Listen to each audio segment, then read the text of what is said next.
right, everybody. Welcome back.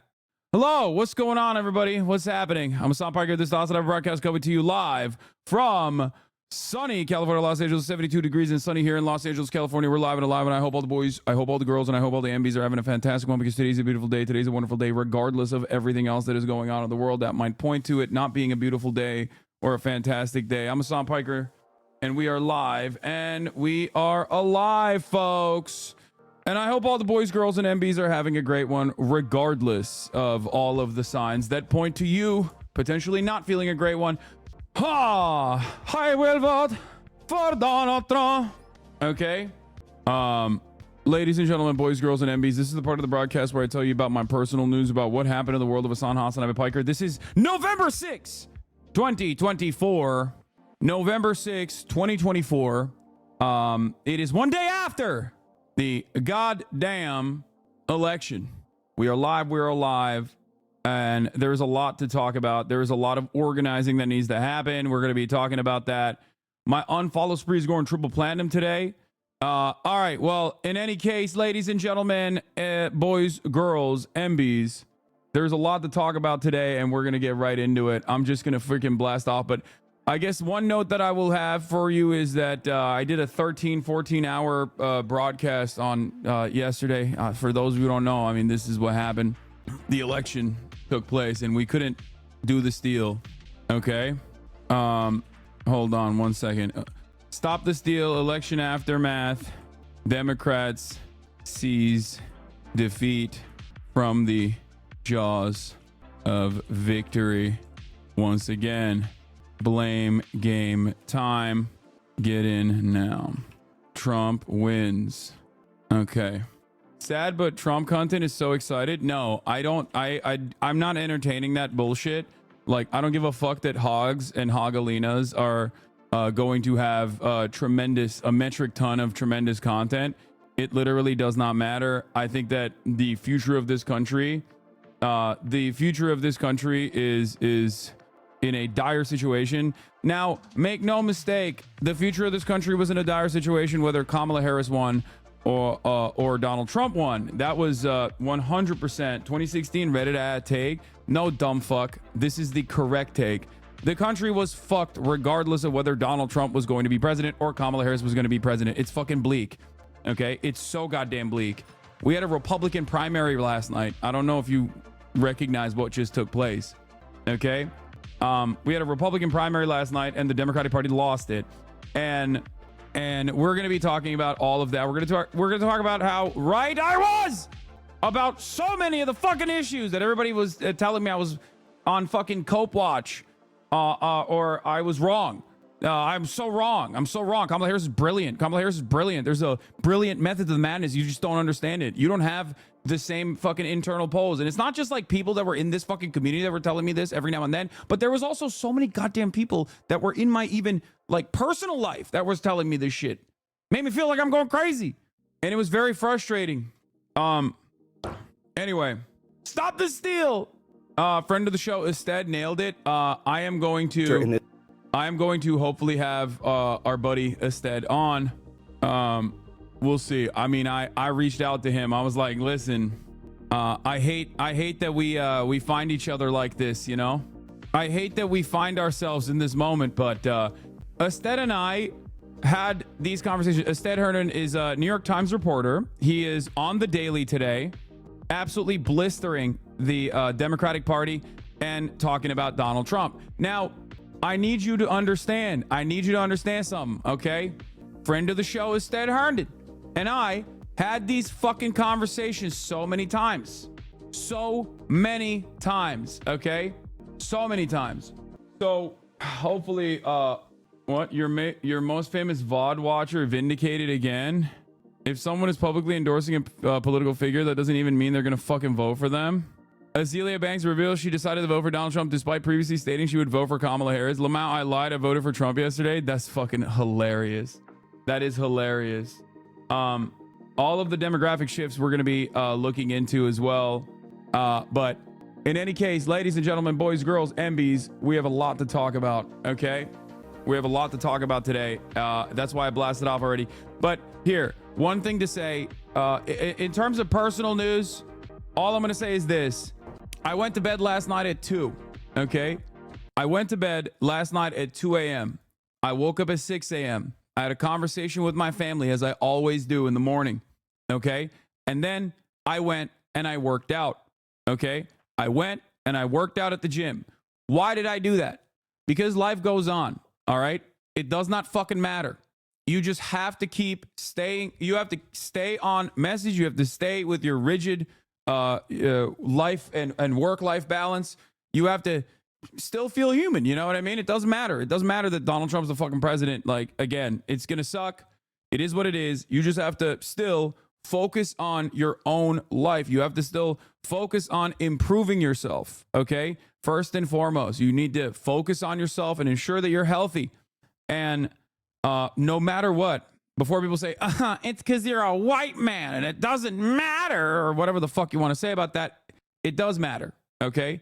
It will be beneficial for you regardless. It will be beneficial for you to continue doing these things, continue improving yourself. You'll become a better person. You'll become a more confident person, and it will allow you to have some semblance of stability, okay?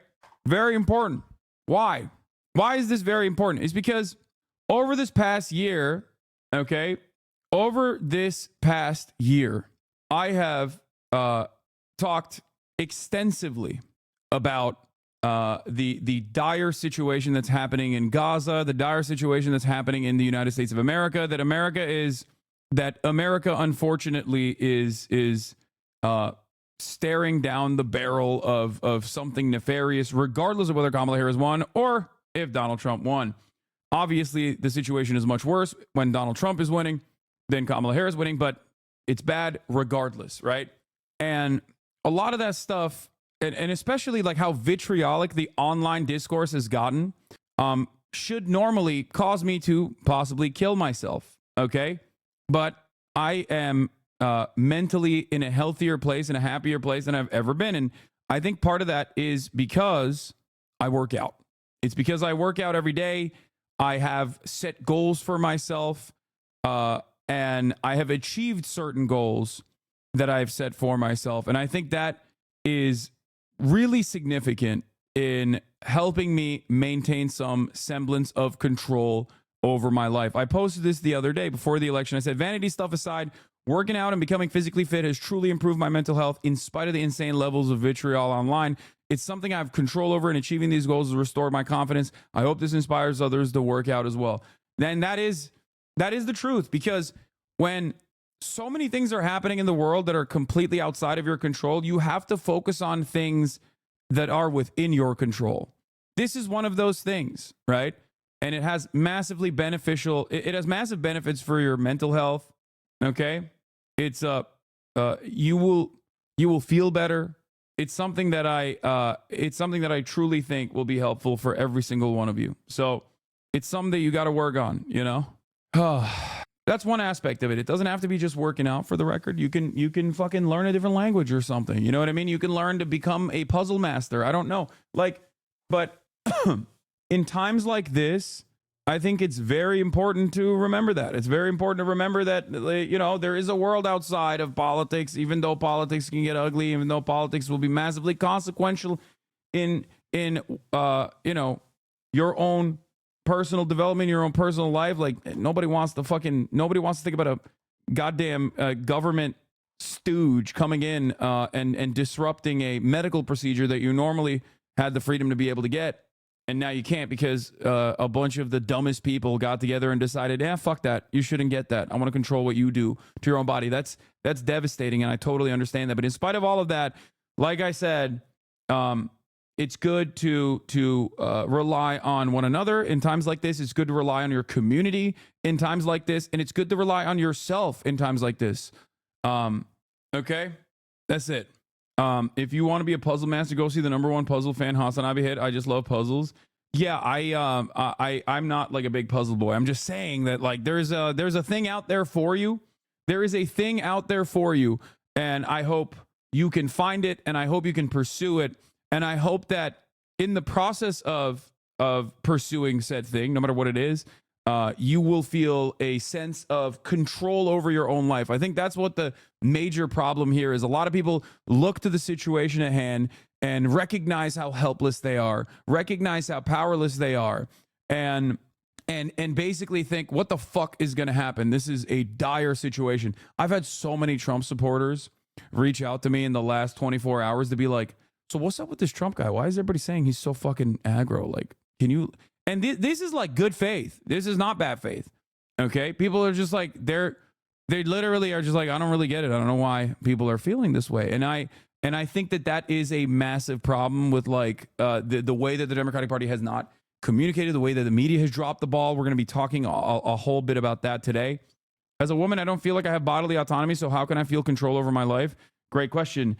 That's what I was trying to say. That's what I was trying to explain, that like, in spite of all of that, just like kind of shutting that out for at least 30 minutes at a time throughout your day to hyper focus on something that gives you meaning, that gives your life a little bit more meaning, I think will be positive. It'll be beneficial, because while I will personally never be able to understand what you're an idiot and directly influenced this. That's funny. You're right. Definitely. I directly did this. Because I played Vote por Trump, the song, too much. Yeah, I did this. I'm Kamala Harris, by the way. Guys, I did this.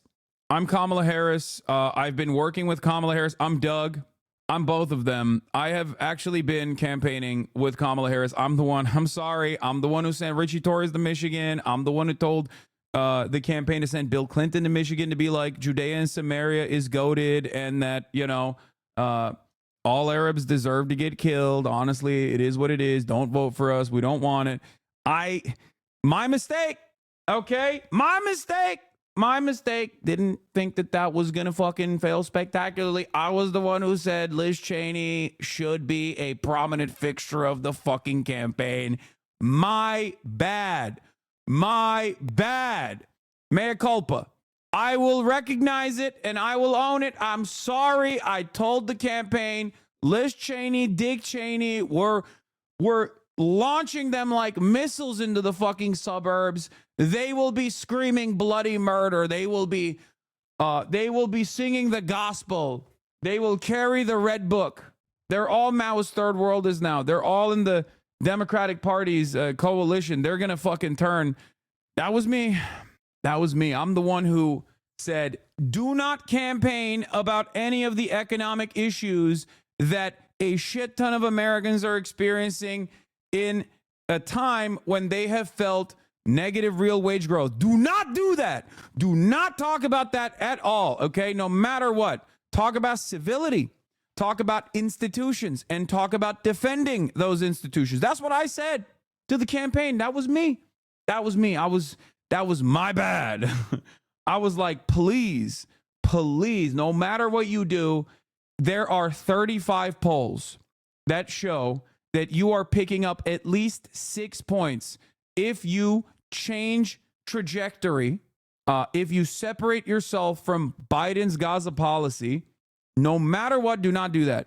Do not separate yourself from Biden. I said in the last hour, do not ever separate yourself from Biden. Go on The View. I said to Kamala Harris, I said, Madam Vice President, you must go on The View and you must tell the American population that you are just like Joe Biden.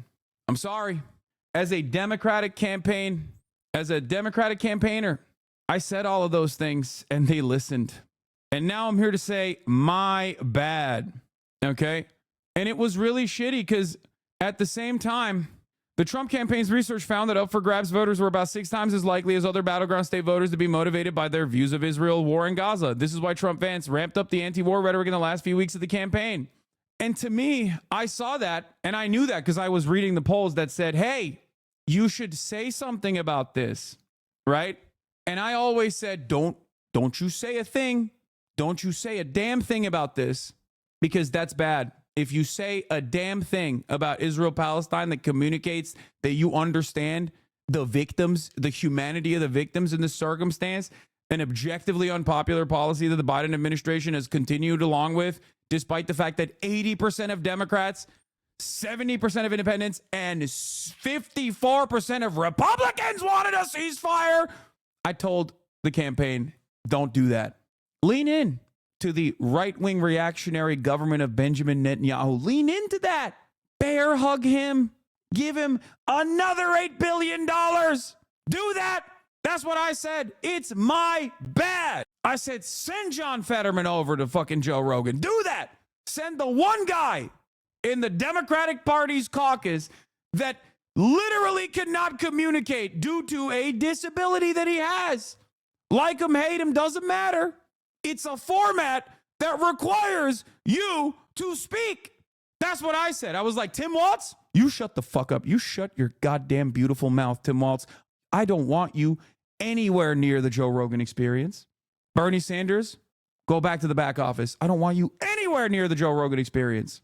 So if you guys didn't understand what I was doing there, I was responding to one chatter who said that, I am the reason why the Democratic Party lost. And I gave you some of the reasons why the Democratic Party lost, assuming the position of a Democratic analyst, a Democratic campaign consultant. Now, of course, you could probably tell that I was being humorous in this situation. There's a lot of normies in here, so I wanted to, make sure that you understand what my position is, make sure that I clarify. No Democratic campaign consultant would ever acknowledge or admit or apologize for their failures. They would never do that.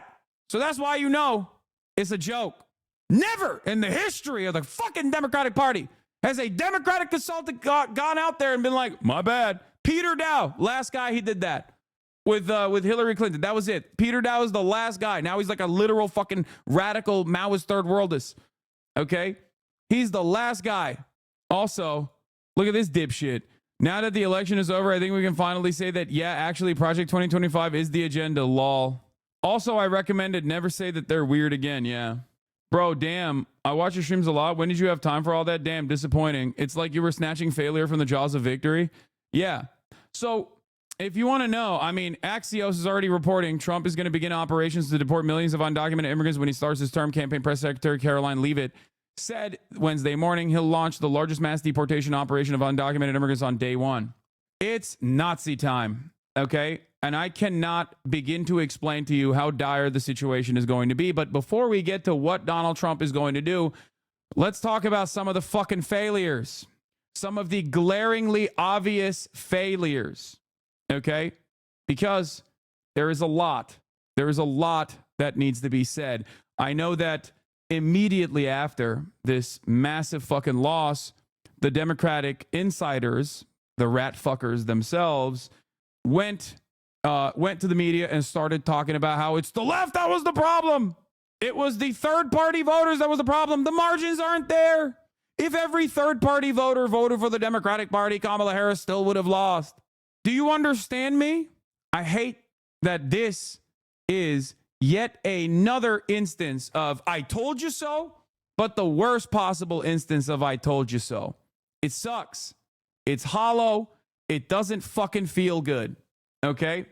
We're going to get to all of that. But let's get started with Donald Trump projected to become the 47th president of the United States. This will truly be the golden age of America. That's what we have to have. This is a magnificent victory for the American people that will allow us to make America great again. Oh, we welcome you to a special... And hold on, you say you thought Harris would win the night before? Yeah, I did. I slightly favored Harris winning with an electoral college W in the blue wall as opposed to a general population, like a general election overall population victory for Donald Trump. I thought that Donald Trump was actually going to win the popular vote and Kamala Harris had a slight chance of winning the electoral college. Okay? And the reason why she lost the electoral college, and I said the only reason why it was a slight, very marginal chance for Kamala Harris, was because of the many failures of the campaign that I have been actively fucking communicating. Actively fucking communicating for months! For months. And months. And months. I've been fucking screaming about this shit. And so have many others. But ultimately, everyone came in here and chirped and chirped and chirped and chirped and chirped and chirped and said, no, you don't understand. The ground game is great. Ground game is great. The ground game. The ground game wins elections. Ground game wins elections. It doesn't fucking matter when the top line communications are bad. If the campaign doesn't have a good message, $30 million of ad spend in every fucking swing district is not going to change it, okay? You can pump them filled to the fucking brim with bad messages and bad campaign strategies. They're not going to respond positively to it. And the fucking vote and the polls were right. They didn't respond to it, okay? That's it. The polls were correct.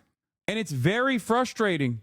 It's very, very frustrating because ultimately, all of the unimaginable problems that we presented over and over again that so many fucking people did not want to see were correct. Revisionist history, dude, you are shameless. You said she would win. The video is still you. Chatters, please, I beg you, look at this, okay? Look at this. What the hell is Kamala doing with Ested Herndon of the New York Times, okay? Is Kamala Harris's strategy all wrong? Are Democrats throwing this election? Does Kamala Harris still have a chance?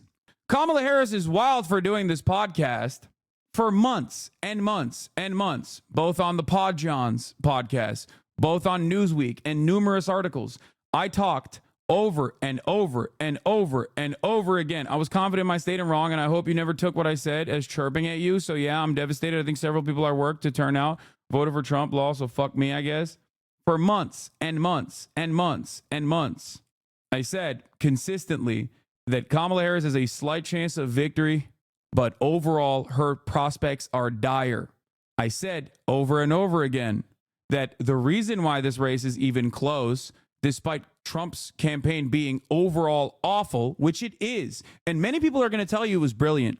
Many people are going to tell you Trump was fucking brilliant. He did a fantastic job. He did not. He did not do a fantastic fucking job. Okay? He didn't. Donald Trump lost votes from 2020. Kamala Harris lost a fuck ton more votes from 2020. And that's it. You should have been more vocal. This is on you, brother. What? It's all your fault, Hasan. I think we have a lot of trolls in the chat today, by the way, who, as always, don't necessarily care about the truth, but more so just want to like find a way to somehow make this my fault. I don't know how you think a Twitch streamer is responsible for the future of the future of the republic. But anyway, Americans were angry. Okay, Americans were very angry, and the campaign once again did not respond to them at all. They did not respond to their anger at all. Time and time again, I said, here, I'm on the record on this. I'll show you. There's a couple different moments, but I think one of the most prescient moments is this one. Okay? It's what I said after the DNC. Holy shit, my SEO is awful, dude. I just Googled I just searched HasanAbi DNC last night. I couldn't even find, my video doesn't even come up. PBS NewsHour, Keenan Thompson comes up. Where the fuck is this? Anyway, are you going to be covering the concession speech later today? Yes. YouTube is also very right wing.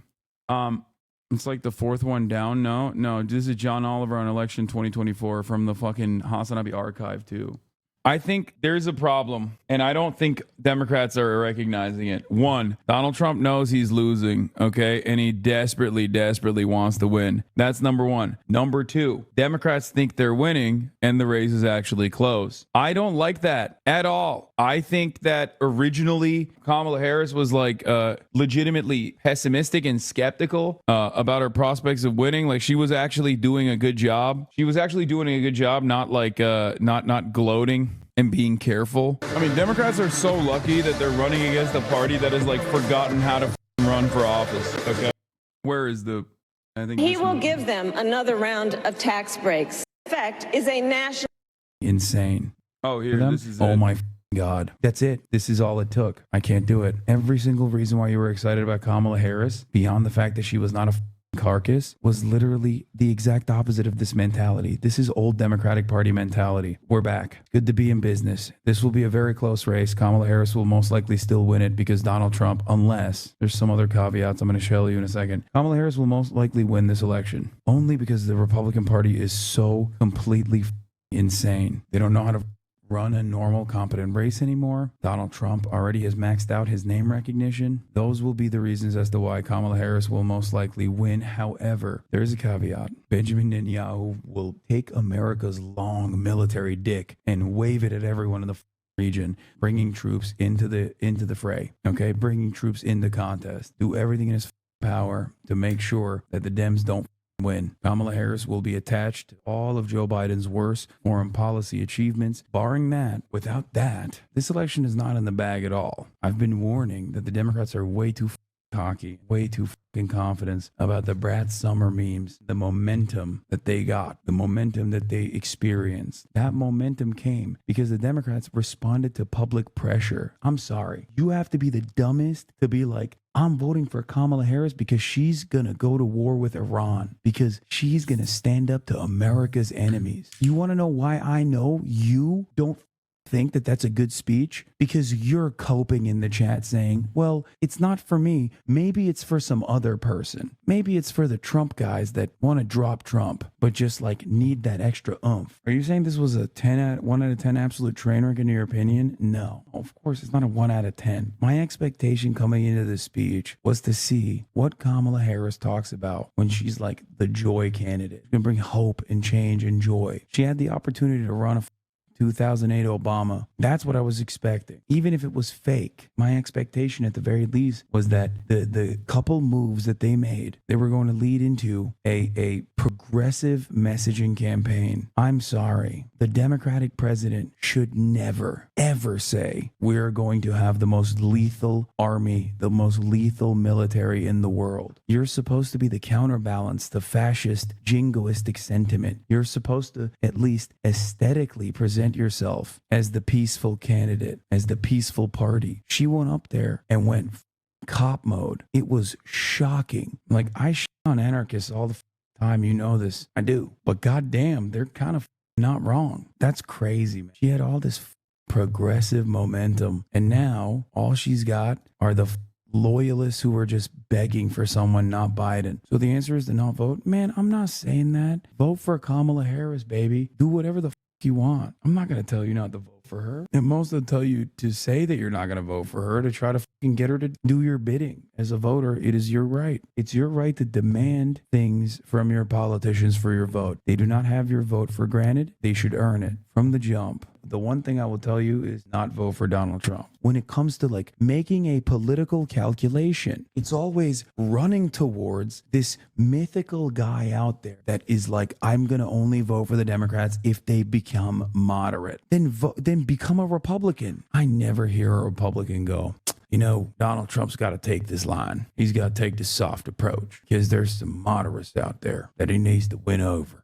Because that's not a thing. Because they're entitled to their politicians doing their bidding. Democrats are so cowardly that they're like, I want this thing, healthcare, free college. I want these things. But honestly, I'm terrified that my neighbor doesn't want it. And he's not even going to vote for the Democrats, but maybe he will. So we should just run on this moderate policy for some other guy, not me, but another guy that might want it. It's wild that we're always seeking out this mythical moderate. People take for granted in European countries all of the policies that we are desperately trying to bring forward. But here in America, it's a non-starter. Trans people were mentioned twice during the whole DNC, by the way, no speaker. I mean, that's like that aspect of it, as long as it's like a firm commitment to have to trans people, I don't believe that the Democrats are going to lean into trans panic, which, by the way, actually, I don't know. Maybe they will. They're just going to become the Republican Party of 4 years ago until that ratchet effect makes it so that the Democratic Party inevitably becomes the Republican Party just at the same time. Jake Tapper on CNN. There were criticisms from the left calling Kamala a cop. Tonight, she seemed to have stepped right into that. True. They're celebrating her being a cop. This is a right-wing Democrat movement, and they're not even hiding it. But no, you don't understand. Chatters will tell me all about how good this is. Buying dude and go vote for Trump. Bro, I swear to God, the Dems are so back. This literally is like, you know, oh, if you don't want to vote for her, like you don't vote for her, like you're saying that she shouldn't be this like right wing. You must like Trump. That's crazy. Like, you think that's a good way to message, dude? You think like you should try and push people away from the party? You think this race isn't close? Democrats in the Electoral College, Democrats need to win by 5% nationally minimum. That's without factoring in, obviously, in the current polls, at least a 3 to 5% margin of error. We're not even in that comfortable space yet. And you motherfuckers are running victory laps. Ooh, it's crazy. Quick interview? Yes. This is the last night of the DNC. This is when I came to the unfortunate, rather sad conclusion that the Democrats were actually going to tack to the center and center right in an effort to pick apart moderate voters. And they did that. And I kept reiterating how bad of an idea that was and how this had not worked in the past. In numerous conversations with academics, journalists, activists, and the like, I kept saying over and over again, this is a bad idea. This is not a good idea. This is a bad idea. And that it is a risky gambit for no reason. It is a risky gamble, and it's not going to work. It has never worked, and it probably won't work. It only kind of worked for Joe Biden in 2020, and that was likely a consequence of COVID. Okay?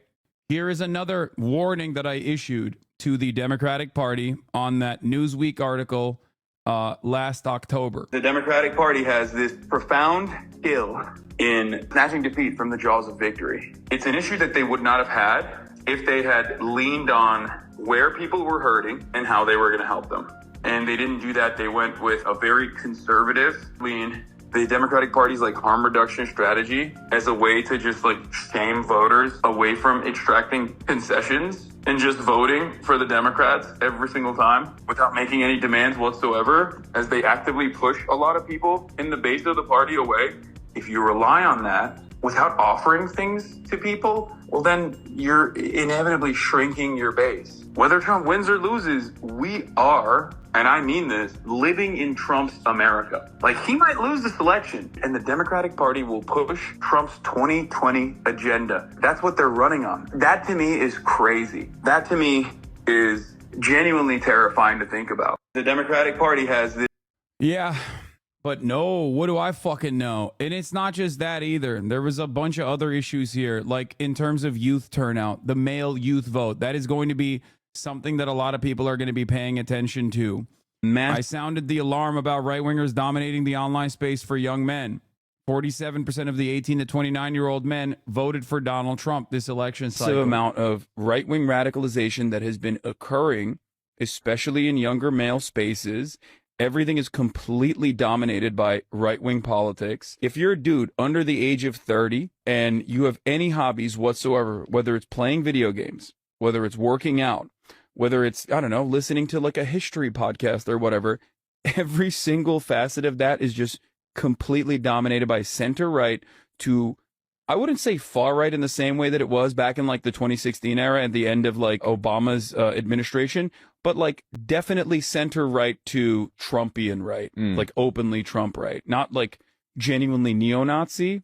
Go back and re-examine the conversation I had with the Pod Johns. The Pod Johns are the most like permissible left-leaning people that you can have within the orbit of the Democratic Party versus someone who is completely outside of the influence, outside of the sphere of the Democratic Party. Compare that conversation, compare the notes, compare the warnings that I issued to the Pod Johns on the Crooked Media podcast that I was on, okay? And you will understand why we failed. You will understand why the Democratic Party failed. You will understand what the Democratic Party has to do. They will not do it because obviously they are beholden to the same corporate benefactors. They are still beholden to the same corporate masters, just as the Republican Party is. But the Republican Party gets away with being cruel. The Democratic Party still has to maintain the veneer that they are progressive, that they're supposed to be a counterbalance, that they're supposed to be a counterweight to the Republican creep towards fascism. Okay? That part is quieted down a little bit, but like they're like 90% of the way there for the most part. And that's it. Everything that they see is right-wing sentiment being expressed by individuals that they find charismatic, thought leaders, influencers that they subscribe to. And I think that that is some of the reason why you see this movement. The bro vote came through for Trump, 49 to 47. Yeah, 49% to 47%. Okay? I don't think people understand what this looks like. I don't think people understand what the future prospects look like for the Democratic Party, what the future looks like for this country. Meanwhile, on MSNBC, the progressive era has to end if the Democrats want to win again. They are tacking right again. It does not matter for them. They literally, as I told you, also correctly, they do not give a shit. They do not care. They do not care about this defeat. They're using this to say, we didn't go far right enough. It's a 30-point shift to the right. Facts don't matter anymore. There's a whole generation of young people influenced by disinformation, fed by influencers who are primarily right-wing. Other than you, there are no examples of relatable masculinity on the left for young people under 30. Yes, I am going to continue doing what I'm doing, and I'm going to continue getting fucking mercilessly shitted on by those fucking psychopathic demons on the right that are capturing the attention of young men in general. It doesn't matter, though. This is not like simply a cultural war that you can win with. This is not a cultural war that you can fucking win just by doing podcasts. That's not, you can't do that. You have to still have a solid defense mechanism at the top that aligns with the interests of people like myself. Okay? If the Democratic Party still is running around being like, everything is fine, actually. I mean, oh my God, just vote for us. The institutions, we got to defend the institutions. While everyone is like, I don't give a fuck about the institutions, man. The price of bread is too high. The price of eggs is too fucking high. Fuck you. I don't give a shit about your stupid fucking civility. I want to blow it up is their mentality. You can't reach to them. You can't reach out to them. You can't fucking communicate to them. There is a lot of ground to make up.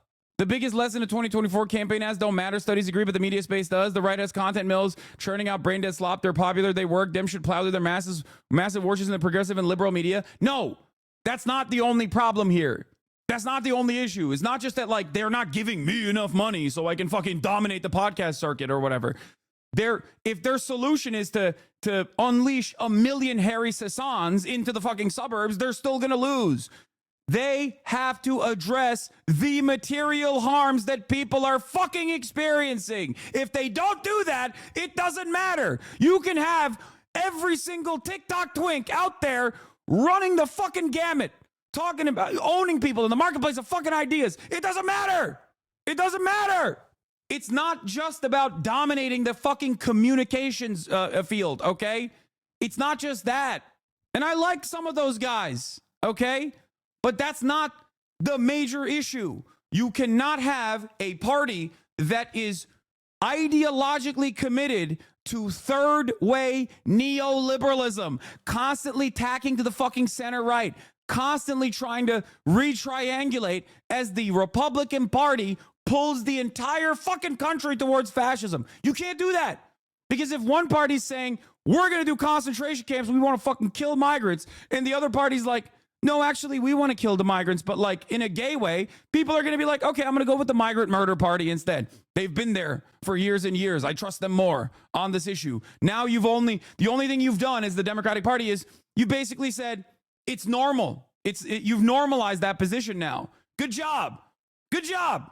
All the while, the entire resentment towards migrants literally stems from nothing. It's not even real. It's not a real problem. There is no national security threat that migrants constitute in the United States of America. Undocumented immigrants are responsible for less crime per capita than natural-born U.S. citizens are. That's why it's so fucked. It's literally born out of a lie. It's just made up. It's just pure vitriolic racism. It's just misinformation. What is this? Atlanta Journal-Constitution update. Several of the migrants I've been speaking with say they would have voted for Trump themselves. Most of the folks who crossed the border illegally in the last 2 to 3 years, they don't believe Trump will deport them because they are here to work and are not criminals. That's the other aspect of this. How many times have I described to you, Americans don't know. They don't understand what the impact of policy is going to look like. They don't know until it fucking happens. Look at Roe v. Wade. Look at Roe v. Wade. Has a chance of defeating Joe Biden. I think Trump has a chance of defeating Joe Biden. But worse than that, even if Joe Biden wins, I think we go back to business as usual politics here in America. And next time around, it's not going to be Donald Trump. It's actually going to be an ideologically minded fascist, not a proto-fascist who kind of succeeded somehow and fooled Americans for long enough to get into a position of power, but an actual terrifying leader. Oh, my goodness. I think Trump. Oh, my goodness. Well, I was wrong. It was Donald Trump, at least on that front. But it's Donald Trump who is the fascist. Go back long enough, you will find me accurately telling you exactly what the fuck's going to happen. But do they not understand that you don't have close enough influence to sway the entire election? No, this is not about me. Like, the people that come in here and say you're responsible for this electoral defeat are just like fucking delusional losers that are looking to place the finger of blame at anyone but the Democratic Party for some fucking weird reason, okay? Staggering class realignment / shift in working class from Jeff Stein at Washington Post. Harris lost despite major shift of affluent voters her way. She, literally what I said about her hemorrhaging the base while simultaneously desperately trying to grab on to as many suburban Hitlerites as possible, happened. That's it. The base fell out. The bottom fell. That's what happens when you fucking run around and go, I'm small business. I'm a small business. I love transnational gangs and prosecuting them. I love prosecuting small transnational gangs as a business. What am I going to do for the economy? Oh, don't worry. $50,000 in tax cuts if you want to start a startup. It's like, what are you doing? What are you doing? Talk about how you are going to unleash Lena Khan on fucking price gougers. Talk about how you're going to make the grocery stores scream bloody murder for the crime of price gouging. That's what people wanted. That's what they wanted. Yeah, this is the chart. She spent months courting Republican endorsements, writing the 2016 Clinton strategy to certain defeat. They risked it all to build a centrist party of suburbanites and college kids and lost. It's time to move on, but I don't think the Dems will move with us. Registered Republicans, shockingly, voted for Republicans. Kamala Harris saw Nikki Haley absolutely get demolished in the Republican primary and said, that's what I'm going to do. I'm going to be Nikki Haley, but with a D next to my name. 400,000 likes, by the way. This is not Kamala's fault. She worked her ass off to a beautiful campaign with 100 days she had. She's arguably the most qualified U.S. presidential candidate ever with prior experience in all three branches of the government. Americans simply voted against their best interest. Like, I don't disagree with some of the fucking sentiment here, except for the major one, which is, yes, it is her fault. It is always the fault of the campaign. She had $1 billion. She had $1 billion. And she lit it on fire. Shut the fuck up. What do you need? $2 billion? You want $3 billion? The fuck are these people talking about? Yeah. I don't want to say I told you so, but this run to the moderates looks like a spectacular failure. Lethal military, muscular border policy, and parading Liz Cheney didn't swing votes in Dems' favor and only worked to normalize Republican positions. And the bottom fell out. This kind of narrative needs to be crushed to death. It's neoliberalism all the way down. Neoliberalism must die for the Democratic Party to live. Yeah, the issue is the Republicans and the Democrats are both doing that. But the Republicans are at least communicating a fucking right-wing populist sentiment. And populism works. When you do not trust the institutions, you want someone Trump has a chance of defeating Joe Biden. At least fucking lies. You know what I mean? At least lies to you.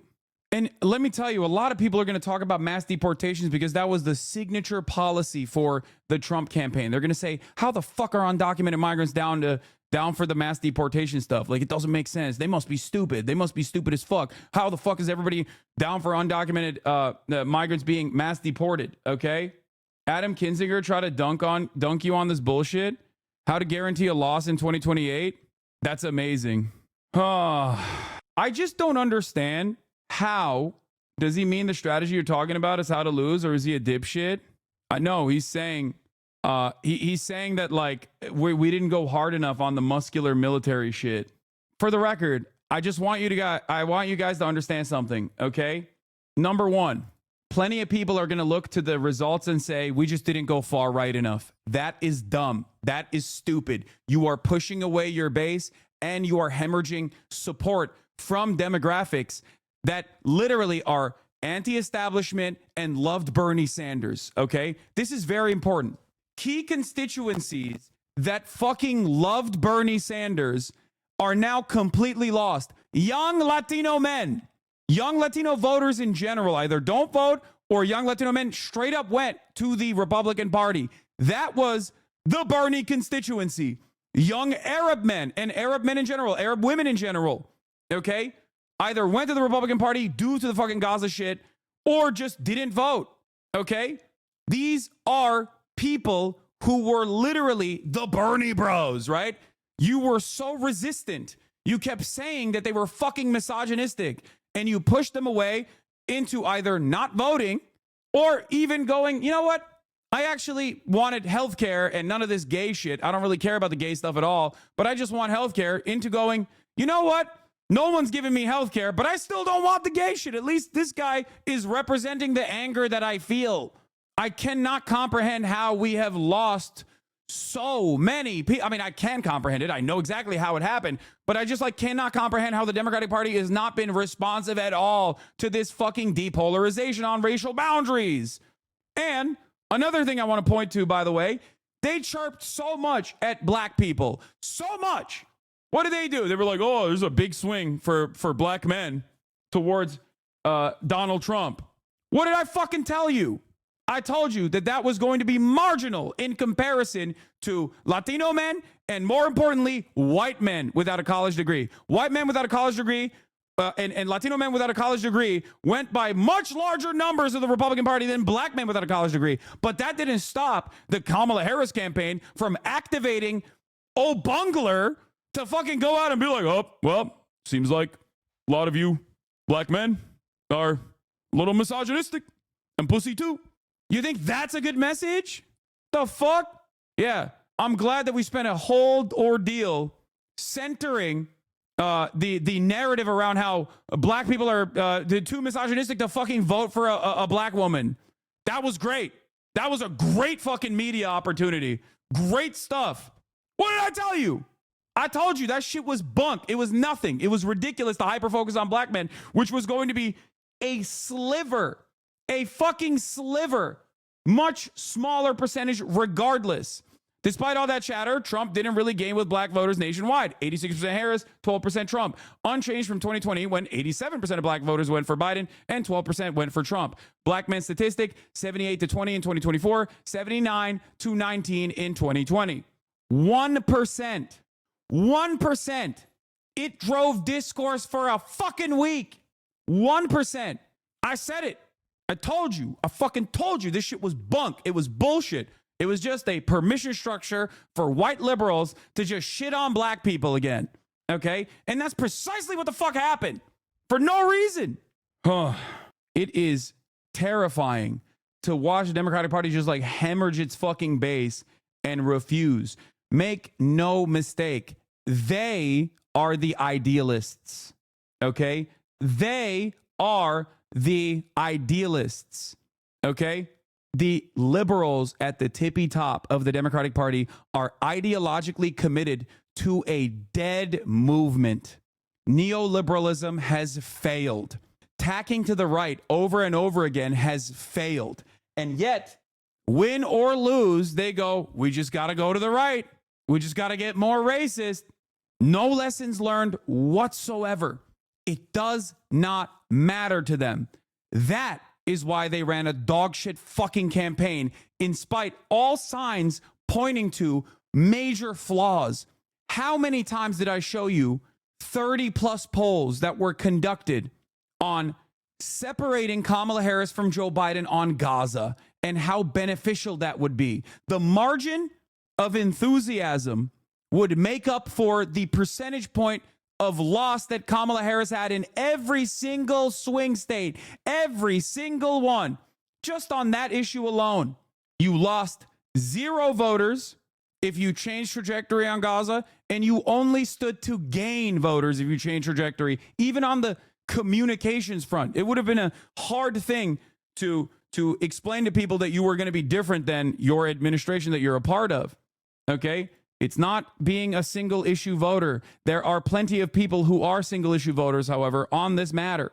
Dear White Staffers is calling for campaign workers to leak the mismanagement.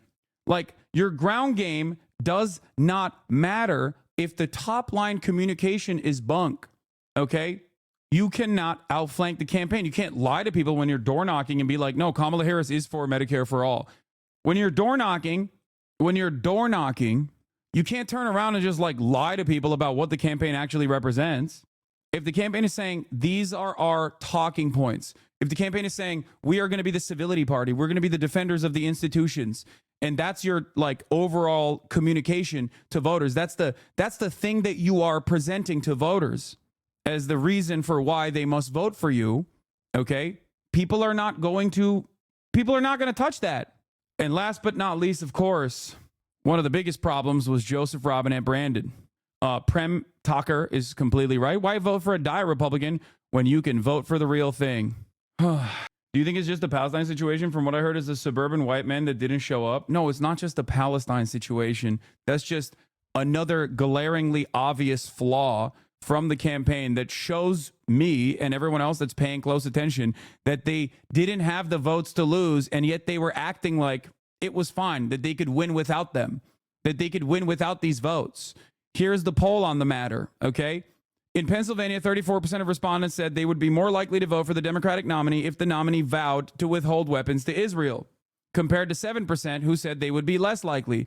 The rest said it would make no difference. In Arizona, 35% said they'd be more likely, while 5% said they'd be less likely. And in Georgia, 39% said they'd be more likely, also compared to 5% would be less likely. Now, this doesn't mean that like 34% of people that responded that they would be more likely to vote for the Democratic Party weren't going to vote, and now they are definitely voting. That doesn't mean that at all.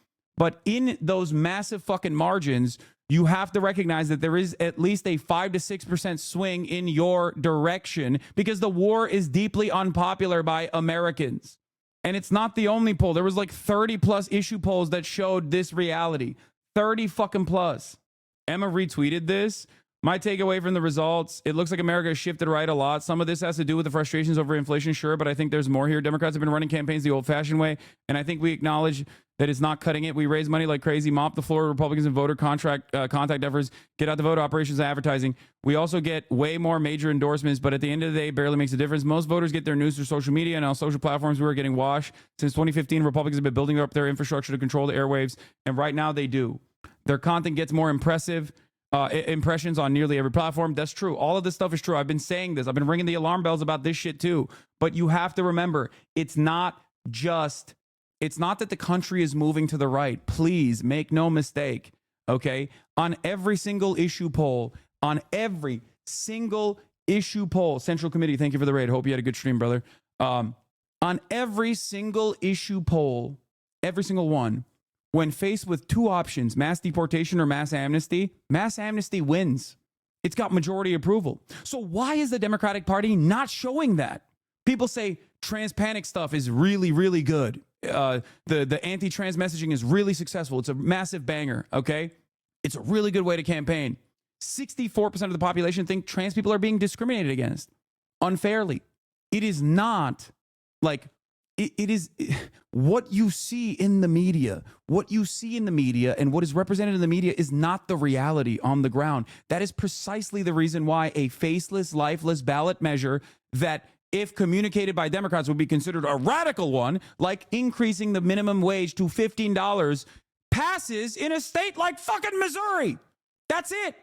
Abortion protections are massively popular in states where Democrats lose by fucking 10 points. How? I thought America wasn't progressive. I thought they hated progress. How is that possible? Perhaps it is because the Democrats are so scared for pushing. If Trump wins, there'll be efforts to blame Russia interference or Harris or Biden, etc. That's all fair, but we need to be clear-eyed that a huge swath of America likes what Trump is selling. Transphobia, mass deportation, that's what he ran on, and here we are. No, dude, no. And I'll tell you, I'll give you a reason for this, okay? I'll give you a reason for this. Here's what I mean.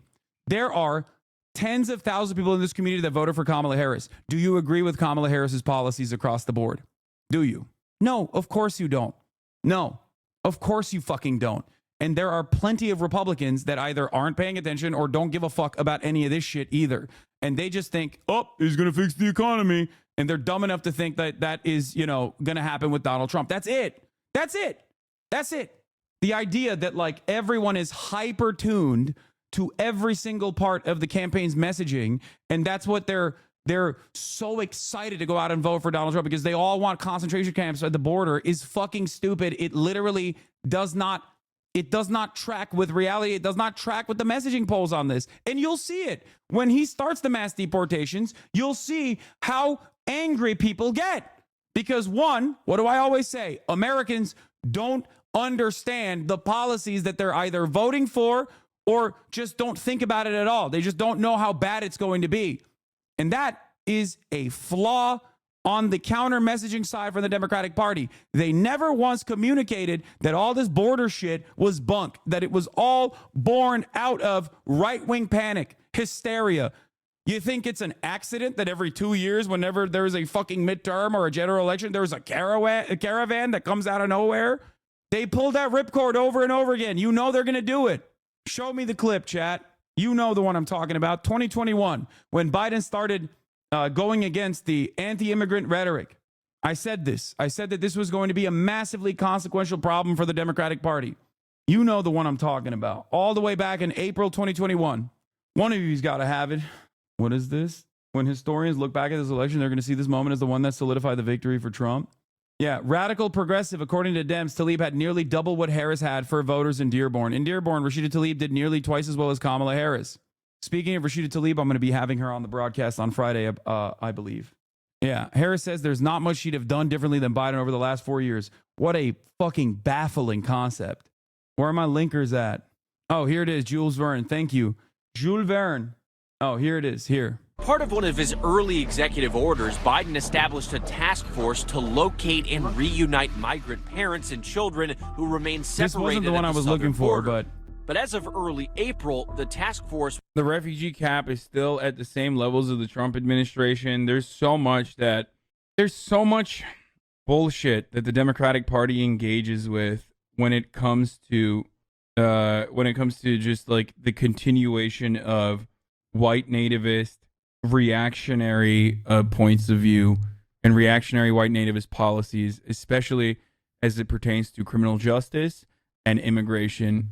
This is border crisis narrative is incredibly annoying from the media, by the way. They are March 15th, 2021. absolutely feeding into this. And they're going to cause the Democrats to behave in a totally, even in a more reactionary way than they were already going to behave. It is so incredibly manufactured. There's always been a crisis at the border. When there are humanitarian problems occurring at the border as a consequence of the conditions there, 120 degrees they have to traverse in the desert, all that sort of stuff. And then also the American government adding on to the cruelty with the way that they choose to deal with people that are crossing the border, that are seeking asylum. There is an extra crisis on the border. There's always a crisis on the border. It's never stopped. The problem is the way media covers it. You can either cover it like you do under the Trump administration, which is somewhat honestly, from a moral grandstand point of view, like an actual honest point of view, by saying this is really messed up, this is really horrible, the way that we are treating these people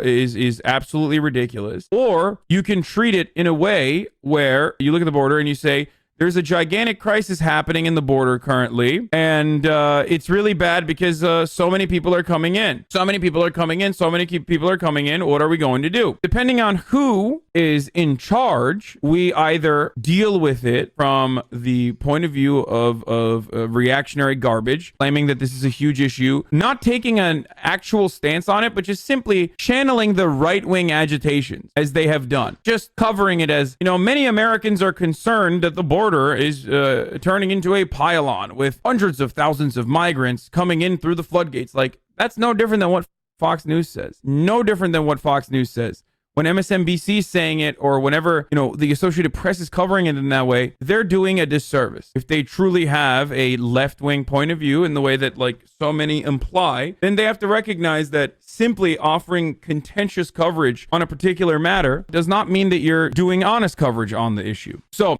all you fucking want, you can go, la, la, la, la, la, I don't care, they are all illegal. This was what happened in No Kids in Cages from February 24th, 2021. The Biden administration seems to be going back to some of their promises regarding immigration reform. Anyway, the point is, a lot of people will turn around and say, Hasan, hindsight is 2020. This is not hindsight. This is foresight. This is just sight. It's not hindsight. That's copium. If you say it's hindsight, you're wrong. There are plenty of people who saw this ahead of time, myself included. Okay? And the only reason why I was there correctly pointing to this, despite the fact that I'm not fucking Alan Lichtman, nor do I have goddamn keys, is because I understand how this shit works. I've been following politics for years and years and years and years. I look at messaging polls. I look at issue polls on the matter. They are conducted on a regular fucking basis. Okay? It's not about some bunk methodology. Just understand that Americans are of two different minds on the same issue always. American voters, the median voter, believes in a sea of contradictory opinions, okay, that are sometimes directly at odds with one another. That's why when you poll people on the issue of immigration, right, 60% will say, I want mass deportation, and then 60% will say, I actually want mass amnesty. I want conditional amnesty. It's your fault for listening to a dude with a Justin Bieber haircut who's like 70 fucking years old if you thought that he had some brilliant insight into how this stuff works. I don't discount it. I mean, everyone was desperately looking for hopium. That's why a lot of like more liberal commentators, more centrist commentators were popping off in the lead up, in the build up to this fucking election cycle. But I hope that people will understand that looking for copium and looking for hope is not going to lead you down the correct path. You are going to be you are going to be deluded. Too soon to shit on the keys now. Real key heads are mourning right now, brother. I apologize. Yeah, 4 years ago, Biden got 81 million votes. Kamala Harris has 67 million votes so far. Let's just say it will even go up to 70 million. That means more than 10 million Dems voted to stay home. Stop blaming third-party voters. Yeah, Trump lost 3 million votes. Kamala Harris lost around 10 to 15 million. So do with that information what you will. Of course, the base fell out. Okay? The base fell out. I think there was this very powerful ad, the Republican Jewish Coalition, that was all over the airwaves. Yeah. A bunch of women sitting around, Jewish women, just saying, I can't stand him, but I felt like we were supporting Israel and we were stronger and we were tougher. And I think that resonates with people. Nah, exile these people. Exile them. Ridicule them. I'm sorry. You should not be this comfortable. You cannot be this wrong and this comfortable at the same time. I don't care if you have a prominent position in mainstream media. No, that's fucking bullshit, man. That's bullshit. She didn't go hard enough on Israel. What the fuck? These people have allowed twice for a fucking fascist takeover of the country that has set in motion events that are creeping America towards full tilt Hitlerian politics. Okay? Twice now, they have enabled this. I'm done with this shit, dude. I'm fucking done with this shit. Holy fuck. Not a shred of evidence cited. These pundits probably aren't even aware that 61% of Americans across the board support an arms embargo on Israel, and that undecided voters in key swing states were 34 to 39% more likely to vote for Harris if she supported an embargo. But we shouldn't care. We shouldn't expect these pundits to care about actual facts. They're determined to ignore the reasons for their failures and just blame everyone else in perpetuity. Fear about Israel not being protected. There was never a response from the campaign on that, which I thought was a big mistake. Amanda Berman from Zioness had to raise money, run her own ads trying to fight back alone. That didn't work. So, but listen, you tied her to the economy, you tied her to Biden, you tied her to weird, and it was not a good response. I agree with everything you're saying. I just didn't want to engage in the autopsy before before we've called the race and before she dropped out. But one thing on that, the answer on I can't think of anything offhand about where she would differ with Biden was disastrous, and there's no doubt about it. The question is what motivated it, and whether she just felt she did not want to. Loyalty. I'm seeing a lot of blame for the far left. Oh, I really hope. I mean, look, the Democratic Party is never going to learn this lesson. I don't think that the media is going to present this as a viable alternative because they obviously still want to get fucking ad contracts to the tune of millions of dollars from these big businesses. Yes. But I really hope that there are normal human beings out there who recognize what is going on to simply say that this country has shifted to the right without making an accurate assessment without looking at actual issue polls, okay? Without accurately analyzing what the campaign's failures were, and then claiming that the Democrats' fault is that they didn't go hard right enough is insane.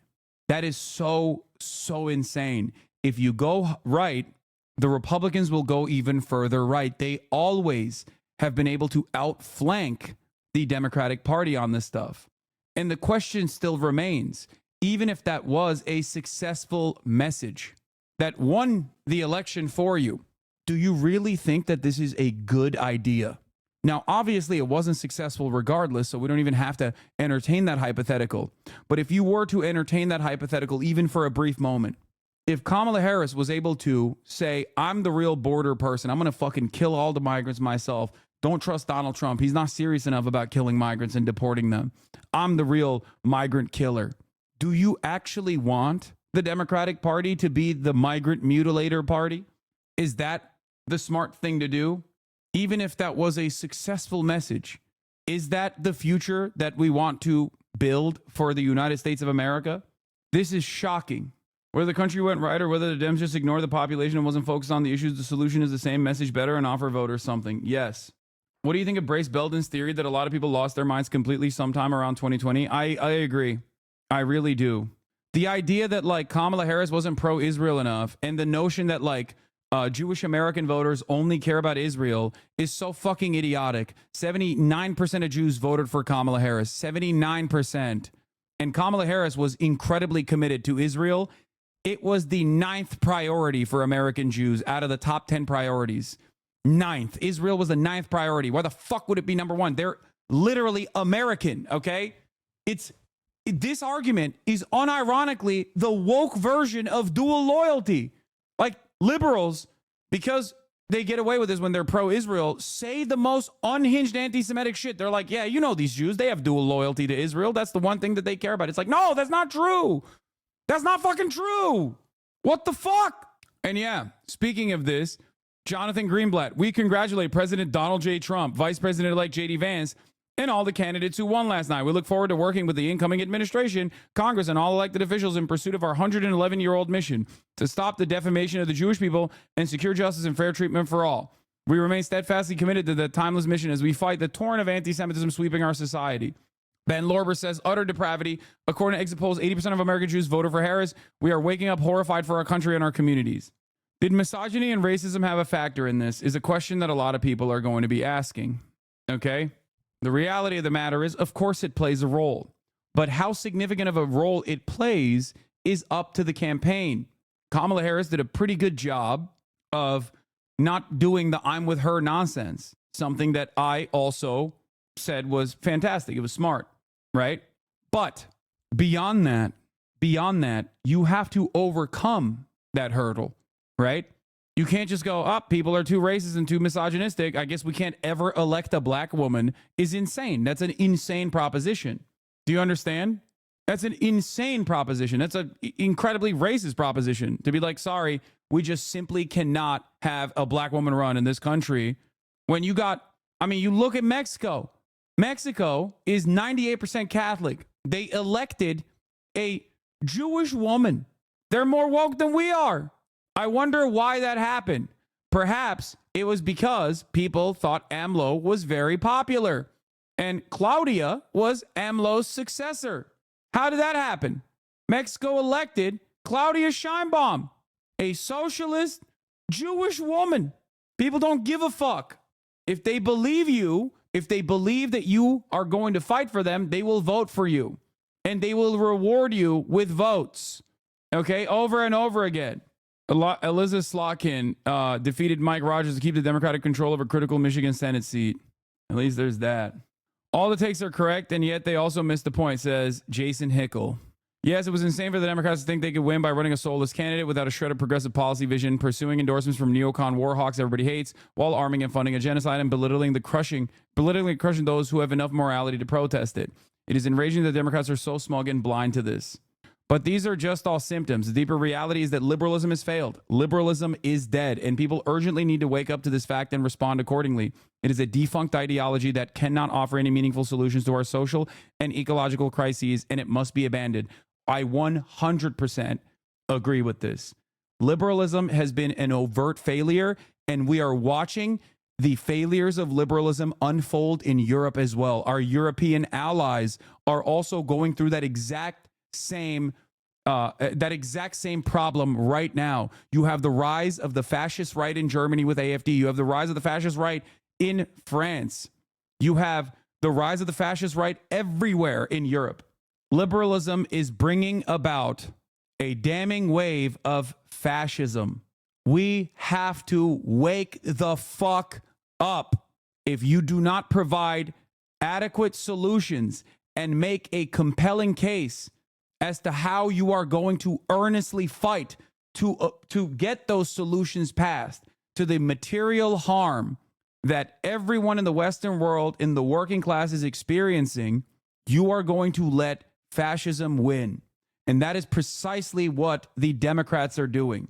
Democrats have proven over and over again that they cannot accept even basic steps like public health care, affordable housing, and a public job guarantee, things that would dramatically improve the material, social, and political conditions of the working classes. And they cannot accept a public finance strategy that would steer production away from fossil fuels and towards green transition to give us a shot at a livable future. Why? Because these things run against the objectives of capital accumulation. And for liberals, capital is sacrosanct. They will do whatever it takes to ensure elite accumulation. It is their only consistent commitment. At home, they suppress and demonize progressive and socialist tendencies. Abroad, they engage in endless wars and violence to suppress input prices in the global south and prevent any possibility of sovereign economic development. The Democrats have done all of this purposely and knowingly for my whole life, not as some kind of mistake, but in full consciousness that it is in the interests of capital. This is why we say it is two sides of the same fucking coin. Okay? This does not mean that there are severe differences. One side is bouldering towards fascism, but the other side is absolutely allowing said fascism to win. Here is David Sirota's assessment from 1938. FDR's warning. The year before a fulminating Nazi rally in a packed Madison Square Garden in New York, FDR warned that the global rise of fascism was the result of democratic governments doing the opposite of the New Deal and protecting an economic status quo, enriching a tiny handful at the expense of everyone else. Democracy has disappeared in several other great nations, not because the people of those nations dislike democracy, but because they had grown tired of unemployment. They'd grown tired of insecurity, of seeing their children hungry while they sat helpless in the face of government confusion and government weakness through lack of leadership. He said in a 1938 radio address, finally, in desperation, they chose to sacrifice liberty in the hope of getting something to eat. That is what is going on in the United States of America right now. That is what is going on in every Western nation that has seen a major growth in fascist movements, a rise of the fascist right, people who are overtly, openly white nationalist. In times of economic turmoil, when people are suffering, when wage growth is not outpacing inflation, when your dollar, when your take-home pay does not go the same distance as it once did, you are infinitely more susceptible, infinitely more vulnerable to right-wing propaganda. When you're angry and one side says, oh, don't be angry, the economy is rebounding, stupid, what the fuck? And the other side says, you're right to be angry. And who should you be angry at? Not the rich, not Elon Musk, not the elites, not the billionaires. There are some good billionaires like Elon Musk. You should be angry at the fucking Mexicans. You should be angry at the undocumented migrants. You should be angry at the liberals who are putting trans people at the forefront of the campaign or whatever the fuck they're saying when they haven't done that. You should be angry at those who are weaker than you, and you should punish them. You should dominate them. And if we dominate them, then your life will get better. But their lives won't get better. Their lives will get worse. That's precisely what happened in the 4 years of the Trump administration, which, you know, due to a bunch of different circumstances, led to a literal carcass winning over Donald Trump by 42,000 votes in a couple states, but a win nonetheless. I think the other piece that liberals are not just dying, they're attacking the left on the way down. They realize right-wing movements are dominating everywhere because liberals have spent decades shitting on the left.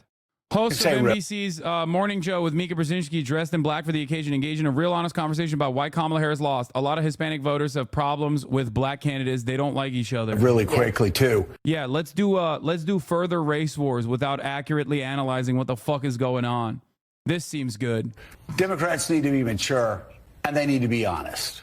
And they need to say, yes, there's misogyny. But it's not just misogyny from white men. Mm-hmm. It's misogyny from Hispanic men. Right. It's misogyny from black men. Things we've all been talking about, who do not want a woman leading them. Might be race issues with Hispanics.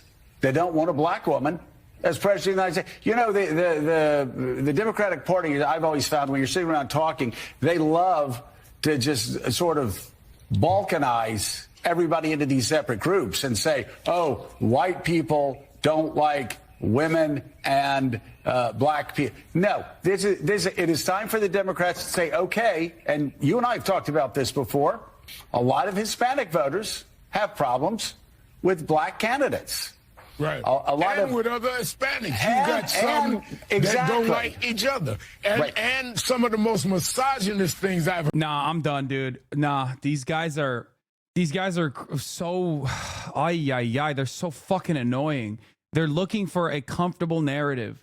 And of course, the most comfortable narrative in a country like the United States of America is still going to be instilling racial animus and racial division. Okay? It's so fucking annoying. It's so goddamn annoying. How is it any different than like Fox News at this point? Notice how they never have the same fucking smoke for white men, which overwhelmingly vote for Republicans. Instead, they yell at black men, Hispanic men, Arabs on the left. Yeah, it's just disgusting. It is disgusting. And it is a dying fucking ideological movement. I mean, I said this last night. I told you, liberals are going to get real fucking racist with it. They're so one note. They're so goddamn one note. White men, 74%. 74% of white men. White women, 69%. AOC said this in 2020 and also seems very prescient looking at the results. But the ending of the story is the same no matter which man wins. America is still in a lot of trouble, warns AOC. There's a temptation to view Trump as an aberration, she says, rather than a wake-up call to the failures of the American government at large. Under a President Biden, if his life doesn't feel different, she points to a cab driver whizzing by our table. If their life doesn't feel different, she gestures at people walking by the beauty shop and Bengali Halal Grocery. If these people's lives don't actually feel different, now she's giving a stump speech over her omelet. We're done. You know how many Trumps there are in waiting? She's tired of incremental change. Bullshit little 10% tax cut, she says. I think, honestly, a lot of my dissent within the Democratic Party comes from my lived experience. It's not just that we can do better. It's that we have to be better. We're not good enough right now. It's okay to hate women as long as you put white in front of it. Yawn. I don't know which race this is from. I don't think this is the overall national race, though, the numbers that you guys presented me. Especially because I just saw fucking 69% of white women. I don't think 69% of white women by national percentages went to Donald Trump over Kamala Harris. That's got to be Georgia, right? Yeah, well, Georgia is important, though, because that is where she was supposed to have that impact. That is where she was supposed to have that impact. She went into the suburbs, right? She was supposed to win over the fucking suburbs. What happened? That was what that method was for. And look at that. And I told you this as well. If white women don't break for Kamala Harris, she loses. And they didn't. Look at this for sure. Current Senate Dem overperformance compared to Harris by margins. Tester plus 13. Osborne plus 13. Klobuchar plus 11. I need you to understand something. Gallego plus 7. Brown plus 7. Allred plus 5. Rosen plus 4. Heinrich plus 4. Kim plus 4. Tim Kaine plus 3. Slotkin plus 2. Baldwin plus 2. I need you to understand something here. Kamala Harris had down ballot consequences pulling these results down. Okay? That's the other part of this. Some of these guys were very right wing, like Tester in fucking Montana. But ultimately, unlike the top of the ticket, senators have to run issue-based campaigns. And when you are forced to run an issue-based campaign, okay, you are going to have better results. Oh, it was a Biden problem. The good news is there isn't really a Dem problem. There was a Biden problem. Biden was hugely unpopular and Harris didn't break with him problem. Yeah, sure, they were running in very red states and not nationally. Tester, Osborne, and Gallego all dive right on stuff that would have made lots of Democrats mad if Harris had done it. Sure, they were running in very red states and not nationally. Conversely, Osborne dived left on economics, which Harris could have done. You cannot outrun the campaign. You cannot outrun the fucking campaign. Do you understand?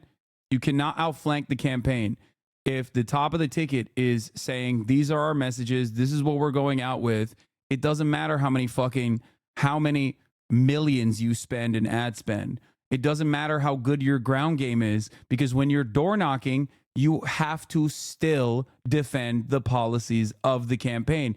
And if those policies do not address the material harm that people are experiencing, they're going to go, you didn't convince me. Okay? Coping and seething and coping. Okay, dude. Yeah, I'm coping and seething for routinely fucking screaming bloody murder about how absolutely stupid the messaging was from the top of the ticket. And I like that he didn't actually plan to ban abortion. He just brought it back to the States. ASU tells MSNBC she voted for Trump because she likes that he doesn't plan to ban abortion. Anyway, good news is that Biden seems to have some really great lame duck priorities. The Biden administration is planning to rush the last of over $6 billion remaining in Ukraine security assistance out the door by Inauguration Day. And I'm going to tell you something right now. That's a must-pass bill, okay? And it will most likely pass. That is going to potentially have, according to Chuck Schumer, if Chuck Schumer is actually going to follow through on this, a bill that slaps on anti-Semitism as a hate crime for criticisms of Israel. A conflation of the criticisms of Israel as anti-Semitism into that bill. Chuck Schumer said that. He was going to do that in the lame duck and slap it onto a must-pass bill. Prison arc for HasanAbi, baby. Let's go. Thank fuck. We really needed that. Netanyahu and Trump talked about the Iranian threat breaking Israeli Prime Minister office. Netanyahu spoke to President-elect Donald Trump and was among the first to call to congratulate him for his victory. The conversation was warm and cordial, and the two agreed to work together for Israel's security and discuss the Iranian threat. We should also be mad at what you have said, the DC Beltway analyst focus group hacks that do shit like muzzle wallets and tell Harris not to say we're not going back because it didn't test amazing. These people are the ones that made her sound like a robot, and why there's no passion in Democrats. People hate it. Yeah, but Kamala Harris was a blank slate. Okay? What you write on that blank slate matters. She was given a wipeout. Okay? It's so stupid. A lot of people will point to, 44% of the American voters thought that Kamala Harris was too liberal. Yes, dude, they do. It doesn't fucking matter. You want to know why it doesn't matter? Because she's a black woman from California. Of course they're saying that, despite the fact that she kept reiterating her commitment to being as right-wing as physically possible. So at a certain point, you have to understand, like, they're going to call you a socialist or too liberal anyway. Her most successful policy was combating prices at the grocery store by effectively communicating that she was going after price gougers. That was literally her most successful policy. That is radical socialism. And the Republicans kept saying, that's radical socialism. That's Venezuela. That's Venezuela. That's Venezuela. That shit was polling after all the fucking combating, after all the fucking attacks launched against it at a higher percentage. It was polling at 83%. 83%. Americans hate Obamacare, but love the Affordable Care Act. They hate Obamacare, but love the fact that 26-year-olds can stay under their parents' health care. Love the fact that insurance companies cannot deny you coverage for pre-existing conditions. Stop focusing on top-line idiotic nonsense. Dive beyond the polls or the messaging data that the media is trying to represent to you to make it seem like America is far more reactionary than it actually is. I cannot comprehend how we look at this massive fucking failure. And by the way, update, Biden has now spoken to Trump and invited him to meet at the White House in the near future. Yeah, he's going to hug and kiss him. And also, Kamala Harris's speech is going to be live in 15 minutes, her concession speech. Overall, exit poll show, by the way, Kamala Harris literally lost white women again. Or wait, yeah, across the board, 54% of women voted for Kamala Harris. Where are the white women? Let's see. 55% went to Trump again. FDR made a settlement for the working class as he was an elite that drew his power from outside the market. Those elites don't exist anymore, and the logic of the market is always to capitulate to capitalism. I don't think social democratic settlement will occur considering there is no communist counter-hegemon. Chinese are neolibs now. I agree. That I think is a dire ideological prospect. Nationally, just over half of men supported Trump and just over half of women supported Harris. That pattern was visible. Race and ethnicity, 41% of white voters went for Kamala, 57 went for Trump.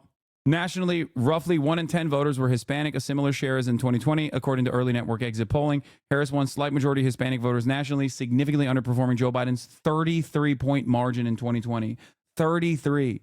Stop listening to these fucking idiots, okay? At a certain point, you will realize that these guys are just running on a reactionary slant. They're simple contrarians that have been far too invested in the fuck HasanAbi train for some weird reason I don't really understand. Oh, the fuck HasanAbi people are going to be more annoying now that now after Trump is in office? No. The most insufferable streamers cough. Mike from PA cough will be forced to acknowledge that Kamala was smart to pivot the center and aggressively target moderate Republicans. Guys, please. Yeah. He also owes our boy money, for the record. How much is it? Is Michael in here? Mike, are you in here? How much does he owe you? $1,500 now? What is it? How many times have you fucking owned this delusional guy? What's the total? In this thread, he shows all my correct analysis. Kamala winning means the worst people you know of will feel like complete shit. MAGA will be caught way off guard because they all think it'll be a Trump landslide. Elon will be forced to confront the fact that he simply can't buy his preferred outcome. Anti-electoral Twitter lefties will feel utterly irrelevant and powerless. People, please, you have no idea how much I need this. The most insufferable streamers, cough, Mike from PA cough, will be forced to acknowledge that Kamala was smart to pivot to the center and aggressively target moderate Republicans. Please. It turns out that Kamala Harris was lying when she said that Biden and Harris were working 24/7 for a ceasefire and hostage deal. Being a leftist is about being right, but too early for people to admit. October's surprise of a war with Iran could lose their election. Harris has completely fumbled by turning to the right and totally cratered her support among young people and black people. Pathetic and deserved. It's really amazing just how siloed pro-Kamala commentators are from the actual empirical data on polling error. The overwhelming evidence is that the downside risk in this election is in underestimating Trump in the actual vote. That fact is basically ignored. Here's my map as of today. I could be convinced that she holds Wisconsin, but it's irrelevant. Harris loses even with Wisconsin flipping blue. He was right. Okay? He was right. And I find it really weird that these guys are so wrong and they're not even embarrassed to be wrong. Will we have a fair assessment? To be fair to him, today admitted that you were right. The top level data shows us something that seemed inevitable in hindsight. The country, like many others, blamed the incumbent party for inflation, and Kamala inherited that blame. I find myself disagreeing with Hasan a lot these days, but he's absolutely right that if the Democratic Party is going to chart a path in the 21st century, we need to figure out a way to compete in that space. Conservatives are dominating alternative media right now and have been for years. That is an issue that's not going away. It's beyond that, okay? That is one aspect of this conversation. But if liberals only hyper-focus on, like, dominating fucking media in the podcast space, they will lose again because this problem is larger than that, okay? Please. I have been ringing the fucking alarm bells on not only right-wing radicalization, especially amongst young men, especially on social media, but beyond that, I have consistently maintained the same position over and over again, and I hope people hear me when I say this. It is not just about having a bunch of people like me or Harry Sassans going out there and doing podcasts, okay? It's not just that. There is a major problem with the way that the Democratic Party is seen by the broader population for good reason. The Democratic Party are seen as the elite institutionalists at a time when people do not believe these institutions any longer. There is no more trust in media. There is no more trust. And by the way, that's the fault of mainstream outlets for the most part. Just remember that. Although I have a lot of trust and respect for many journalists that work in these institutions, they're fucking dropping the ball spectacularly, okay? This decentralized space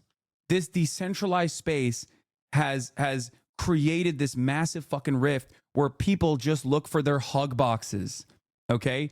They look for their own hug boxes. They do not see anything outside of that at all. But there is one way to break through, and it's not just like making the best fucking possible podcast to appeal to these people. Okay, that's one part of it. But what you also have to do, fucking do is change the attitude of the Democratic Party. Okay, you have to focus on the material harms that people are experiencing, and you have to actually put up a fucking fight. Drop this bullshit with like corporate donors and corporate benefactors. If you don't do that, fascism is going to thrive, and you are slowly but surely going to lean to the right over and over again, year over year, and always refuse to comprehend like why this is happening. You're like, oh, people are too stupid to vote for us. Why don't they vote for us? Why don't they vote for us? It's because you're just simply normalizing right-wing sentiment to your base when you do that, instead of launching a fight. People are not separating your quote-unquote socialist identity and your analysis of how the DNC has been fucking up since 2016. It's one of the biggest uphill battles I've noticed when engaging with naysayers. I know.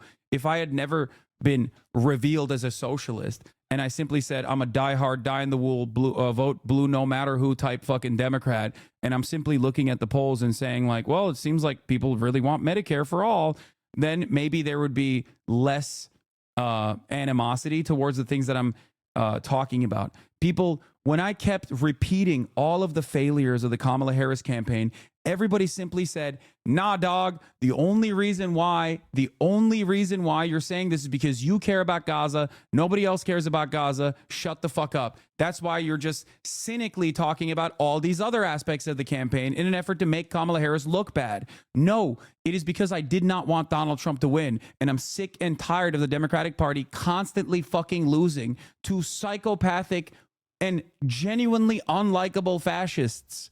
It's fucking ridiculous. I care about trans people. I care about undocumented immigrants. I care about black people. I care about these marginalized communities that are going to be harmed. I care about women being able to have autonomy over their own fucking bodies. These are the things I do care about. I care about the working class. I don't want these people to get harmed under another administration that is going further and further into right-wing fascism. This was a resounding victory for the Republican Party. Honestly, I was a major naysayer. I called you cynical. I'm sorry. I was very wrong. It's okay. But remember, if you came in here early on to tell me I was wrong, okay, I do not fault you for that. There was so much communication from the top that like, no, actually the left is fucking delusional. They're stupid. They don't know what the fuck they're talking about. They're patently unserious people. And they're doing that right now. They're doing that in mainstream media right now. Okay? At this very moment, every fucking panel is repeating the same stupid sentiments over and over and over again, that like Kamala didn't attack right enough. She should attack further to the fucking right. That was a major flaw in her campaign. All this shit. Remember, the part of your brain that wanted to believe that comfortable narrative that people were pushing, and work against that. We should have accountability for people on our side that spread misinformation about polling. I don't necessarily care about that all too much. I'm more of a message person. I care about the campaign that the Democratic Party is committed to. I don't really give a shit about people not believing or believing the polls all that much, because I think that polling being correct or polling being incorrect does not change the reality that the Democratic Party was obviously doing a fucking awful job. I actually unsubbed a couple months ago because I was so angry that with what you were saying, but you were right and I was wrong. I never thought it would be a Harris blowout, but I thought she had more support than she did. It's all good. You can subscribe again now. All of you can subscribe as well, as a matter of fact, at the top of the hour, where there is not a 3-minute ad break, but you can still subscribe regardless. Twitch Primes are free. And you can subscribe to show support if you would like to, and keep this an ad-free broadcasting experience for everyone. You can also get gifted a sub. You can use those emotes that you get from gifted subs.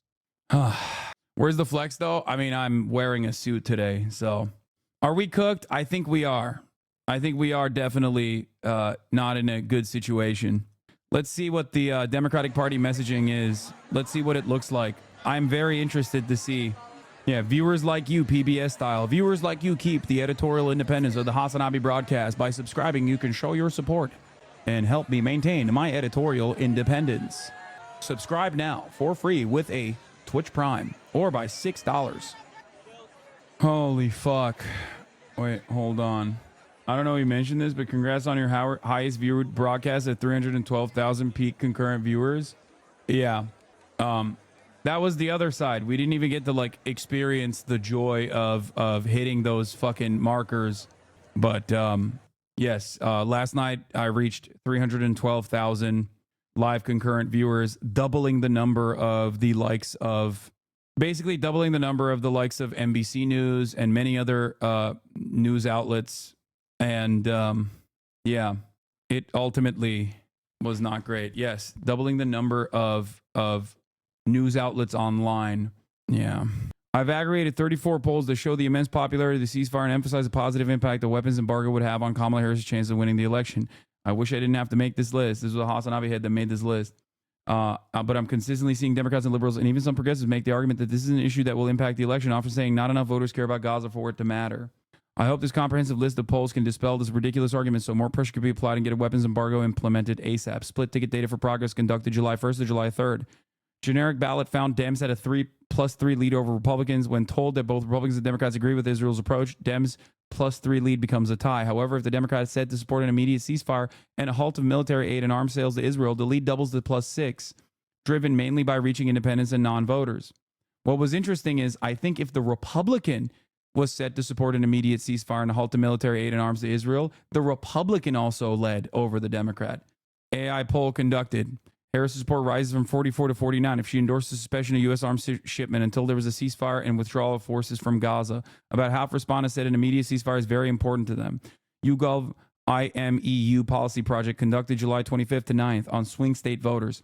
34% of PA voters, 35% of AR voters, 39% of Georgia voters are more likely to support the Democratic nominee if they vowed to withhold weapons to Israel. Less likely was between 5 to 7%.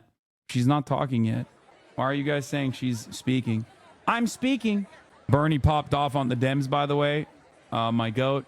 Raise your hand. God bless America. Fuck. The 18 to 34 demographic shift to me is the most startling, says global affairs columnist from the Washington Post. At the risk of painting a far too broad brush, it's an entire generation that's trending towards post-literacy. That doesn't read full articles, doesn't read books, gets its information from bits and bobs of video while scrolling. This is true not just of young people, but of course, it's reshaping the political landscape. I think that is a major issue here for sure. Here, let's speed this up, see if it catches up to real life. What the fuck is post-literacy? It just means that people don't give a fuck about reading a full article anymore, and they're just like... They're slaves of the goddamn headlines and TikTok videos. Our attention spans have shortened. Okay? Yeah. The two Senate Dems to win in Trump states so far being Baldwin, a lesbian Medicare for All supporter and former opponent of the Iraq War, and Slotkin, a former CIA officer who ran ads with pics of her with George W. Bush, points towards Kamala's loss being less about ideology and more about competence. If the story was public rejection progressivism, Baldwin wouldn't have fared well. She's arguably to the left of Harris. If it was voters rejecting centrism, Slotkin wouldn't have done well. The common denominator is that they were A, experienced, B, not Biden admin members. Gallego in Arizona is another example. He's outrunning Kamala by a ton. In the state, she's lost a ton of ground. He's a past progressive who ran hard to the center like she tried to. It worked for him, but not for her. I don't think so. I think that, once again, it's issues-based for the most part when it comes to Senate runs. And when it comes down to, like, down-ballot races, they are forced to make stances on issues specifically. A lot of people definitely didn't like Joe Biden. That much remains. And a lot of people associated Kamala Harris with Joe Biden, and that was a major flaw. But I think the reality of the matter is that there are like, we will never know what a more progressive message would look like in those races. That's number one. And number two, I think that overall, when you have to force your campaign around issues directly and not about like fucking civility or whatever the fuck, people are going to be more responsive to that. Yeah. Also, Gallego's opponent is very unlikable. That as well plays a role. Listen, Trainwrecks goes off on his chat for thinking their lives are going to be changed from better due to Donald Trump being elected. Tomorrow, listen. Tomorrow, your life is not changing. You're waking up. He's doing the HasanAbi method. He's doing it, the mad lad. That is like verbatim what I've been telling Republicans in my chat. They keep saying cope and seethe. Going to work, or you're waking up, you're picking your ass for the little dingleberry that's sticking out of your fucking ass hairs. And what a beautiful way with words he you're has. You're going to flick it on your fucking wall. That's about it. Your life is not changing. Do you understand? Your life is not changing. The only person getting rich from this is me, Aiden Ross, XQC, and he's fucking brother. A Canadian is getting more result from. Okay, to be fair, that's not true. XQC is down $700,000. I'm sure that he's more than made up for it with how much cryptocurrencies went up, but like he did lose $700,000 because Divorcelli told him Kamala is a lock. Trump winning than you as an American. How can you, normal people that are living your 9-to-5 jobs, be sitting here saying, yeah, man, fuck yeah, Trump won. Life's going to be great now. Hell yeah. Brother, I can name 10 Canadians that are benefiting from Trump winning more than you Americans. What the fuck delusional world are you living in? Tomorrow. Do you think there's a possible future where there's a party realignment where Democrats decide they have to go further right than the Republican Party in order to win? I feel like that's the only possible strategizing the powers that be in the Democratic Party can come up with. I mean, you will never be able to outflank the Republicans. They'll just be like full-blown Hitler. I mean, they are already there, pretty much. They just haven't said that they're full-blown Hitlerian, but their policies are full-blown Hitler. So I don't know how much further right they can go. I guess like they want to kill you if you're gay, maybe. Like, I don't know. Like concentration camps, not just for the undocumented migrants, but for like undesirables, the moral degenerates, in the same way that Hitler did for like trans people, gay people. White people are not allowed to have abortions. Like that would be, I guess that is where they'll go, but they'll still go right. There's always room to go more right. The biggest character in this race to me was not on the ballot in 2020. It was Joe Biden, in my opinion. Like Joe Biden's refusal to do what he implied he would do in 2020 and transition to a different type of generation, allow Democrats to have a broader conversation about change, allow Democrats to be freed from the status quo, is not what happened. I think it would be easier for me to say that Donald Trump completed this mass realignment among the working class if we had a universe where the Democrats had a primary, where the Democrats nominated a candidate that was based around some set of ideas, and it was not tied to this administration so clearly and the status quo. But since that is not what happened, I think it has made the Republican ability to be the agents of change so much easier that I find it the biggest thing that has happened in this race. And I think speaks to what we're saying about what's happened over the last 3 months. The place that they were in before the candidate switch happened made it such that you could run a perfect race or whatever. And you are still playing on ground that brings you to 50-50. Because the biggest thing, in my opinion, that happened was they tied themselves to an unpopular administration and with it, the status quo. That did not represent change. And there was a... Yes, dude. Yes. It's 100%. Flawless campaign, by the way. The biggest character in this race, to me, was not on the ballot. Oh, here. This is the video version of Ested saying these things. Friend of the show, Ested. I specifically remember Biden saying he would run again. Why are people making this up? No, he actually alluded to being a one-term president and a transitional candidate pretty early on because everyone was like, he's old, he's too old, he's too old. Start the steal is what I'm saying. Why the fuck haven't we started the steal yet? What happened? Is it too big to rig, folks? Are the too big to rig guys right? Were they right? They were too big to rig. Start the steal. Anyway, Donald Trump is no greater friend of the far left, which has managed to alienate historic numbers of Latinos, blacks, Asians, and Jews from the Democratic Party with absurdities like defund the police or from the river to the sea or Latinx.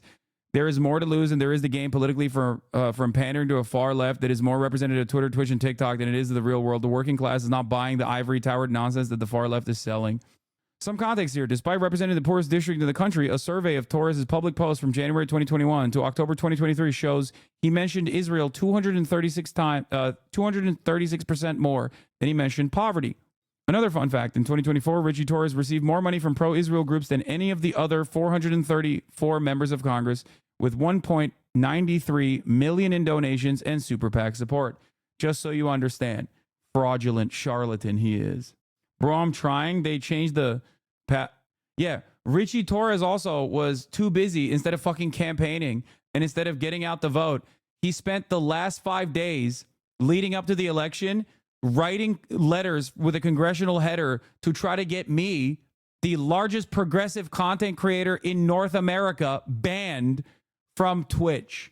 And he was primed to do so by a community chock full of online trolls that have been doing Gamergate style politics. That's what they were focused on in the last couple of days of the election. While I was trying to do election coverage, that's what the fuck they were focused on. Just interesting stuff to me. I feel like maybe your priorities were a little out of whack. They're doubling down on that. They think you caused Kamala to lose. Yeah. Should have been phone banking and knocking on fucking doors, you know? More doors.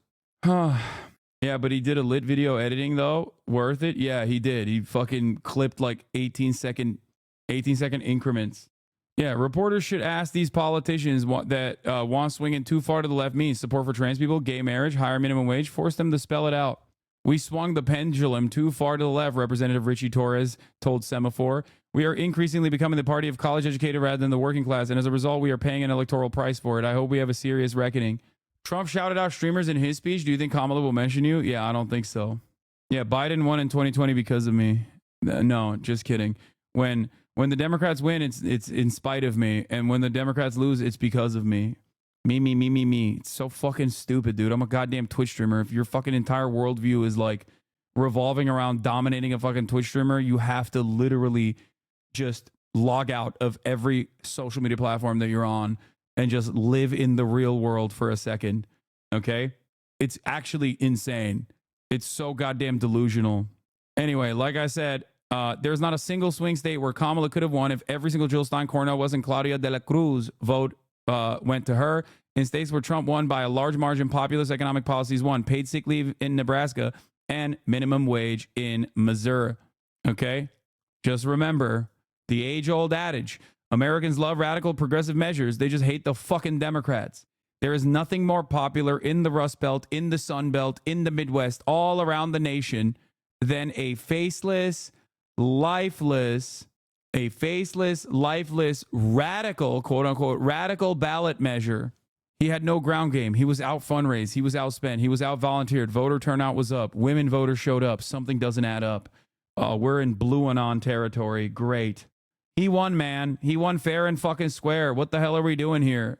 I'm so scared that liberals are deluding themselves into like the exact same. She lost because of misogynoir. You can see this through the dissection of the demographics. Okay, guys, Kamala Harris is a black woman. Okay, she knows this better than you all do. Why do I know she knows this? Because she never did that like, I'm a black woman, that's why you have to vote for me shit that Hillary Clinton was pulling off when she was going the I'm with her route. Okay? You have to overcome those hurdles, and she could have out-messaged on that, not by tacking to the right, but by simply addressing the fucking problems that people were experiencing. That's it. People do not give a shit who their politician is or what their demographic background looks like. There are people who do care about that, and they're racist, and they're never going to fucking vote for her anyway, okay? They're Republicans regardless. But there are so many people who just want to believe that the Democratic Party will defend them. And if you don't put that message out there, you're not going to win. That's it. That's it. We're still waiting on Kamala Harris.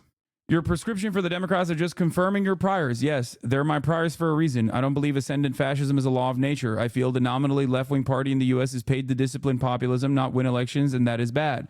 For weeks, I asked any evidence Liz Cheney had naturally occurring constituency outside of MSNBC, and I was repeatedly told Shore and Dunn had super secret data that this is what the public was crying out for. You think I'm just vibing on ideology? You should see the other guys. It's all ideology all the way down. Welcome to the party. This is very important to understand. They call us idealists. We are not idealists. We are pragmatists. We are realists. Okay? The things that we advocate for are not only morally correct, but they're also good campaign measures, whether it be on Gaza, okay, separating yourself from Biden's objectively horrifying, morally unconscionable, but also deeply unpopular Israel policy was not only the morally correct thing to do, but it was also electorally successful. Do you understand? And it's not just Gaza either. There's room in the tank for every single fucking issue that the Democratic Party tacked to the center on. Okay? Every single issue, sorry. Say you want to expand Medicare. If you're not going to do Medicare for all, say you want to expand Medicare to at least 55-year-olds. That is a fantastically popular, means-tested policy. But no, we can't do that. That's too radical. This is why I don't understand why they ever picked Tim Walz to begin with. It does not make any sense. Okay? Is that on CNN right now? I'm not going to watch CNN. I don't want them to come after me. Yeah, and here, those Medicare drug prices that are supposed to drop in 2026 will now happen under a Trump administration, which he will, of course, take credit for. And then maybe he'll be able to push J.D. Vance into a resounding success. A quick heartbreaking video of from October of Black Detroit organizers. Okay, we're not going to do that right now. Yep, time to break from the left. Next time, Dems should try saying they'll do more crackdown on immigration than Republicans. Instead of defund the police, run a prosecutor. Talk about having a gun, wanting a strong military instead of your identity. Just some ideas. More ideas of how Dems should pivot to the middle in the wake of this loss. Offer to put a Republican in your cabinet. Find Republicans willing to be your surrogates and make them major parts of the campaign. Talk up how much you agree with Republicans on the issue in debates. If you do wind up proposing a policy like capital gains tax increase, make sure that you propose a hike smaller than proposals from other leading Democrats. Avoid making substantive concessions to the activist left on Israel. In fact, reassert Israel's right to defend itself. I guess at the end of the day, I just wish Harris hadn't said Latinx so much. What was also so nutty about it was Kamala Harris had ran against all of this in 2019 when the Democratic Party was worried about a Bernie Sanders victory in the primaries. Okay? That's the issue here. Like, that's the problem here. Do you believe the rest of the world should have something to say in the U.S. election? Yeah, it's not how that works. Bernie Sanders calling out the Democrats. Do we have a video or just a post? Oh, also, the Department of Justice are delaying their cases against Donald Trump as expected. Oh boy. That these cases can't go forward when Donald Trump takes office. What's interesting here is that the DOJ is moving to end them even before he takes office, citing the long-standing DOJ policy that sitting presidents can't be prosecuted.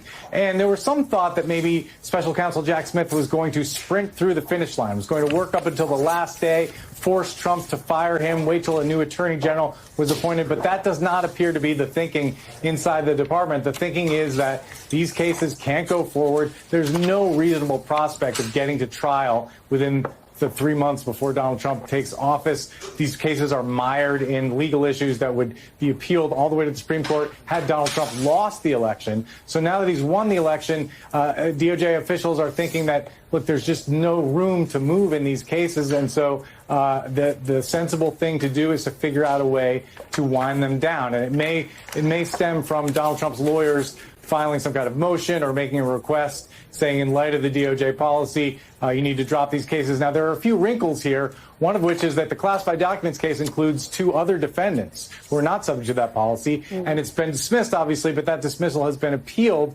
And the DOJ considers that ruling to be very bad law that it would like to be overturned. So that appeal may continue in some form.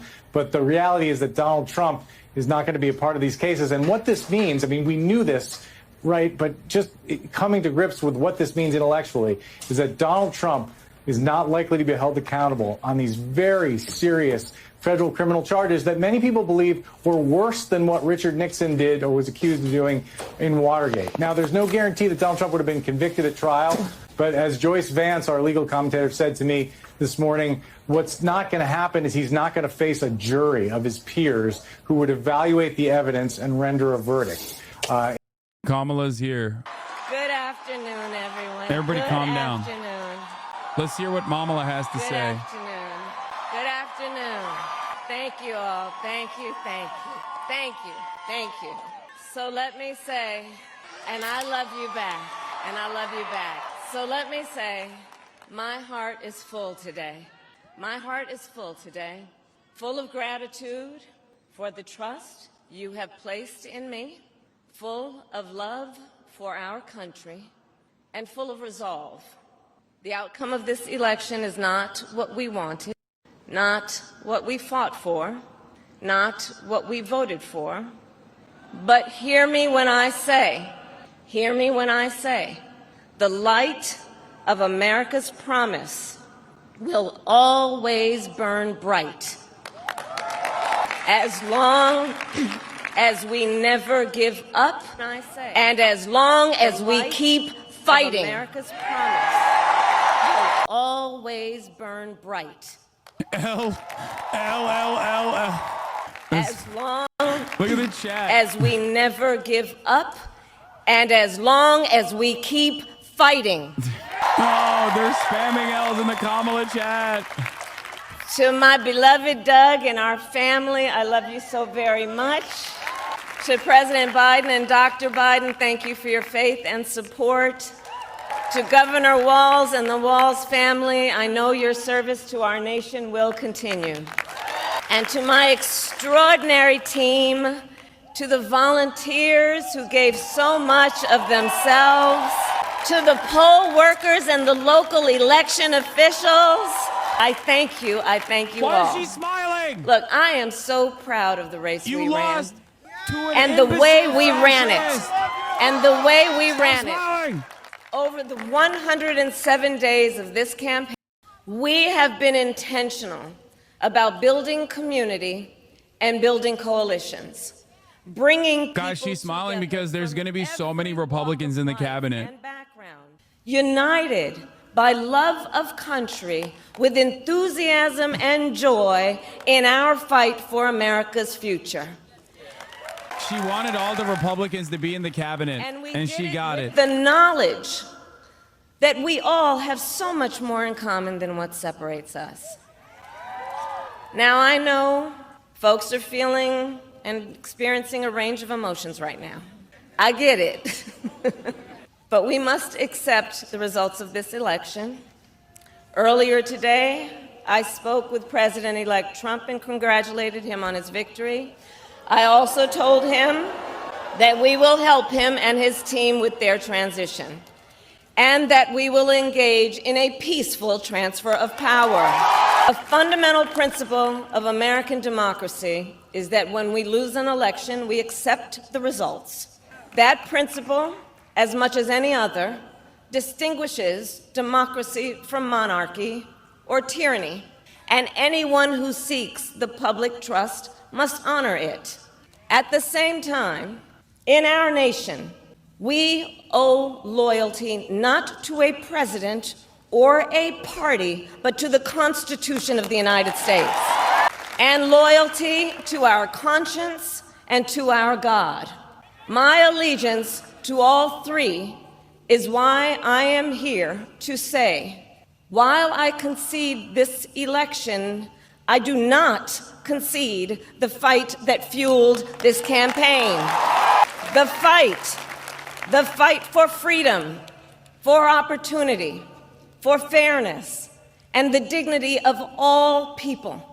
A fight for the ideals at the heart of our nation, the ideals that reflect America at our best. That is a fight I will never give up. I will never give up the fight for a future where Americans can pursue their dreams, ambitions, and aspirations, where the women of America have the freedom to make decisions about their own body and not have their government telling them what to do. We will never give up the fight to protect our schools and our streets from gun violence. And America, we will never give up the fight for our democracy, for the rule of law, for equal justice, and for the sacred idea that every one of us, no matter who we are or where we start out, has certain fundamental rights and freedoms that must be respected and upheld. And we will continue to wage this fight in the voting booth, in the courts, and in the public square. And we will also wage it in quieter ways, in how we live our lives, by treating one another with kindness and respect, by looking in the face of a stranger and seeing a neighbor, by always using our strength to lift people up, to fight for the dignity that all people deserve. The fight for our freedom will take hard work, but like I always say, we like hard work. Hard work is good work. Hard work can be joyful work. And the fight for our country is always worth it. It is always worth it. To the young people who are watching, it is, I love you guys. To the young people who are watching, it is okay to feel sad and disappointed, but please know it's going to be okay. On the campaign, I would often say, when we fight, we win. But here's the thing. Sometimes the fight takes a while. Thanks for the 5 That doesn't mean we won't win. That doesn't mean we won't win. What are you talking about? Win what? The important thing is don't ever give up. Don't ever give up. Don't ever stop trying to make the world a better place. You have power. You have power. And don't you ever listen when anyone tells you something is impossible because it has never been done before. You have the capacity to do extraordinary good in the world. And so to everyone who is watching, do not despair. This is not a time to throw up our hands. This is a time to roll up our sleeves. This is a time to organize, to mobilize, and to stay engaged for the sake of freedom and justice and the future that we all know we can build together. Look, many of you know I started out as a prosecutor, and throughout my career, I saw people at some of the worst times in their lives. Say it! People who had suffered great harm and great pain. And yet, found within themselves. Oh my God, please say it. The strength say it. And the say courage that you are a small and the business resolve lover. I'm a small business. You're a small business. To take a stand, to fight for justice, to fight for themselves, to fight for others. So let their courage be our inspiration. Let their determination be our charge. And I'll close with this. There's an adage an historian once called a law of history, true of every society across the ages. The adage is, only when it is dark enough can you see the stars. I know many people feel like we are entering a dark time, but for the benefit of us all, I hope that is not the case. But here's the thing, America, if it is, let us fill the sky with the light of a brilliant, brilliant billion of stars. The light of optimism, of faith, of truth, and service. Donald Trump said he's going to start mass deportations day one, by the way, as of this morning, according to Axios reporting. And may that work guide us, even in the face of setbacks, toward the extraordinary promise of the United States of America. I thank you all. May God bless you, and may God bless the United States of America. I thank you all. Why is she laughing and smiling? Why is she laughing and smiling? I don't understand. Even Doug looks more upset about the prospect of a American fascist tomorrow. You know what I mean? She's like, yeah, I fuck shit up. I tanked this shit, dude. That's right. That's right. I came in and I fucking destroyed any hope that you might have had of combating growing fascist momentum in this country. And I'm smiling and waving away, dude. Let's go. She made hints for a run in 2028, but her political future is dead, right? Don't tell me the libs will. No. She's done. It's over. I do not believe that Kamala Harris has a singular shot in hell of running for higher office or running for the highest office ever again, especially because Nancy Pelosi and many others in the establishment actually fucking did not like her. They didn't. They were like, she sucks. We should do an open primary. I thought it was a mistake to do an open primary because I thought like she would at least have competent people around her to like, message appropriately. I was wrong. I'm sorry, but what are you saying? You wanted her to cry or what? The fuck do you mean? Demonstrate the appropriate emotion for the fucking time, okay? For the times that are ahead. You just lost to Donald Trump. You just lost to a motherfucking fascist like Donald Trump, who was already, he had lost once already. People didn't like him. He was a disliked person. And she's over here smiling and being like, yeah, that's right. Are we in imminent danger or not? Is Donald Trump a fascist or not? Can someone explain this to me? A brief history of presidential concessions. Trump has never explicitly conceded. The thing is, the Democratic Party's talent is so deep. The bench is deep, dude. There are a lot of guys like Timothy Waltz out there, okay? Tim Waltz is not the only guy.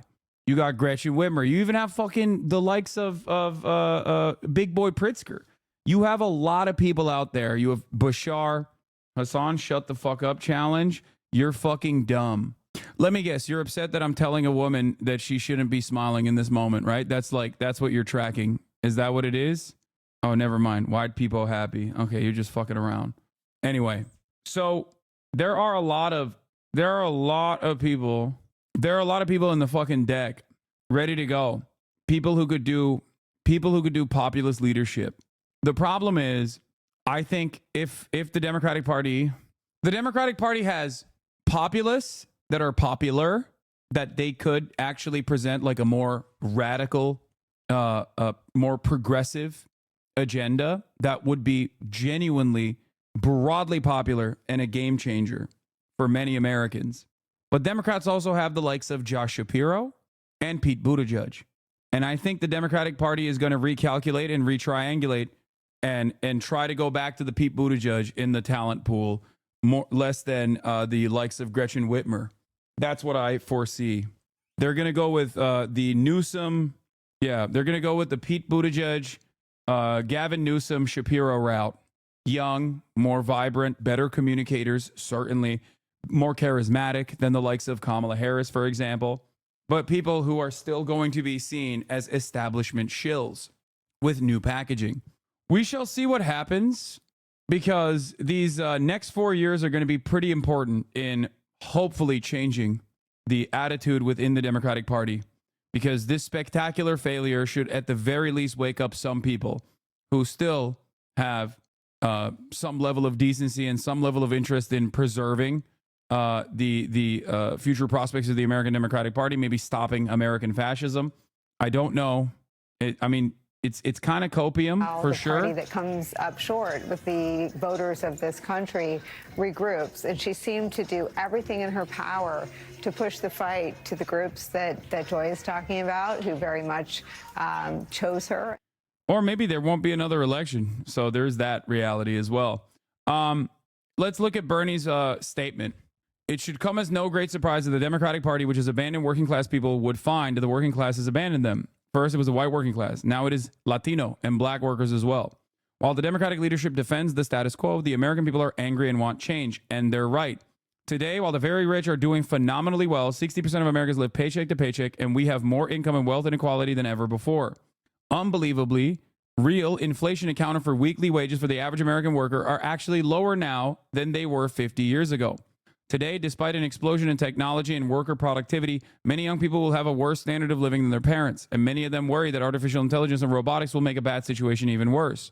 Today, despite spending far more per capita than other countries, we remain the only wealthy nation not to guarantee health care to all as a human right, and we pay, by far, the highest prices in the world for prescription drugs. We alone among major countries cannot even guarantee paid family and medical leave. We're the only one who can't do that. Today, despite strong opposition from a majority of Americans, we continue to spend billions funding the extremist Netanyahu government's all-out war against the Palestinian people, which has led to the horrific humanitarian disaster of mass malnutrition and the starvation of thousands of children. Will the big money interests and well-paid consultants who control the Democratic Party learn any real lessons from this disastrous campaign? Will they understand the pain and political alienation that tens of millions of Americans are experiencing? Do they have any ideas as to how we can take on the increasingly powerful oligarchy, which has so much economic and political power? Probably not. In the coming weeks and months, those of us concerned, he said, probably not. He's done. He's like, yeah, I've won my, 84th independent Vermont senatorial run. I'm done. I'm out. In the coming weeks and months, those of us concerned with grassroots democracy and economic justice need to have some very serious political discussions. Stay tuned. Anyway, this is a surprisingly more critical statement from Bernie Sanders, who has almost always consistently towed the party line at the end, okay? And even after the race is over. So I'm a little bit shocked. Stay tuned. Bernie 2028. Yeah, dude, he's going to run at 98 years old.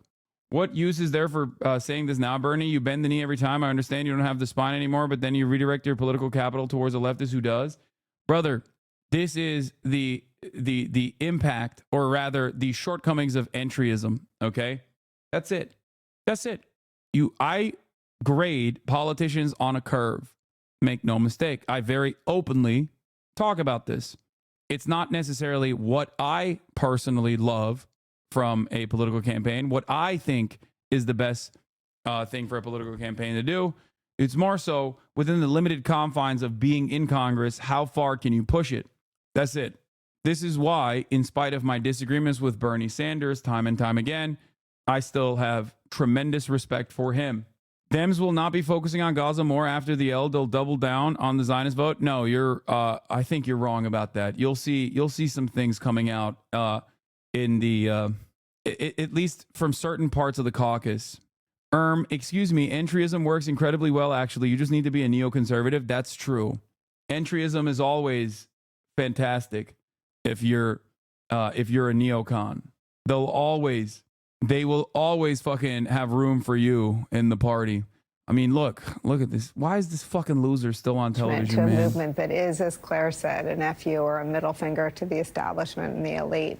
But there are a whole lot of women in this country, I think, who feel like collateral damage, because the truth is ProPublica has just started its extraordinary body of reporting about the fatal aspect of being pregnant in America, in Donald Trump's post-Dobbs America. And those stories won't go away.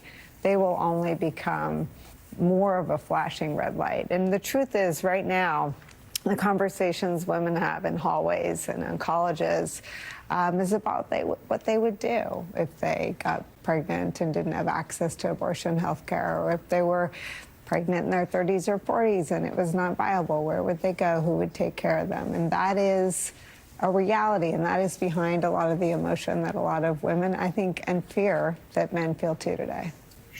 They have to be criticized as well. If they had shown any real opposition to Biden admin, the elections could have been much different. What you called their calculation to decide to back Biden and be silent has been a fiasco. I think that there was a mistake there for sure. I don't disagree with that. I was very openly critical of that move while it was happening, obviously. But listen, you're never going to get someone like me to go above and beyond and only hyper-focus on the likes of Bernie Sanders. Just as I do not spend an insane amount of time like yelling about fucking what Twitter leftists are saying, I'm not going to spend a whole ordeal hyper-focusing on some of the people closest to my worldview that are active in American Congress. Okay? That's it. That's my calculation. You might disagree with that, and that's perfectly fine. Okay? But I don't think that that is productive. I want others in Congress to come closer to Bernie's position, to come closer to AOC's position. You might disagree with that, and that's perfectly fine. You know, that's your opinion. My opinion is mine. But I am always going to focus on the real fucking demons. Okay? Because the reality of the matter is, while there are a tremendous number of failures that the progressive wing of the Democratic Party has contributed to, okay, it's still, I mean, it's not even close to like what the establishment Democrats are championing. As I've stated before, if 75% of the Democratic caucus had AOC's position on Israel, this would not even be a question. This wouldn't even be a problem. They would have already passed the bill to stop weapon shipments, like with resounding success. Or they would have gotten Biden. They would have been able to pressure Biden into stopping this. So I don't want that from you, Abi. It's still a reality. The progressive movement chose to stay silent to not hurt the chances of Biden getting reelected. With the benefit of hindsight, I think it probably did the opposite and alienated the base. If there was an actual primary, it probably would have been much better. Yeah. Nice magenta suit, buddy. You think you're slick, signifying you're not being open about your right-wing grift from here on out. It's gross, but the only way it can be stopped is subscribing at the top of the hour. No ad break. You lost Kamala this election. Sorry, I'm a bit early. Had to get you. That's right. My right-wing grift is complete. I'm moving into the right-wing slant here. But yes, you can support my right-wing grift by subscribing and help me maintain my editorial independence with subscribers such as yours. Michael J. Stern, Hexa B2, thank you for the 10 gifted. CNN has a story titled Where the Harris Campaign Went Wrong. Nope, I won't read it. Harris ran a great campaign. The story should be titled Where the American People Went Wrong. Yeah, we should blame voters over and over again. I think that is going to be a successful strategy next time. Losing with some typically means winning with others and vice versa. Losing big with everyone across the board is nearly unprecedented and hard to conceive as even possible. Kamala Harris lost with every constituency, okay? With every constituency. Red wave is an understatement, except for plus 65-year-olds and white college women with a slight gain. Now, you need to understand. Wait, have you already addressed the 20 million less voters? It genuinely confuses me. Were people just not motivated to vote? Why is that confusing? There were two major reasons for why this happened, and I told you it was going to be depressed voter turnout regardless, because 2020 was unique because of COVID. You had universal ballot, you had universal early voting, mail-in ballots. It was much easier to vote. That's why Donald Trump made tremendous gains on his side, even though he lost, because Joe Biden had even bigger gains, right? But beyond that, there was always going to be less people voting overall. But one of the major problems with the Kamala Harris campaign is that she is slated to lose 10 to 15 million voters overall, whereas Donald Trump only lost around 3 million voters from his number in 2020. Okay? Count isn't over yet. Just in Cali, there's 7 million votes. I'm going to tell you right now, you don't want to look at those numbers, okay?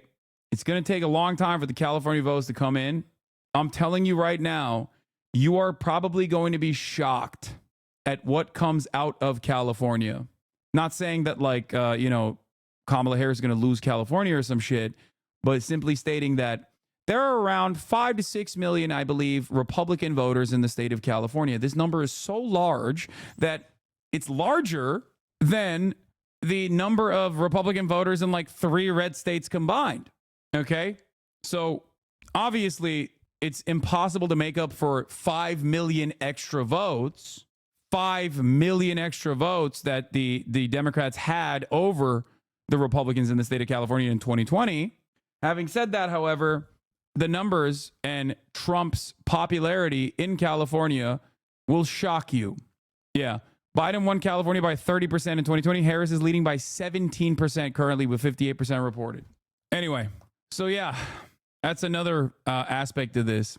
But what's really important is what people are not looking at, okay? What people are looking at and what people are not looking at is very frustrating. On MSNBC, Joe Scarborough is blaming Trump's win on progressives for using pronouns.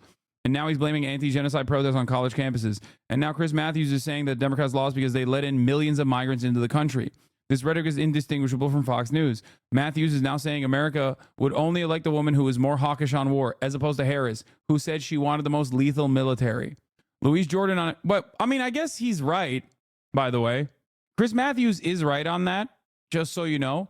It's just that it wouldn't be a Democrat. America is more likely to elect a woman president that is a Republican.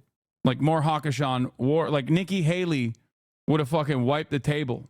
Louise Jordan on MSNBC, the progressive era has to end if the Democrats want to win again. Tim Nichols of The Atlantic on MSNBC, you're going to see America AWOL as the leader of the free world.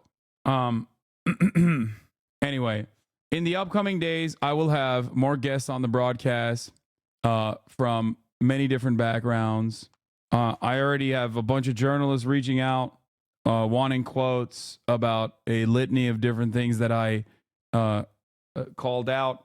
And you'll start seeing those. I gave an interview to the Wired this morning. I'm sure that'll be coming out soon. And I will have some guests on to analyze what took place. Are you free today? But yeah, become the next 13 Keys guy. No, I'm not a fucking quack. That's the problem. Democrats and independents asked if they are more or less likely to vote for Harris if she pledges to withhold more weapons to Israel. Pennsylvania, 34% more likely, 7% less. Georgia, 39% more likely versus 5% less likely. Arizona, 35% more likely versus 5% less likely. And yeah, when I say I'm going to have interviews with people. I'm going to conduct interviews with people. I also mean people who are Trump supporters, including but not limited to Bradley Martin, maybe even FaZe Banks once again. We will also have conversations with American politicians that are on the progressive side of the Democratic Party and the frustrations that they have and what the next steps are in order to make the Democratic Party a competent fighter against Republican fascism. Okay? The grifting starts, huh? Yeah. I'm going to have Bradley Martin on to agree with him on everything. I'm just going to fucking advocate for things that I'm diametrically opposed to all of a sudden out of nowhere. Yeah. We will also talk about the many different damaging policies that the Republican Party has presented throughout this campaign. And also we will talk about what that means for the future of America. Hasan bringing Republicans to the table. Yeah, I mean, but for now, let's look at what the fucking Democratic Party is saying. The mandate has won the national popular vote for the first time for a Republican for the first time since 2004.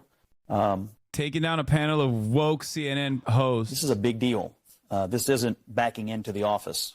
This is a mandate to do what you said you were going to do.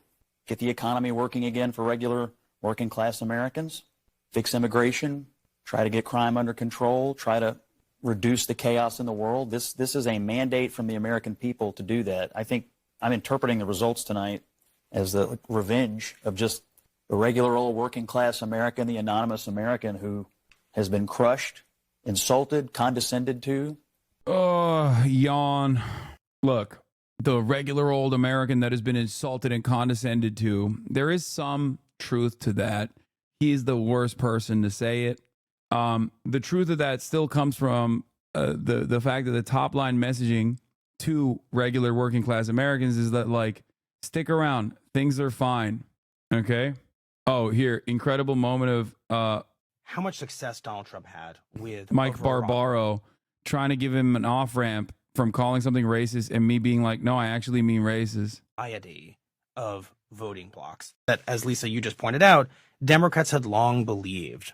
I know, man. Friends of the show are popping off. We're going to remain loyal to them. But why? But why? Why did they believe that? Like, that evidence has been clear about the drop off for a long time, right? Like, we've had 2012, we've had 2016, we've had 2020. Like, we've actually had a lot of evidence to say that the demographic destiny undertone is one that is a faulty premise. The fact that they're holding on to the Obama era, in my opinion, is a racist assumption.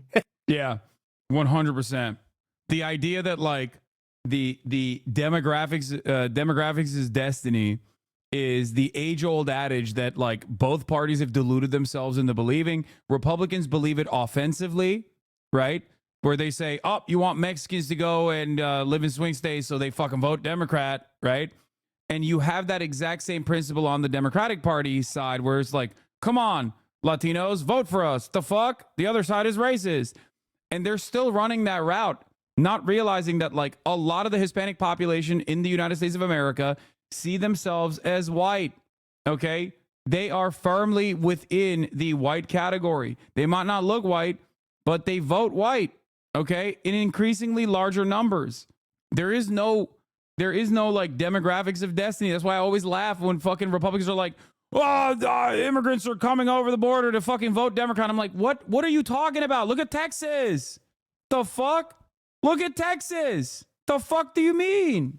Part of that, and I have consistently talked about this issue, part of that is because Latino voters in Texas, and there's so much polling on this, okay? Latino voters in the state of Texas, Hispanic voters in the state of Texas, like social safety nets. They like it across the board. Even older Latino voters want more government spending, okay? Plenty of them have revolutionary backgrounds from the countries they came from. They're union organizers. They have a leftist slant on fiscal policy, on issues that pertain to the economy. On the other hand, they also sometimes happen to be more socially conservative. So if one party, the Republican Party, just says, yeah, we're not going to do anything on the fiscal policy front, but will ham on the social conservatism, and the other party doesn't do a single damn thing about it at all and just simply goes harm reduction, harm reduction, harm reduction. Those guys are racist. They'll be racist to you. Vote for us. That has been a demonstrable fucking failure for the Latino voters in Texas. And that has always been a failure. This is why I always have hyper-focused on the Texas Latino GOP outreach. The Republican Party has nationalized that at this point, okay? If one side is saying, hey, you don't like abortion, you don't like the gay stuff, okay, I got you. Yeah, we'll fuck them up. And the other side is basically saying, no, you don't understand. These guys are racist. Don't vote for them. Please vote for us instead, without offering this base of support any reliable ways of improving their material conditions, looking at what they're hurting on and saying, I got you. I'm going to do more social safety nets for you. Okay, I'm going to do it for everybody and you're going to benefit from it. Then yeah, slowly but surely, Republicans are going to pick apart that base. And they have. They did it so successfully in the state of Texas. And now they're doing it everywhere else. To simply say, oh, it's because these guys are just uneducated. That's not enough. Okay? To simply state like, oh, these guys are just like too stupid. That's not enough. That's dumb as fuck. You don't win elections that way, right? You don't.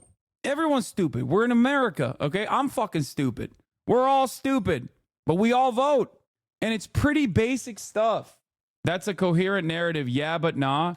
It's not only a coherent narrative, but I'm also giving you evidence, okay? And when the YouTube video comes out, I'm certain that my editors will place all of the fucking data points that I'm speaking to. I'm pulling this shit off the top dome. But that is the reality, okay? What is this? If Kamala ends up winning, the entire far left, the commies, tankies, the Hamas supporters, etc., need to be fucking jettisoned from the party. We don't need them to win elections. We can turn out our own base, and they are an absolute fucking cancer to be associated with. Yeah, well, this mentality, unfortunately, is broadly represented within the establishment Democrats, and that is the reason why they lost. The reason why they lost is because they hemorrhaged their base of support. Many people just simply didn't go out and vote. Why? Because they ran on harm reduction narratives. Harm reduction is not good for turnout, okay? That's it. You cannot try to redefine the Democratic Party's base of support. If you only focus on the Liz Cheney constituency that literally does not exist, okay, then yeah, you're going to lose 14 million fucking voters. Some of them are going to take it one step further and go to the fucking right. They're going to be like, fuck this shit. I'm mad. I'm mad at the Democratic Party. They never fucking respond to my interests at all. Fuck these guys. I'm angry. At least those guys on the other side, on the Republican side, are saying I'm right to be angry. And then they're pointing my anger at something that is entirely irrelevant, you know, a red herring. Democrats picking Joe Biden over Bernie Sanders in 2020 when a map of donations looked like this is what guaranteed a Trump win in 2024. I mean, yeah, that too. The Liz Cheney part exists. It exists. That's just silly. You gotta be kidding, right? It went up 1%. Oh, it didn't, by the way. No, the Kamala Harris campaign lost more Republican voters. It actually went down by 1%. So you're not even right on that. You're literally wrong. It went down by 1%, not went up by 1%.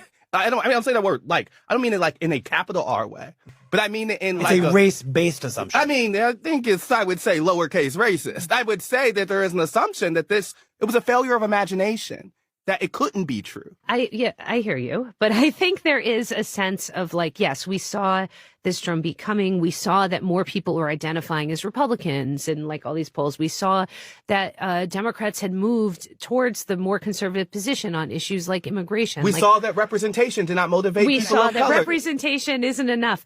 But at the same time, you're saying having a black candidate. People don't vote just on representation. There's another half of this, though, which is that Democrats lost sight of why they were winning voters like this in the first place. Thank you. Preach. And which is? Well, one reason that I think is worth mentioning is the economy and helping working people against the establishment and corporations.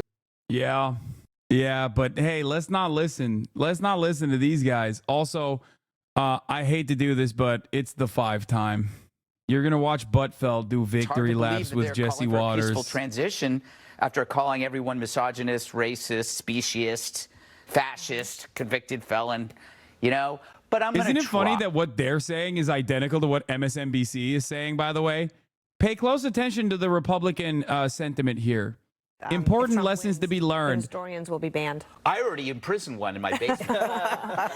Jessica, you've had some time to reflect as well. We had some comments from you throughout the 24 hours. Where are you right now? I am here, living unburdened by what has been and with the promise of the future. Congratulations to President-elect Donald Trump and to those of you at the table who were supportive. I think that there have been a good amount of Democrats who have understood what this was, which was not only a repudiation of the Biden administration, which Vice President Harris is part of, but the way the Democratic Party has been doing business the last 2 cycles. And a lot of the lessons that should have been learned from Hillary Clinton's loss were not learned now. And the 2020 election was an aberration election because it was a COVID one. And I think that you're right, Judge, about this being leftover from COVID, but not about people thinking about lockdowns, but about inflation.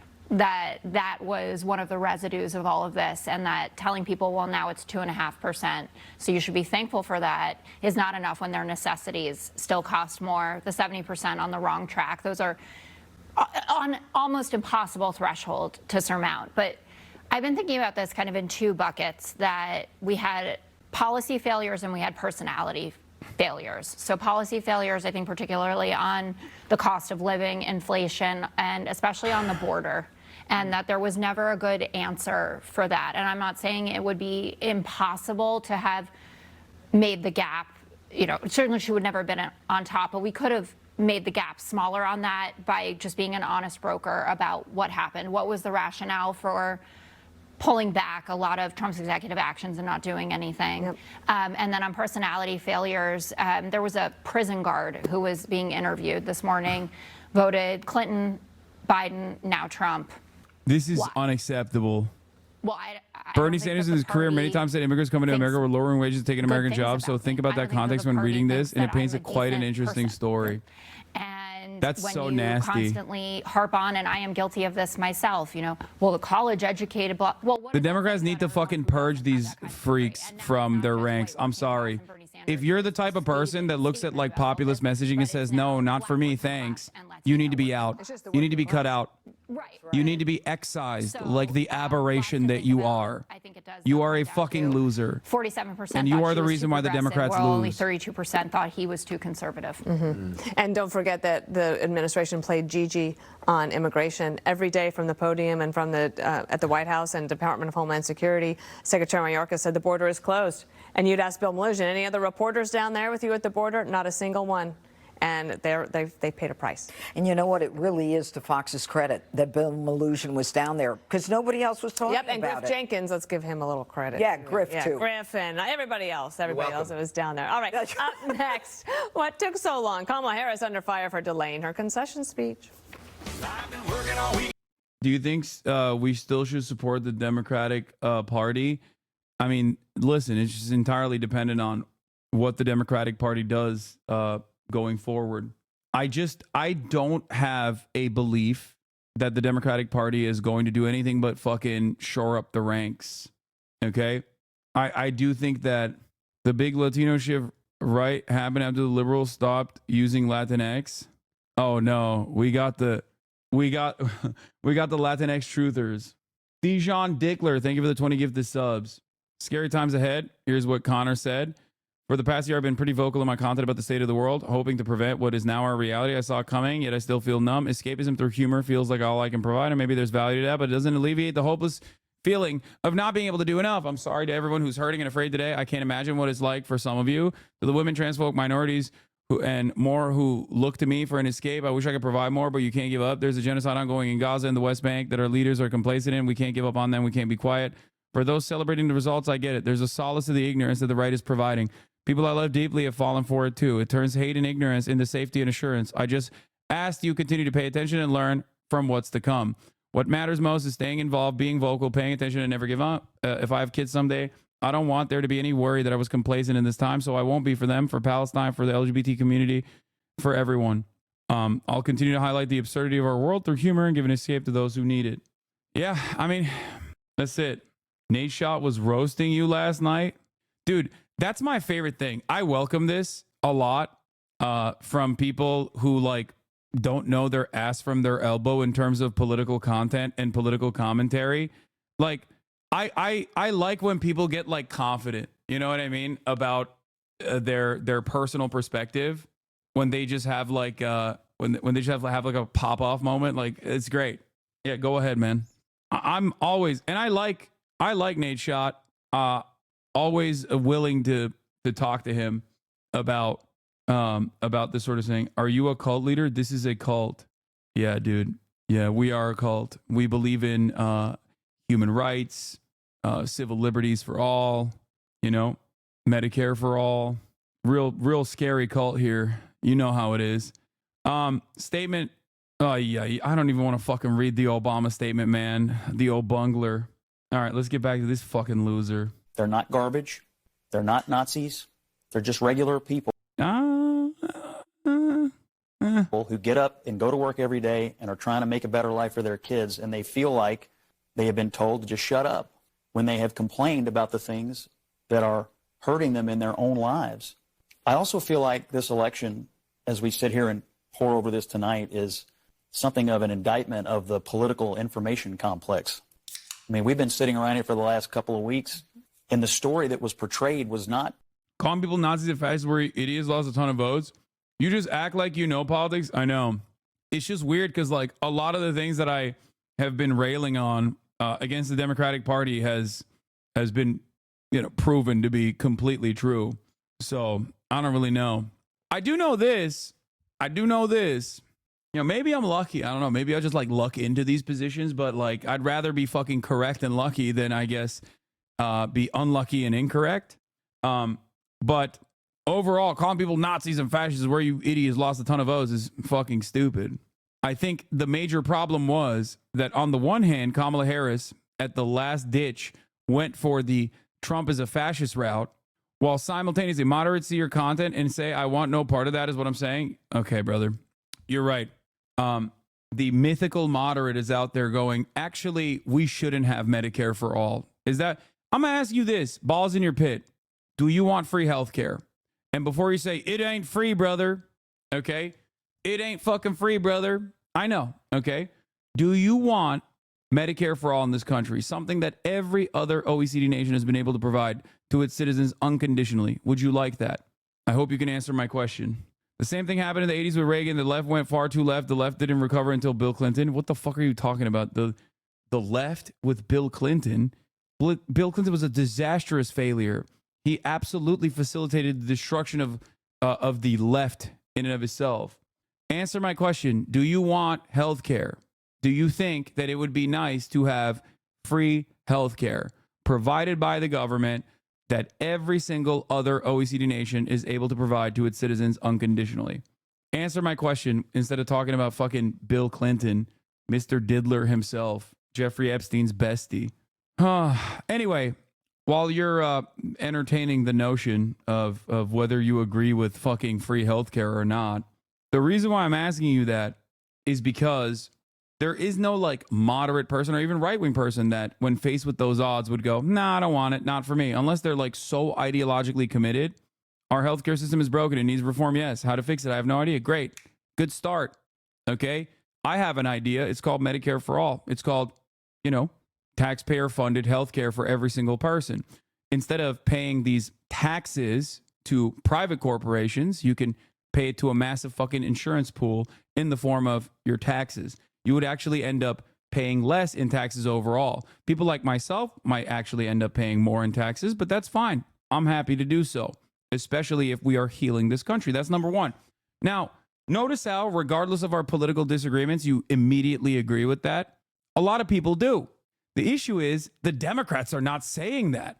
The Democrats are not presenting that as an alternative. That's the problem. And in terms of like moderates, I don't think any moderate would look to what I just had to say and turn around and go, not for me. No, thank you. There is no real, like, I'm right down fucking smack dab in the center of things type moderates. That's not a real thing. People have a litany of issues that they care about, okay? And on some of those issues, they might even be considered a radical progressive. They're not so radical after all when you adjust it to the rest of the world, right?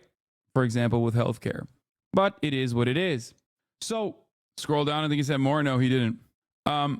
Anyway, the other thing that I wanted to mention is calling people Nazis and fascists where you idiots lost a ton of votes. No. I think the problem is when the Democratic Party says Trump is a fascist while or Trump is garbage, while simultaneously running towards the Republican Party and parading fucking dyed-in-the-wool fascists like Liz Cheney, saying that, like, the Republican Party is fascist and that's why we have to do their policy on the border, is something so inconsistent, so idiotic, that even the dumbest person on the fucking planet would look to that and go, yeah, that doesn't make any sense. That's hypocritical. What the fuck? You said the border was racist, and now you're saying you want to do the border. I don't believe you. This is another thing that I have actually yelled about quite frequently. If you were paying attention to, my criticisms of the Democratic Party, even before Kamala Harris and certainly after Kamala Harris was swapped out, this was one of those things that I was frustrated with. It's not necessarily calling them fascists as a problem. It's calling them fascists while simultaneously trying to do that fascism on your own. It's not as simple as free healthcare. We're bipartisan, so there has to be compromise. Why? Bipartisanship for the sake of bipartisanship is idiotic. Republicans never look for bipartisan compromise when they do tax cuts. They never look for bipartisan compromise when they do deregulation. Why is it that it's always bipartisanship for the sake of it in and of itself?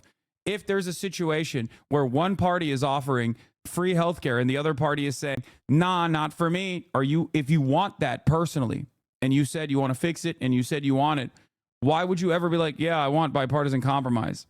If it's something that we can afford, which we certainly can in the United States of America, why the fuck would you ever say, oh, I just want bipartisanship for the sake of bipartisanship? And I know you said nothing is free. I already knew that you were going to say that, which is why I presented the alternative as I presented to you that talking point before you fucking typed it out after Googling a little bit and then gave you a counter to the nothing is free. I know it's paid for by tax. You'd be paying a lot less than you currently do for your health care.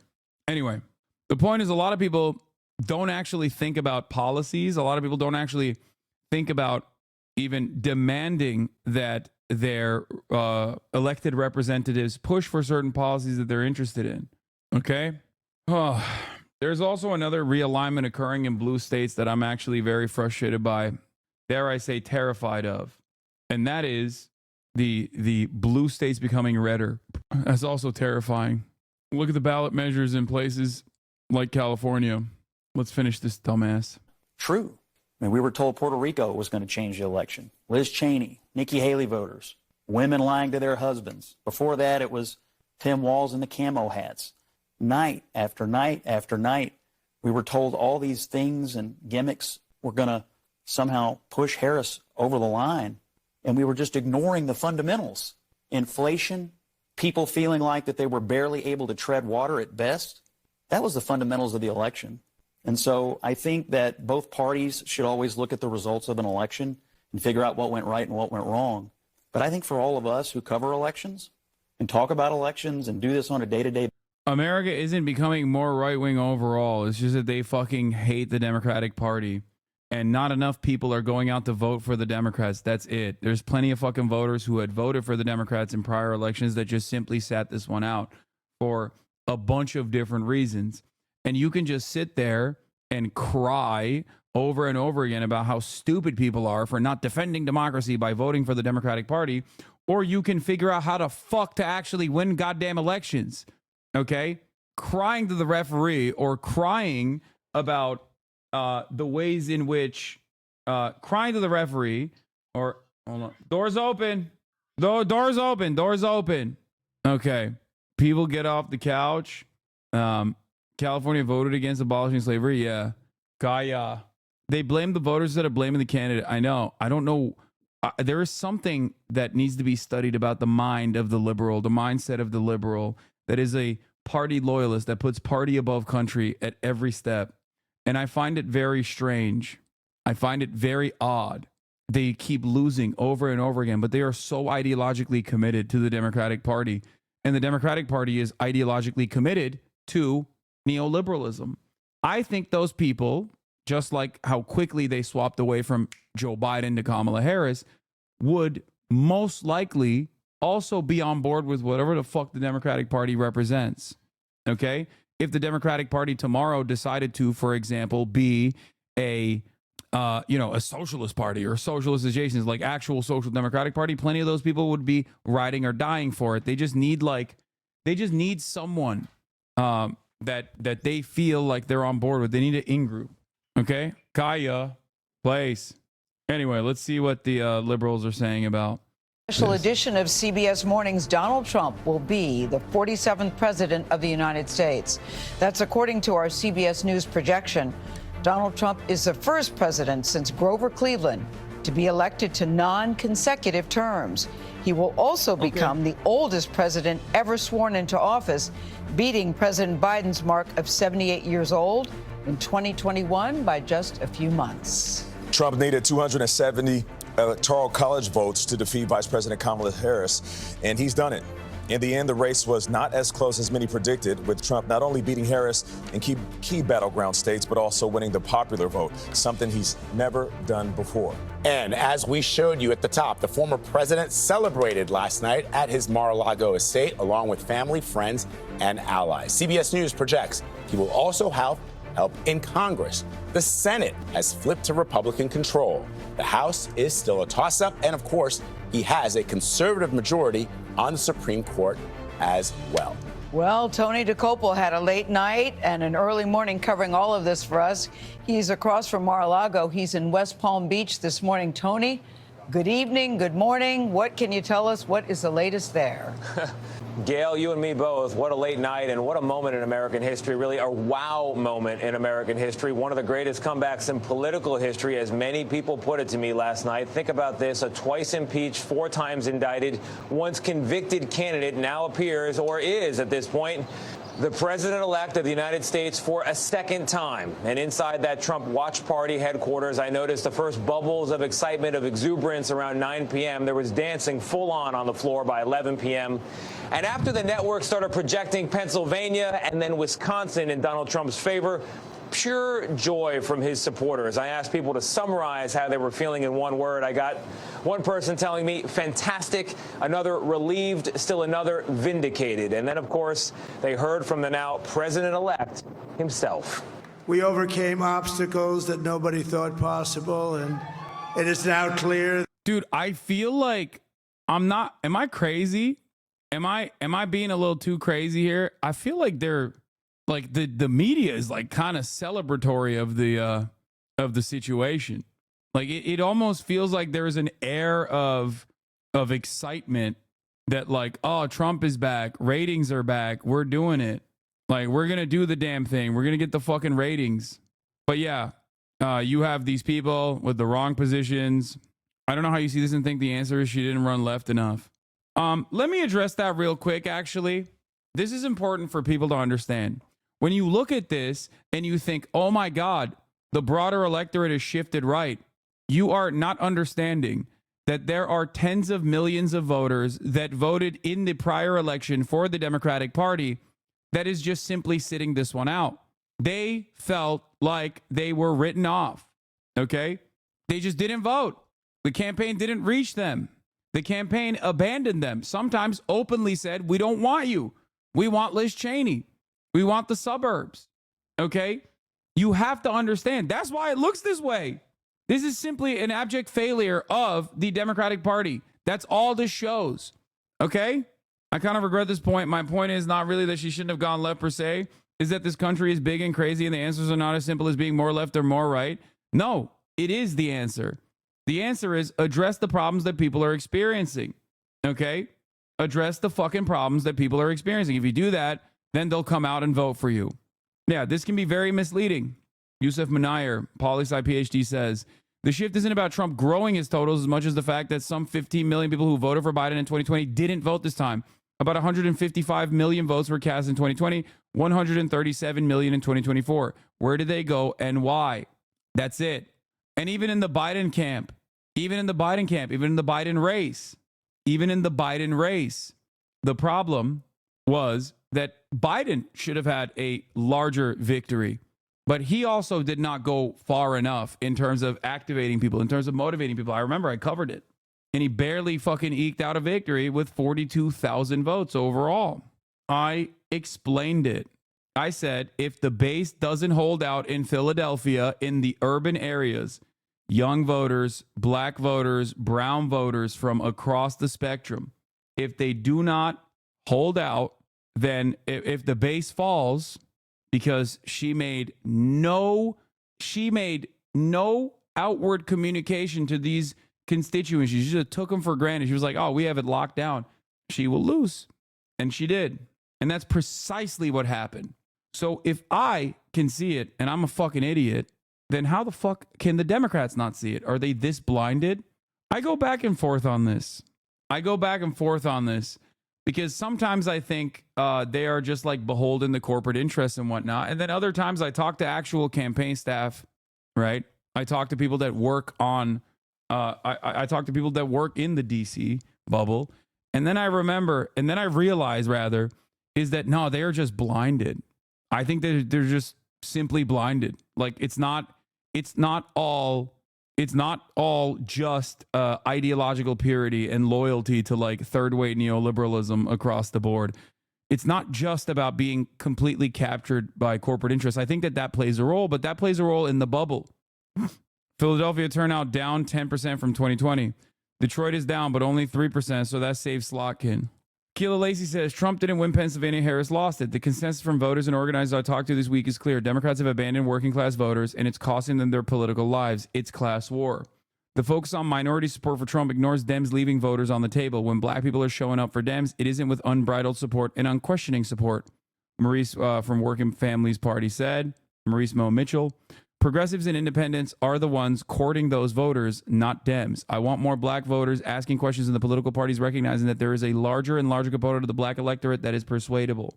I talked about the warning signs about this. The more we move away, because that's just the passage of time, from the last time that the Democratic Party actually expended social and political capital to defend black people, the more younger black people are open to be convinced by the Republican Party. And it's even then, it's going to be by slim margins. But the fact that it even exists is specifically because the Democrats are not offering anything. And I don't mean offering something purely on racial boundaries, by the way. The civil rights movement is one thing. But even like offering things to young black men that you could offer to young men all across America and to young women as well. This requires you to have universality in mind when you legislate, okay? If you don't have universality in mind when you are pushing a legislative agenda, you are going to fall short of what is necessary. If you constantly try to fucking target specific voter bases on racial boundaries, one whole day of crying is crazy. I'm not crying at all. This is the expected outcome. This is the outcome that the Democrats wanted to happen, basically. I don't know why you keep saying I've been, I don't know why people come in here and say like, you're crying. But I guess I don't fault people for saying that because they are hallucinating a different reality. They're hallucinating a reality in which like the Republican Party is going to be helpful for them, for example. And that's pretty funny to me because this motherfucker is not going to help you. Okay. As a matter of fact, like, unless I get fucking deported for, saying mean things about Israel, he's probably going to be more helpful to me than you, okay? That we've achieved the most incredible political thing. Look what happened. Is this crazy? Donald John Trump addressed his supporters just before 2:30 this morning, emerging to a huge round of applause after a night that seemed to break his way early and often. I want to thank the American people for the extraordinary honor of being elected your 47th president and your 45th president. I think that we just witnessed the greatest political comeback in the history of the United States of America. Likely Vice President to be J.D. Vance promised that this political comeback Do you think Trump won the debate in the end after the result? No, Trump lost the debate, but it doesn't fucking matter. That didn't stop people from still being like, nah, I'm still riding with him. Back for the ages would now become an economic comeback for America. Trump's crowd of Watch Night faithful included the CEO of the Ultimate Fighting Championship, Dana White, who called the apparent victory karmic vindication.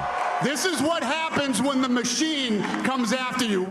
Meanwhile, earlier in the night, Vice President Kamala Harris declined to address her own election night watch party at her alma mater, Howard University, leaving her campaign co-director to break the news to an already thinning crowd. We will continue overnight to fight to make sure that every vote is counted, that every voice has spoken.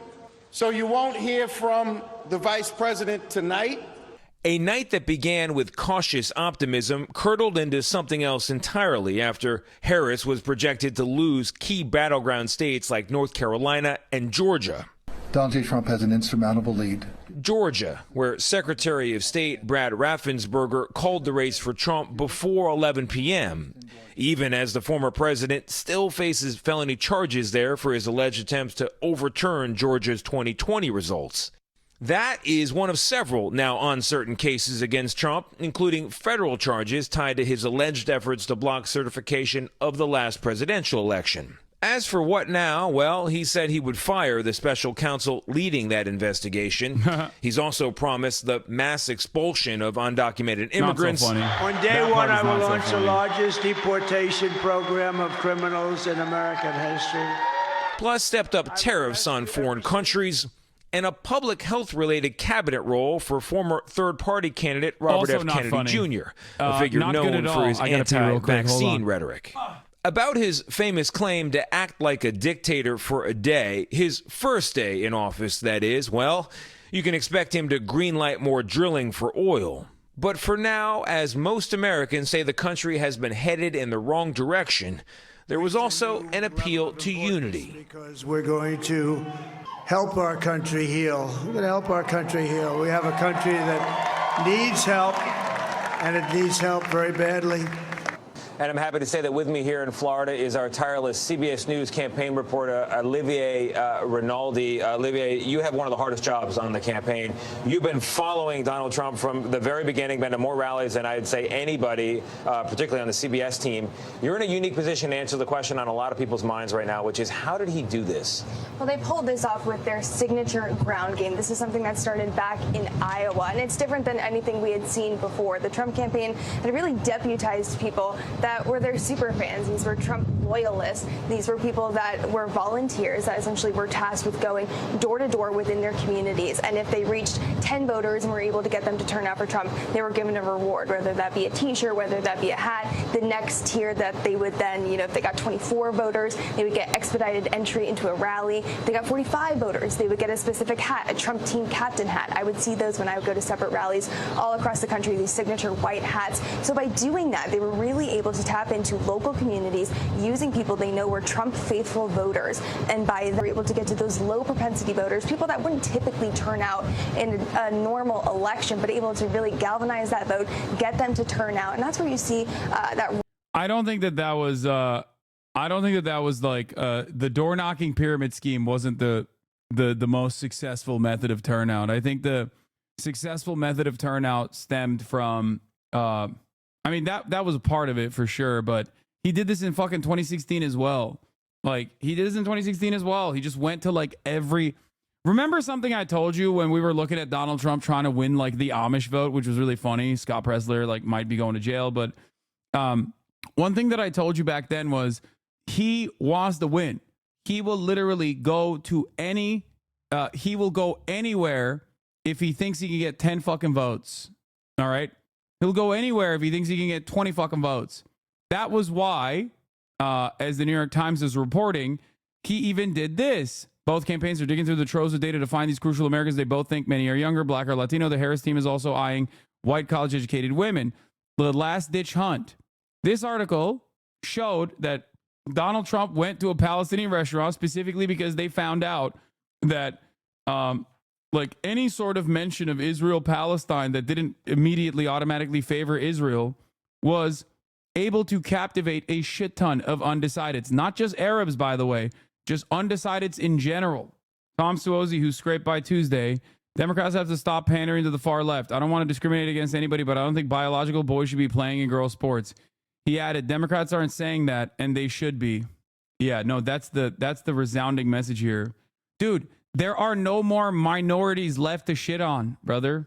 At that point, there is like no one left. You know what I mean? Yeah. That's your takeaway from this, is the fucking trans people thing. Like, they are, I'm sorry, dude. They are no different than the unhinged Republicans who look at the unhinged Republicans. By the way, I told this to my trans community already, that they were going to do this inevitably. Okay.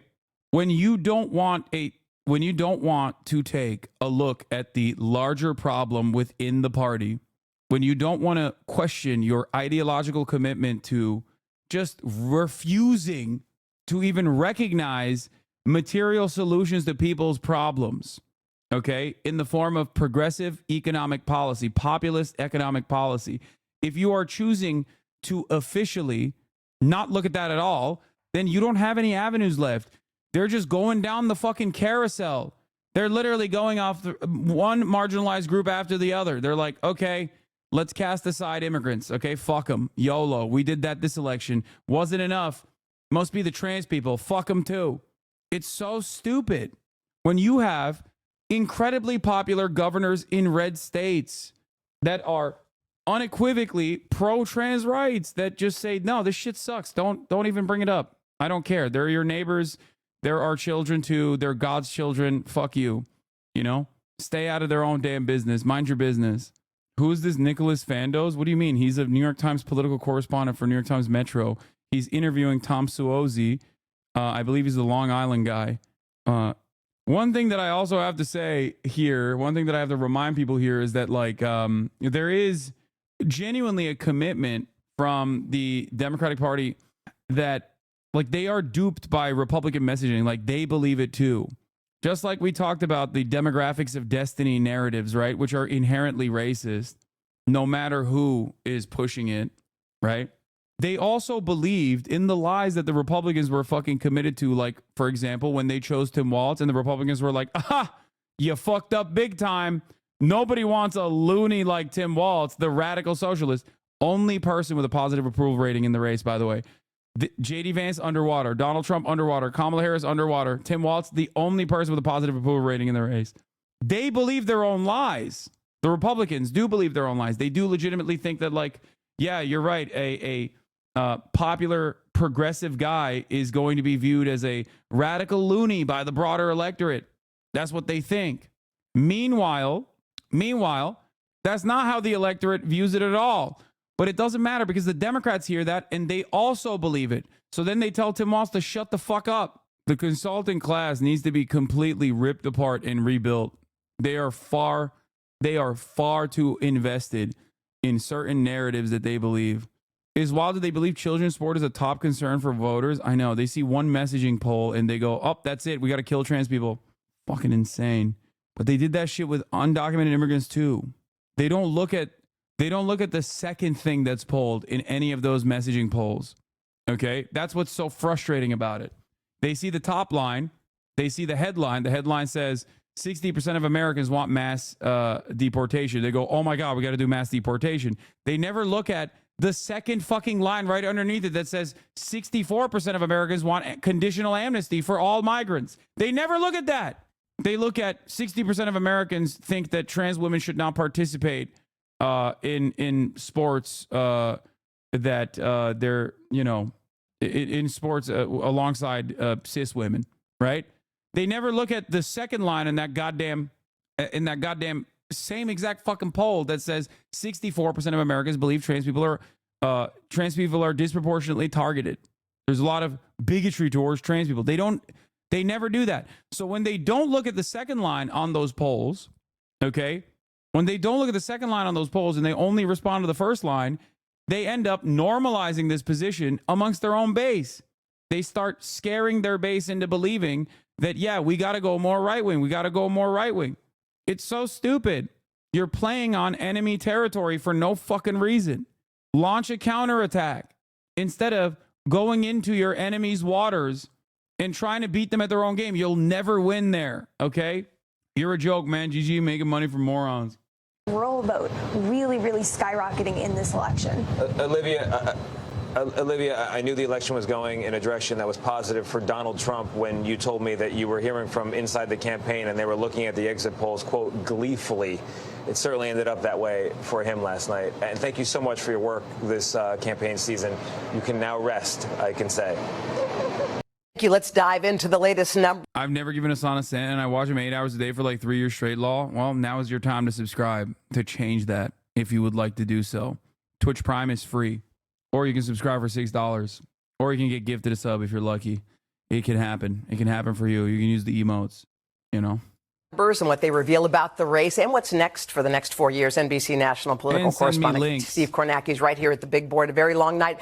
I remember in the beginning we said we might not know results for the night or it maybe even through Saturday, but here we are with a decisive win for Donald Trump. Break down what happened. Yeah, I mean, I think we all remember 2020 and the timing. It certainly went faster. Well, you could see here in Georgia, in North Carolina, in Pennsylvania, Wisconsin, those are the battleground states that have already been called. Trump is sweeping them so far with a few more still to be decided. Obviously, he's the president-elect no matter what. Going in Pennsylvania, and I can show you, though, where Trump has won this state by about 2 points. I think the way to sum up what he did in Pennsylvania and across all those battleground states is blue-collar voters and a more diverse coalition of blue-collar voters than we've seen in the past. Because you see here around like where Scranton is, you see it's blue, but Donald Trump made big steps forward here in that county. He barely lost it this time. He lost it by almost 10 last time.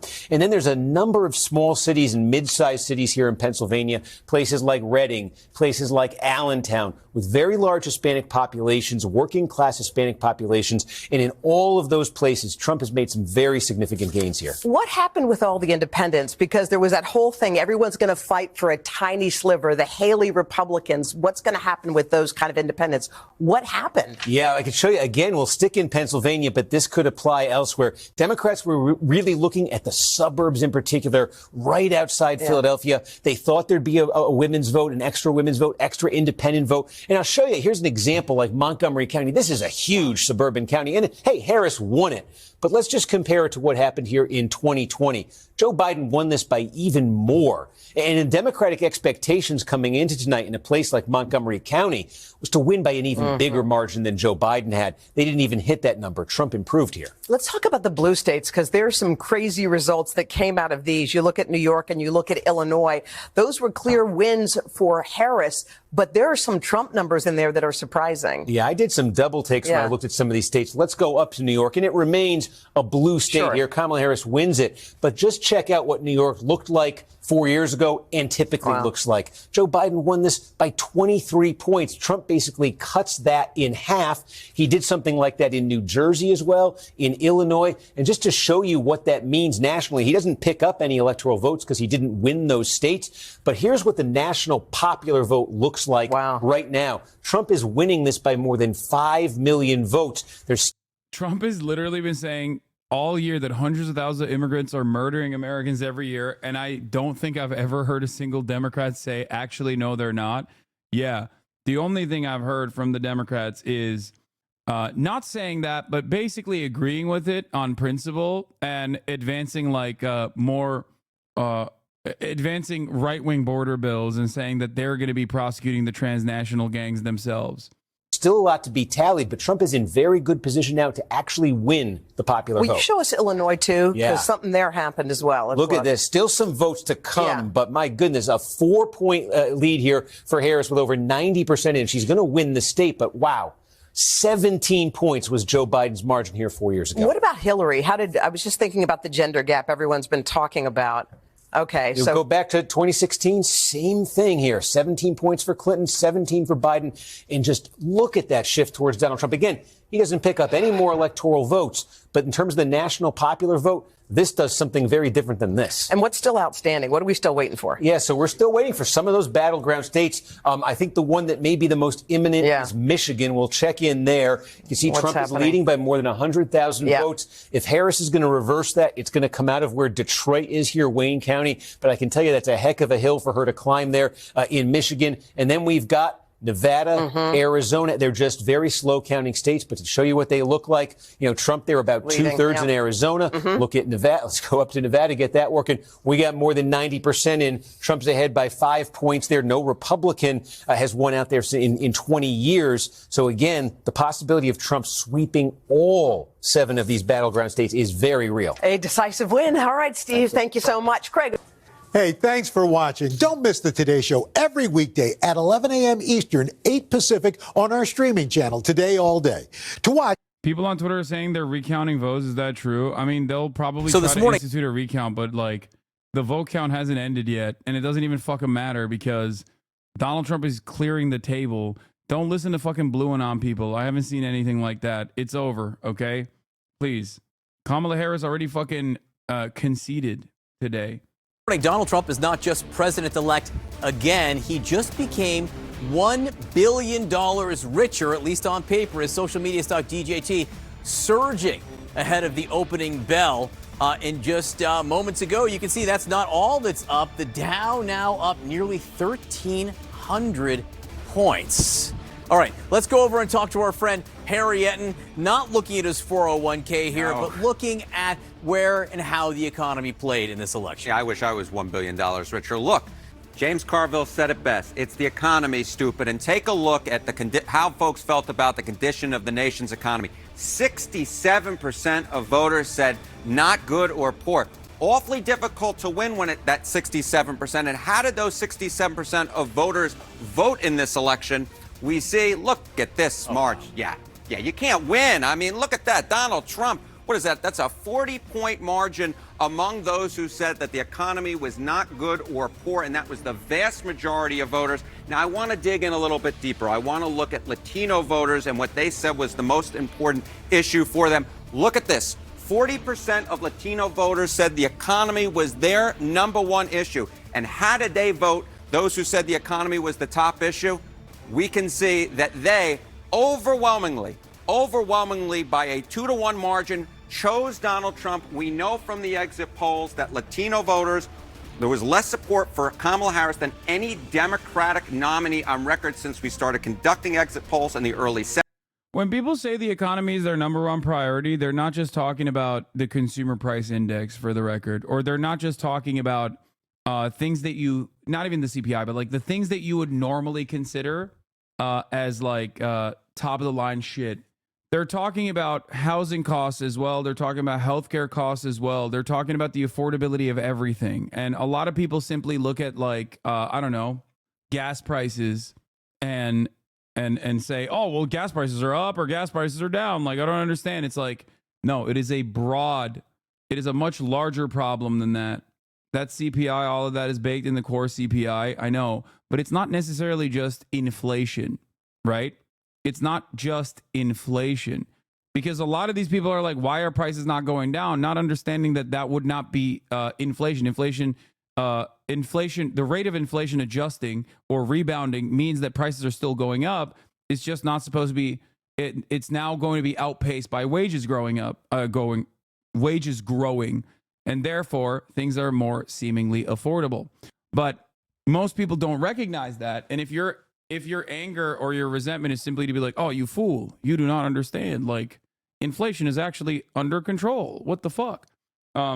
You fail to consider that even though the situation is seemingly getting better in comparison to where it began in 2020, these people were upset about the economy in 2016. It is the same exact resentment that has been left unanswered by the Democrats. This is the major point that I tried to make over and over again. I was like, listen, the reason why people were frustrated with the Democratic Party and took a shot with Donald Trump in 2016 is because they were still hurting. They were still fucking hurting. And if you don't address that and you think, well, you're stupid, you don't understand, the economy is rebounding, right? Then you're still not addressing it. You're still not addressing it at all.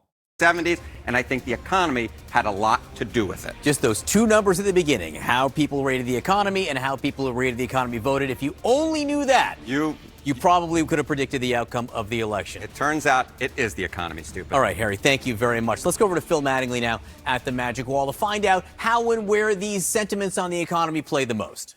What's so fascinating about this, we've all heard Democrats very frustrated because when you look at the top line macroeconomic numbers, there's every reason for somebody to feel good about the economy. Why aren't people feeling it? You would hear over and over again.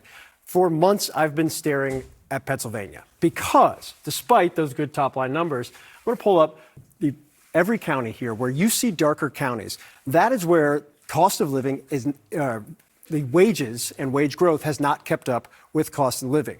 The darker the county, the more difficult it has been for the people that live in that county. Now, I see you smiling. You see what I'm doing here because when you overlap the results from last night, counties that Donald Trump did very well in, counties that Donald Trump flipped, you will be very surprised to learn that right here and right here and right here in particular, but also right here. Wow. What? I don't understand. Wow. Shocking. And now I'm going to show you. This was a county that in 2020 was Joe Biden County. In 2024, Donald Trump flipped the county and flipped it by a sizable margin. What about Erie? This was a county that was a Joe Biden County. Back in 2020, won it narrowly. In 2024, he flipped it back into Trump's category. This was a county that was, in 2020, a Joe Biden county. But what about the vibes? Not only the Brat vibes, not only the Brat Summer vibes, but Kamala is Brat vibes, but also, more significantly, that like the vibe session. What happened to those fucking vibes? They just ain't voting for a black woman, nothing to do with the economy. Please, no, keep repeating that over and over again. You're right. We should not. The only answer, I like that this is the wokest way to just be like, we can never run a black person or a black woman for president, you know? But you're saying it in a woke way, so it's okay, right? It's so fucking funny. Like, what's the argument? America is just too dang racist, brother. You don't understand. This is not something we can fix. We need to literally just only run white men. It's dumb. It's also incorrect. This does not mean that race and gender is not a factor in the considerations of a lot of people. That certainly is the correct assessment. It's just you're outweighing it. You are placing too much emphasis on that. Okay? Everybody, including but not limited to Kamala Harris, knew that Kamala Harris was a black woman. I guess with the exception of Donald Trump, who kept saying, like, is she even a black woman? I don't know. She just decided to be black one day. But everybody fucking knew that. Okay? She knew that too. The point is, you work within the confines, okay? You work within your limitations. You work within those hurdles. I'm not going to sit here and be like, there's no way a black woman could ever become president. It's stupid as fuck. Anybody could become president.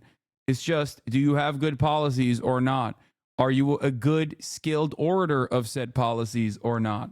And if people are fucking upset about the economy and they want to punish the responsible party, and you are running and hugging and kissing the person that they are correctly pointing to in terms of the economy not being fixed, then yeah, you're going to get punished.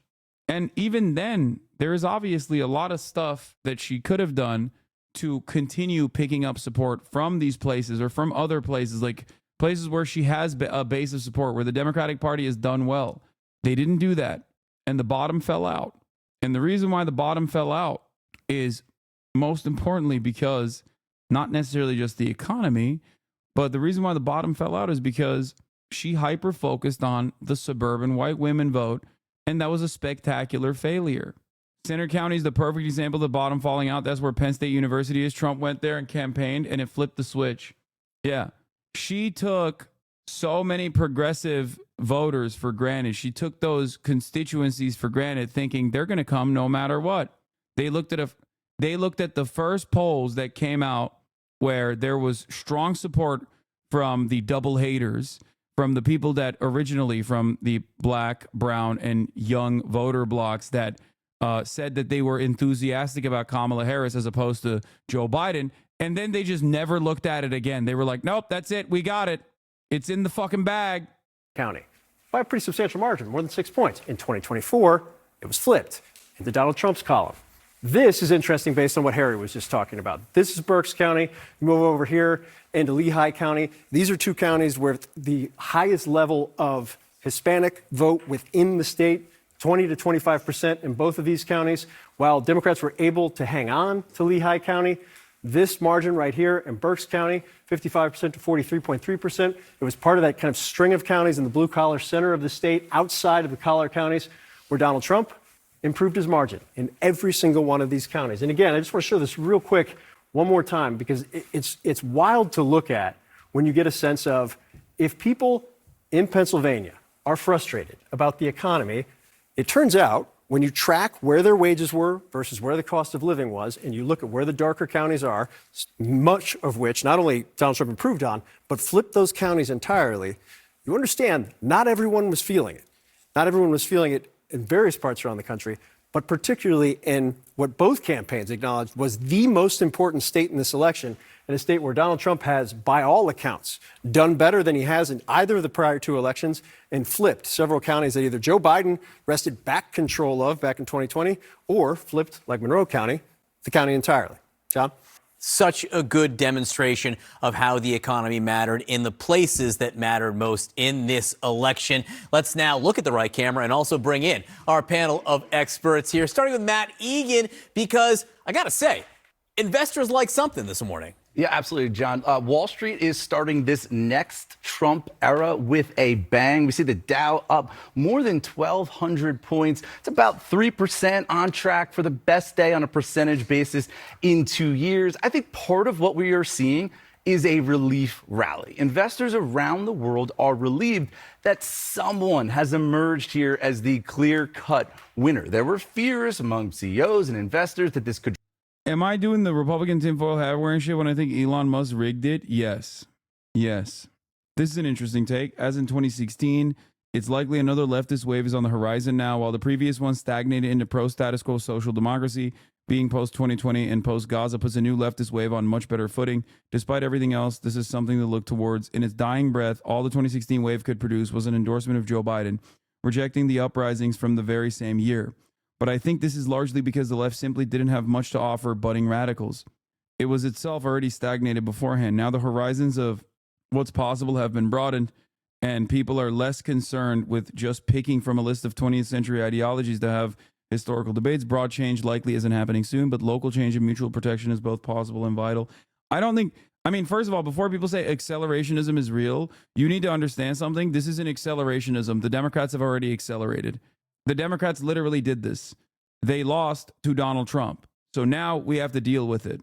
And in the sea of all of this chaos, the progressive movement in this country has an opportunity to once again revitalize and try to organize against the Democratic Party. And by that, I don't mean like set up a third party or some shit. I mean specifically organize against the establishment within the Democratic Party and try to capture more seats and more power within the Democratic Party by force. That's what I mean. But even then, it probably won't be enough, and the Democrats will fight back tooth and nail, I think. Drag on for weeks or longer, that there could be social unrest, and that obviously would have created enormous uncertainty. But there's also an element of this that is relief that it is Trump that is the winner, because there are elements of the Trump agenda that are pro-business. Think about tax cuts, cutting red tape. That's why we've seen big bank stocks surging, because they're betting that Trump will cut regulation. That's why we're seeing crypto go straight up, and crypto and Bitcoin go straight up because of the red tape element. But market veteran Art Hogan. Do you really think accelerationism can work? I'm not saying this is accelerationist. The Democrats accelerated by losing to Trump again. Like, look at this fucking dildo, dude. Your body, my choice forever. These fucking Nazis are celebrating this shit. Like, what do you have to say to that other than it's already accelerated? It's nothing that the left could do. It's not like the left pushed for this.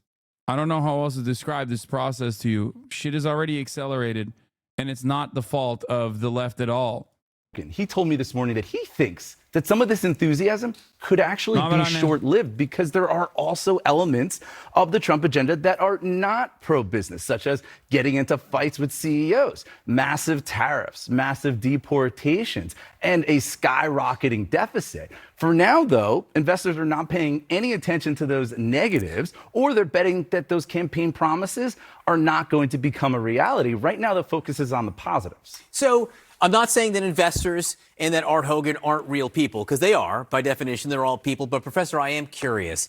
If you're waking up today in one of these swing states or anywhere in this country wondering, gosh, what's going to change for me economically now that Donald Trump is going back to the White House, what should you be thinking? So the first thing I would be thinking about is the agenda on tariffs. That is the number one issue that I think most Americans, that has the most opportunity to affect the most widespread of an American audience. And I say tariffs because, these questions about deregulation, about cutting taxes, cutting corporate taxes, and cutting taxes for the wealthy affect a very small percentage of the population just off run. The tariffs, right, we actually have numbers about how that would affect everyday Americans. I think The Economist, Wall Street Journal estimated about $4,000 additional dollars per year that you would be paying due to these tariffs. So if I'm an American, and I'm an average everyday American, I want to know what these tariffs are going to look like, when they're going to go into effect, how they are going to affect my bottom line, and really be worrying about that. So the real question is, will Trump actually be able to push that through? Or is that something that, say, the Republican Party decides they want to hold him on and not allow him to do? Mark, it's interesting. Prices aren't going to go down. I mean, inflation may be stable at 2%, which is a good number for inflation, but prices aren't going to drop. And frankly, people shouldn't want prices to go down on things, because then you get into a deflationary cycle, and Matt can go on for hours about how that's not great for an economy either. But will there come a point in the next 6 months where some of these economic trends that have been positive over the last few months begin to sink in, and then who gets credit? Will it be Donald Trump because he's the guy there? Well, he'll certainly take credit for it, as he's took credit for all the economic successes during the Biden administration. But I mean, look, this is what I think we have to really think about. We discuss the word mandate. We talk a lot about it. We're going to hear a lot about it when it comes to economic policies over the next 6 to 8 months. But this is the reality. 75% of Americans thought, or at least told us, that they faced either some kind of moderate or severe hardship because of inflation. 3/4 of Americans. How does Kamala Harris go up against those winds? Those are headwinds that are impossible to break through. But this is what is really interesting in it all. Going into the election last night, Kamala Harris had a better favorability rating than Donald Trump. So keep that in mind. Donald Trump's favorability rating was 44%. Kamala Harris's was 48%, and he still won, and won so decisively. Again, why? Because people are feeling it in their pocketbook. Yep. And the question they want to know is, when's that going to change for me, and will Donald Trump change it quickly? Former President Donald Trump is projected to be the 47th president of the United States of America. Deserve and that you deserve. We already seen all this shit. This will truly be the goal. Pork has the key issues on the ballot in different states. But first, Lucas Tomlinson is live at the White House with Trump's path to victory. Lucas. Well, good morning, Brian. As Stephen J.D. Vance said adroitly, this has to be considered the greatest political comeback in history. We knew who would win. The battleground states would win this election. And, of course, it all started with Pennsylvania. Whoever won Pennsylvania, no doubt, was going to win the race. The race was called in Pennsylvania at I'm going to have Bradley Martin on in an hour or two to talk to him about his support for Donald Trump. 19 a.m. No question, Trump's campaigning in the western part of the state recently helped move this race over the finish line. The state is the second largest producer of natural gas, and where fracking produces a majority of this country's energy, working class Americans helped move Trump over the finish line. Now let's move down to Georgia. The state was called for Trump at 12:48 a.m., a state Trump narrowly lost in 2020 and vital to his re-election win. It was in Wisconsin, let's go over there next, that put Trump over the edge, over the finish line, winning winning by 3 points and sealing the victory. Trump taking the blue walls of Wisconsin and Pennsylvania. And of course, down in North Carolina, that was the first of the swing states that Trump won, setting a tone for the evening. The state was called for Trump at 11:43 p.m. Now, Arizona, moving out west, has not been called yet. We had been warned it would take days to count all the votes. And in Nevada, another state that has not been called for Trump Faze Banks and now Bradley Martin. Nah, bro. Hell yeah, brother. What are you talking about? Okay, I'm going to skip this. Kellyanne Conway personally thanks The View for Trump's victory. Speaking of The View, where is it? Don't we have the fucking clip from The View of Whoopi Goldberg crying? Oh, here was a brief moment. Here was a brief blip where a CNN analyst actually had a good take, which, of course, you know, that's rare, but this is the leftovers of the 2016 kind of mess, that there were all of these issues that the Democratic Party saw laid out very clearly in 2016 after Hillary Clinton's loss, and that rather than address I'm going to fix this. It's not over. I'm waiting for you to fix it. They moved and they migrated. What happened is that the pandemic, right? The pandemic came upon us, and Joe Biden happened to be the person for the pandemic. And I think they mistook that moment for a referendum on what the Democrats had to offer. I don't think Joe Biden was the right person for the pandemic either, for the record. I think that the Democrats basically packed it up and said, fall in fucking line. Fall in line. Joe Biden is the guy. Rather than being introspective. I'll tell you one other person who I think is going to be incredibly important, actually two other people. The first person is Bernie Sanders. One of the things that Bernie Sanders has been saying since at least 2014 has been about how the Democratic Party, if it wants to keep these coalitions, needs to talk about bread and butter issues. It needs to talk about politics. A lot of people attacked him for that, saying, well, are you saying that cultural politics don't matter? That's not what he was saying. He was saying we need to focus on these things. The other person is Stacey Abrams. We have not heard a lot from Stacey Abrams in this election cycle, but her organizations, particularly Fair Fight, the New Georgia Voter Project, and other organizations were instrumental in pulling together coalitions that ended up winning Joe Biden, Georgia in 2020, but also Michigan, Pennsylvania, and Wisconsin. Not this time, though. I think, dude, my favorite type of content right now is people being like, Hasan Piker was correct when he talked about young men being constantly flooded with right-wing propaganda in all digital spaces they spend time in. The right-wing propaganda machine is absolutely enormous and it has a grip on them. We need a solution to that like yesterday. The era of reactionary, anti-feminist, anti-immigration, racist slob content is back and way more powerful than before. Why are Gen Z men all Hitler? In a lot of ways, because of the massive media effort to make them little Hitlers. I need a million leftist men with large podcasts and streams ASAP. I don't know if I fully agree with that part of the conversation, but immediately, sure, but Hasan does nothing to make any of this better, so it's fucking ironic. Yes, I do, brother. Yes, I do. I'm sorry that your favorite content creator that goes and dunks on like fucking PUA podcasters or whatever the fuck is not actually reaching these people at all, because his point of view is also inherently reactionary. You know what I mean? The argument isn't just more podcasts. The argument is also that the Democratic Party needs to change its campaign strategy in general. Okay? There were a shit ton of people who were Bernie bros that the Democratic Party ritualistically fucking cast aside and yelled at. This is my takeaway. There needs to be a liberal Ben Shapiro of 15 of them, and guys like Hasan Piker are decidedly not it, as he is leftist and shits on liberal/Dems constantly. By the way, gang, to be clear, I don't like Hasan. I don't dislike Hasan. I think he's overall a good dude. I respect the time he puts in. I just want our media people to actually cheerlead our candidates. That's a job requirement in my eyes. And Hasan instead prefers to constantly shit on our candidates. This is why you will never have the same coherent media strategy, especially on the independent side for the left. Okay? Because you don't want to fucking fall in line. I had 300,000 live concurrent viewers last night.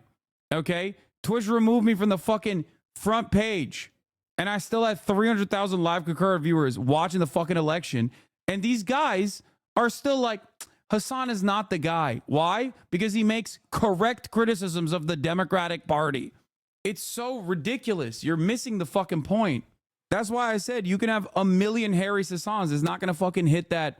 It's not going to cause people to understand what's going on. It's not just about aesthetics. People just personally think it's just aesthetics. It's just aesthetics. Party loyalty above all else with like ripped, jacked aesthetics is not going to fucking work. Cheerlead Lamau, the right wins because they go where their voters are and don't do this elite fucking filtering where the neoliberals never listen to their criticisms. Republicans fear their base and cater to it. Democrats hate their base and suppress it. Exactly. I'm going to tweet about this. Launching my election, my criticisms of Democratic Party legislative agenda seems not only but also true. It's the Democrats, the top to the concerns their base. You hype for more accelerationism cheerleading, bud? I've never been an accelerationist nor a cheerleader for accelerationism. I want the Democrats to win. I want the Democrats to be an effective counterbalance against growing fascism in this country. Okay? I fucking hate this shit.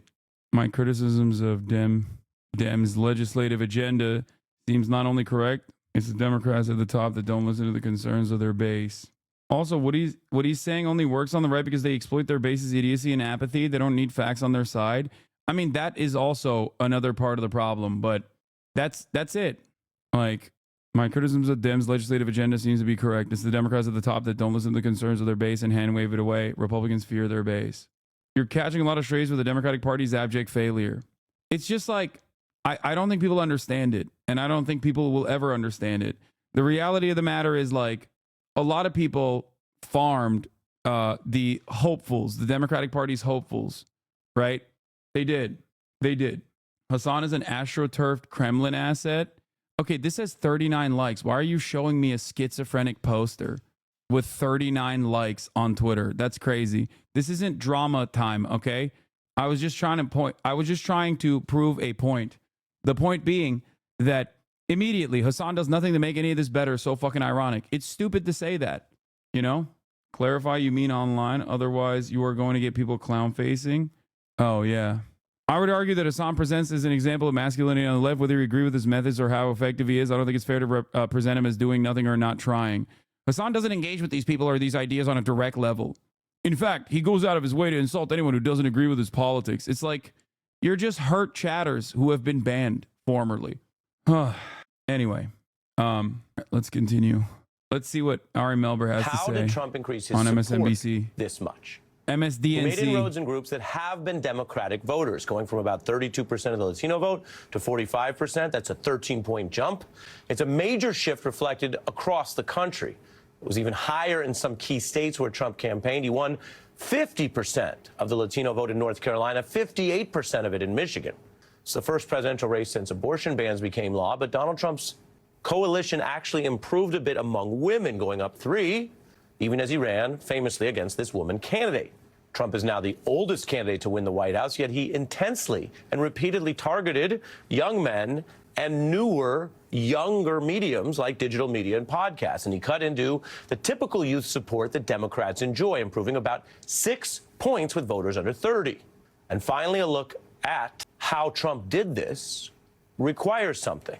It requires that we look at the entire map beyond the swing states, because what you see here in total, and obviously it's all a lot of little indicators, but when you see it in total, much of the country moved towards the GOP, including in states like New York and New Jersey. You're looking at those arrows that show counties going towards Republicans. And you'll notice very little blue in the other direction. That's how Trump's winning coalition came together. Now, why? Why did he win those and other groups over? The answer matters for understanding reality, as reality really is. And in politics, the answers that people embrace matter a lot because they shape power and how others respond for even years to come. If everyone thinks a candidate won, the framework that percentages went up without acknowledging how many votes were lost compared to 2020 is really annoying. Then other candidates, notice the comparison here, will mimic that as a winning strategy, just as Trump's red MAGA style is echoed right down to the red tie by his political wannabes. So politicians often claim any victory is a mandate for their entire agenda. Then the actual governing begins, and some things are harder to enact than others. So why did Trump win this election? I just told you why the answers to that matter, but why did he win based on what voters did and said? Many, many voters said their top issue was the economy. It came second only to democracy, which of course was Harris's closing message, and it handily beat abortion, as you see here.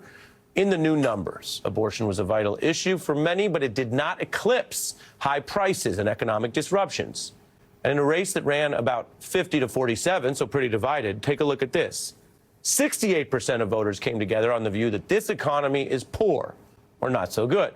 When you take the political question that Republicans first used against a one-term Democrat, you might remember, are you better off than you were 4 years ago? Trump asked that a lot. 46% say worse off, only 24% say better, 30% about the same. That echoes numbers we've reported on before the election about how most Americans think we are on the wrong track. And while Biden and Democrats did try to talk people out of that view, the reality they felt they were living, and pitch data on inflation fading a bit, which it was, one of the most striking findings in the electorate Tuesday is not about Biden or Trump's policies. It's not some embrace of everything Trump ever said or pitched. It's an electorate reeling from the hardship of high prices and inflation to a degree that many elites may not have experienced personally or always treated as a top issue. In just the last year, so not going all the way back to COVID or 2 years ago, in the last year alone, a majority said inflation caused them hardship, 22% saying severe. If you put that together in the numbers, as we discussed in our breaking election coverage on Tuesday night, 75% of voters feel that recent hardship from inflation. And Trump won those voters.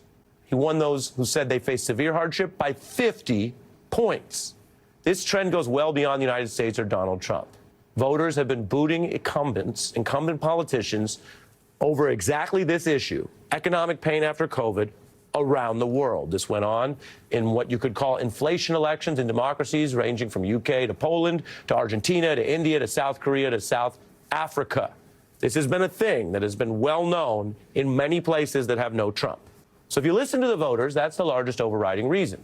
If you listen to past elections, it's an iron law of politics that incumbents are most likely to lose when the economy is bad. And there's a reason the most famous political saying in American politics still remains, it's the economy, stupid, from our friend James Carville. Those trends suggest some reasons why voters who've long disliked Trump could pick him over the incumbent party's vice president. And by the way, voters still didn't begin liking Trump more. You should know, 53% of Tuesday's voters still view Trump unfavorably. That's most voters. But 9% of that group that view him unfavorably still voted for him. That's the breadth of voters going away from Dems and to the GOP. That is real. Even though you could also read this as going away from incumbents who happen to be Democrats right now. Stead Herndon of the New York Times is going to be on the broadcast on Friday. Challenger Confirmed. to be read. Also, Rashida Tlaib separately will be on the broadcast Friday. Trump, also confirmed. Not because of his campaign's rhetoric. The totals reflect a voting bloc that is diverse in its composition. What pollsters in the United States call Latino actually combines people with heritage from 29 different countries. And as I've told you before, they're diverse in their views. More Latino voters have begun backing stronger immigration enforcement in the last 3 years. The share backing a border wall jumped 12 points to 42%. Those views have been clear for some time. You can find that by listening to what the community tells pollsters in surveys, to what their leaders say about more support for stricter immigration controls. Now, those are just some of the big trends that come through in this election data, which is new to us, so we're learning new things together. There are other factors and nuance that I'm sure will be explored for a long time to come. But this brings me to the final section of my report for you. As many people wake up today and ask, what now? And that's not just Trump's political opponents. There are people across ideologies who have come together on backing the tenets of just trying to maintain in the United States the nonpartisan goal of the type of society that Trump has defiantly opposed. Democracy, human rights, and some basic respect for fellow citizens. Not having a leader who talks in a way that would get you fired from your job or booted from a bar or worse. Well, one part of that process is, what now? Trump's Democratic opponents may have to assess their own party's shortcomings. I'm not talking about some immediate surrender to Donald Trump's worst appeals or mimicking him, but Democrats could have the same hard factual conversations they so often demanded Republicans have about their side, especially in the last 8 years. And even with the big trends just mentioned, it is relevant when you look at the results and the reaction in the country that the Democratic Party basically spent a year shouting down legitimate questions about President Biden, held some primaries picked the results there. The voters picked Biden, and then the party pushed him out in a rushed top-down process. Relative to what we're going to do with more border Now they're patrol yelling at Tim Walz as a pig, by the asylum way. officers. It was a slow start. There's no question about that. But I thought it was a strong finish. Kind of a DEFCON 1 moment. We have breaking news here. President Biden has announced he will stand down from the race. That process handed Kamala Harris the shortest runway ever for a new candidate against the headwinds I just mentioned. It skipped the voting process that all prior candidates tend to go through. Democrats may find some value in exploring how they're losing ground with working people, young people, and some minorities. And even beyond the incumbent trends I mentioned, for those surprised that there is this MAGA plan and argument out there, surprised by how it sounds and what they're pitching and how it evolved and where it had appeal, well, that may come from ignoring people and information that was available. It's not a surprise to viewers of this program. As you can see here, we have been hearing from Trump's top aides, from Bannon to Navarro to Miller. We've pressed and fact-checked them according to our journalistic mission, but we've also, through that process, listened and followed their evolutions. That would be part of any informed activity in being alive and being a citizen engaging in politics. Bowing out on that, ignoring what's happening, puts you in a bubble. And bubbles are not only artificial, I can tell you bubbles usually pop. Now, whether Democrats look in the mirror or people listen more, that's really the politics, probably for the politicians. That's not the whole part of this section, though, of my report for you tonight. What now for our civil society? These 8 years of Trumpism have brought us a more divided, vulgar, cynical, and dishonest discourse in public life because of him and his apparent resilience and success. The examples are well known. I'm not going to hash through them all right now, but he attacks elections and facts. He and his party attack voting rights, your very role in your democracy. And many may recoil from these election results or want to just ditch civic engagement. That's a choice. But that's exactly what they want. Oh, you want? Remember, it's called voter suppression for a reason. Abandoning ship may save you, but it probably won't save the ship. History is also instructive here. In past times of unrest and talk of American fascists, remember, some of our counterculture leaders have talked about turning on, tuning in, and dropping out. And that is, of course, your choice. But maybe a better course is just taking a break, getting perspective, and locking back in. In or out of office, Donald Trump also attacks forces that have the power to possibly check him. So if you give up on voting, which obviously has that power, or you give up on the independent press, that's a pretty compliant response to someone trying to get you and the public to do just that. He has a playbook against journalists. We know across the world, politicians often try to abuse power against journalists, dissidents, artists with independence and with followings because they matter. And think about it. It's especially true when an opposition, meaning fact-checking, accountability, independent information, when it's rooted in facts or independence, it's especially powerful because it's different than the political opponents who can often be dismissed as simply competing for power of their own. We also have guardrails in terms of what now. Sometimes it's voters. Sometimes it's the law. I'm not sugarcoating history that we lived through. Donald Trump did exploit loopholes well known to many about our legal systems, that the rich and the powerful can evade laws that still bind others, that they get all kinds of special treatment, and then his Supreme Court also granted him a new set of powers he may now test. But that's only part of the story. He also was repeatedly blocked from abusing power, courts stopping his travel ban in its tracks, as you may remember. And when Trump did plunge into now proven convicted criminal plots, even though, yes, he was able to evade much for himself, his top aides were definitely held accountable, prosecuted, some imprisoned, as you see here, this very year. Trump's second-term hires could be more extreme. But remember, federal judges have life tenure. They can be a check. A president has no control over local and state courts or government in our federal system. And much of what I've said to you tonight is national in its nature, about the whole country, about the federal government. Many key tasks ahead are still at the local level. Your own school districts, your own libraries, your own local officials who are directly involved in your life that you might meet and spend time with regularly. That's not only a ripe area for civic engagement, could be more tangible and even less overwhelming for many people. So maybe no one needs to do anything today, but even making a personal vow to at least reject that temptation, which is real, to drop out or prematurely surrender to the very apathy they want, that may be a start for you today. And as for what comes after that, I assure you, this is still a democracy, and we can still have a conversation and decide on what comes next. Not together. subbing because no more top of the hour. Real Republican here. I cannot express my selfishness. Shame on you. You can still subscribe even if you're a Republican. Senator Chuck Schumer in New York, the majority leader, said in his first statement since the Republicans won back control of the Senate and have hinted they will allow President-elect Donald J. Trump to set their agenda, that the work of the Senate will continue to be passing bipartisan legislation. I'm Brian Kilme. I'm Brian Kilme. I'm Brian Kilme. I'm Brian Kilme. Oh, my God. Oh, thank God that the Democrats are going to continue along with Trump's fascist agenda with bipartisan legislation. Thank God. I was really worried. You literally said Republicans deserve death, though? Wait, what? No, I didn't. I think you're genuinely mistaking me for another commentator. When the fuck did I say that? At most, I've probably said they need to go to re-education camps. Like, we need to do mass re-education in this country. If you're like, you know, a genuine believer that the pedophilic elite are controlling all the institutions, but your pedophilic elite is not. I literally consistently maintain the position that no matter what someone's political background is or their beliefs are, they still deserve health care. They still deserve a dignified existence, that they still deserve to have free college, free education.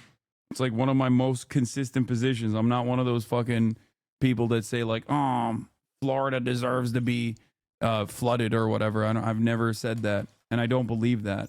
Make public schools great again. Corruption in your terms. You say clearing out the corruption in your terms. Would that mean clearing out the top level federal service workers that are currently at the FDA and the CDC? In some categories, I would say. What does that look like? Yeah. In some categories of workers, there are entire departments, like the nutrition departments at FDA, that have to go. What?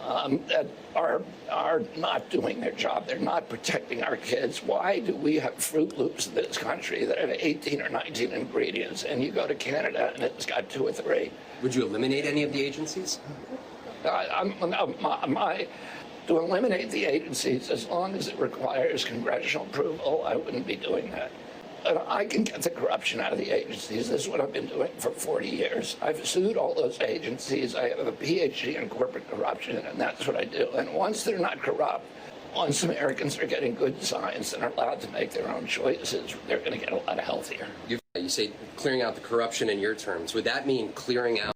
Dog, we are going to bring back so many ancient diseases. We are bringing back polio in a big way. Legionnaire's disease. Children are going to get black lung. Holy fuck. It's great. Good stuff overall. Yeah, bring back the bubonic plague. I have a feeling the Bill Maher take on this is going to make your head explode. Like, he's not even, like when he says the Fruit Loops thing, like that's correct, right? Obviously, but that requires further regulation, not deregulation. The fuck are you saying? He's like, I'm going to explode the FDA from within.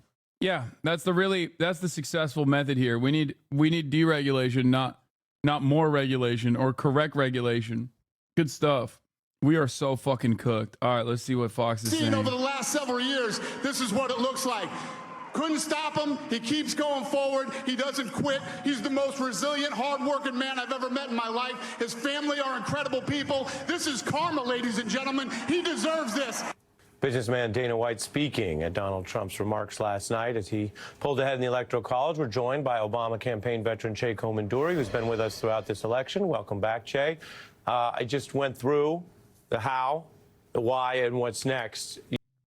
The obsessive coverage of his 4 indictments and New York conviction, and quickly moving on from 2 assassination attempts, reminded many voters of why they distrust the press. It's hardly unusual for journalists relying on flawed polls to botch campaign predictions. The larger problem here is that the media misjudged the country and need to grapple with how that happened. Brett? Definitely. Howie, thanks. Up next, so what now? Our panel comes back, has post-election breakdown, and then with politicians fighting like cats and dogs, some voters, well, they just had a welcome surprise. What people want more of? more. Oh, yeah. So cooked. Popular vote. He's still up and could finish up. And part of it is because he did run up the totals in places I was looking at, even the rural counties. We're in 1930s Germany, folks. That's it. Straight up. Pennsylvania. He was going to win them by significant double digits, but he won them that much more. I think running up the totals in Florida, which was a swing state not that long ago, over 1.1 million votes or so. Kaylee, right, your home state. And this is, look, I think that when the Democrats take a look at this candidacy, it's not going to be, did she have too much time, not enough time? She's just a flawed candidate. She doesn't speak well. She doesn't work hard. I'm not being mean or partisan. I don't know why the country would have rewarded this candidate with the big job when she couldn't make the case what she does as vice president that affects our lives in a positive way. She was given that opportunity. I personally would like to thank the women of The View tonight. Yeah. For asking this question, for having her on. Oprah, we see you. And so on and so forth. People who thought they were doing her a favor because they made her something she's not. It's the opposite for Trump. They make him something he's not. Take that one word, take that one line, take that cherry pick this, that, the other. You never get the essence.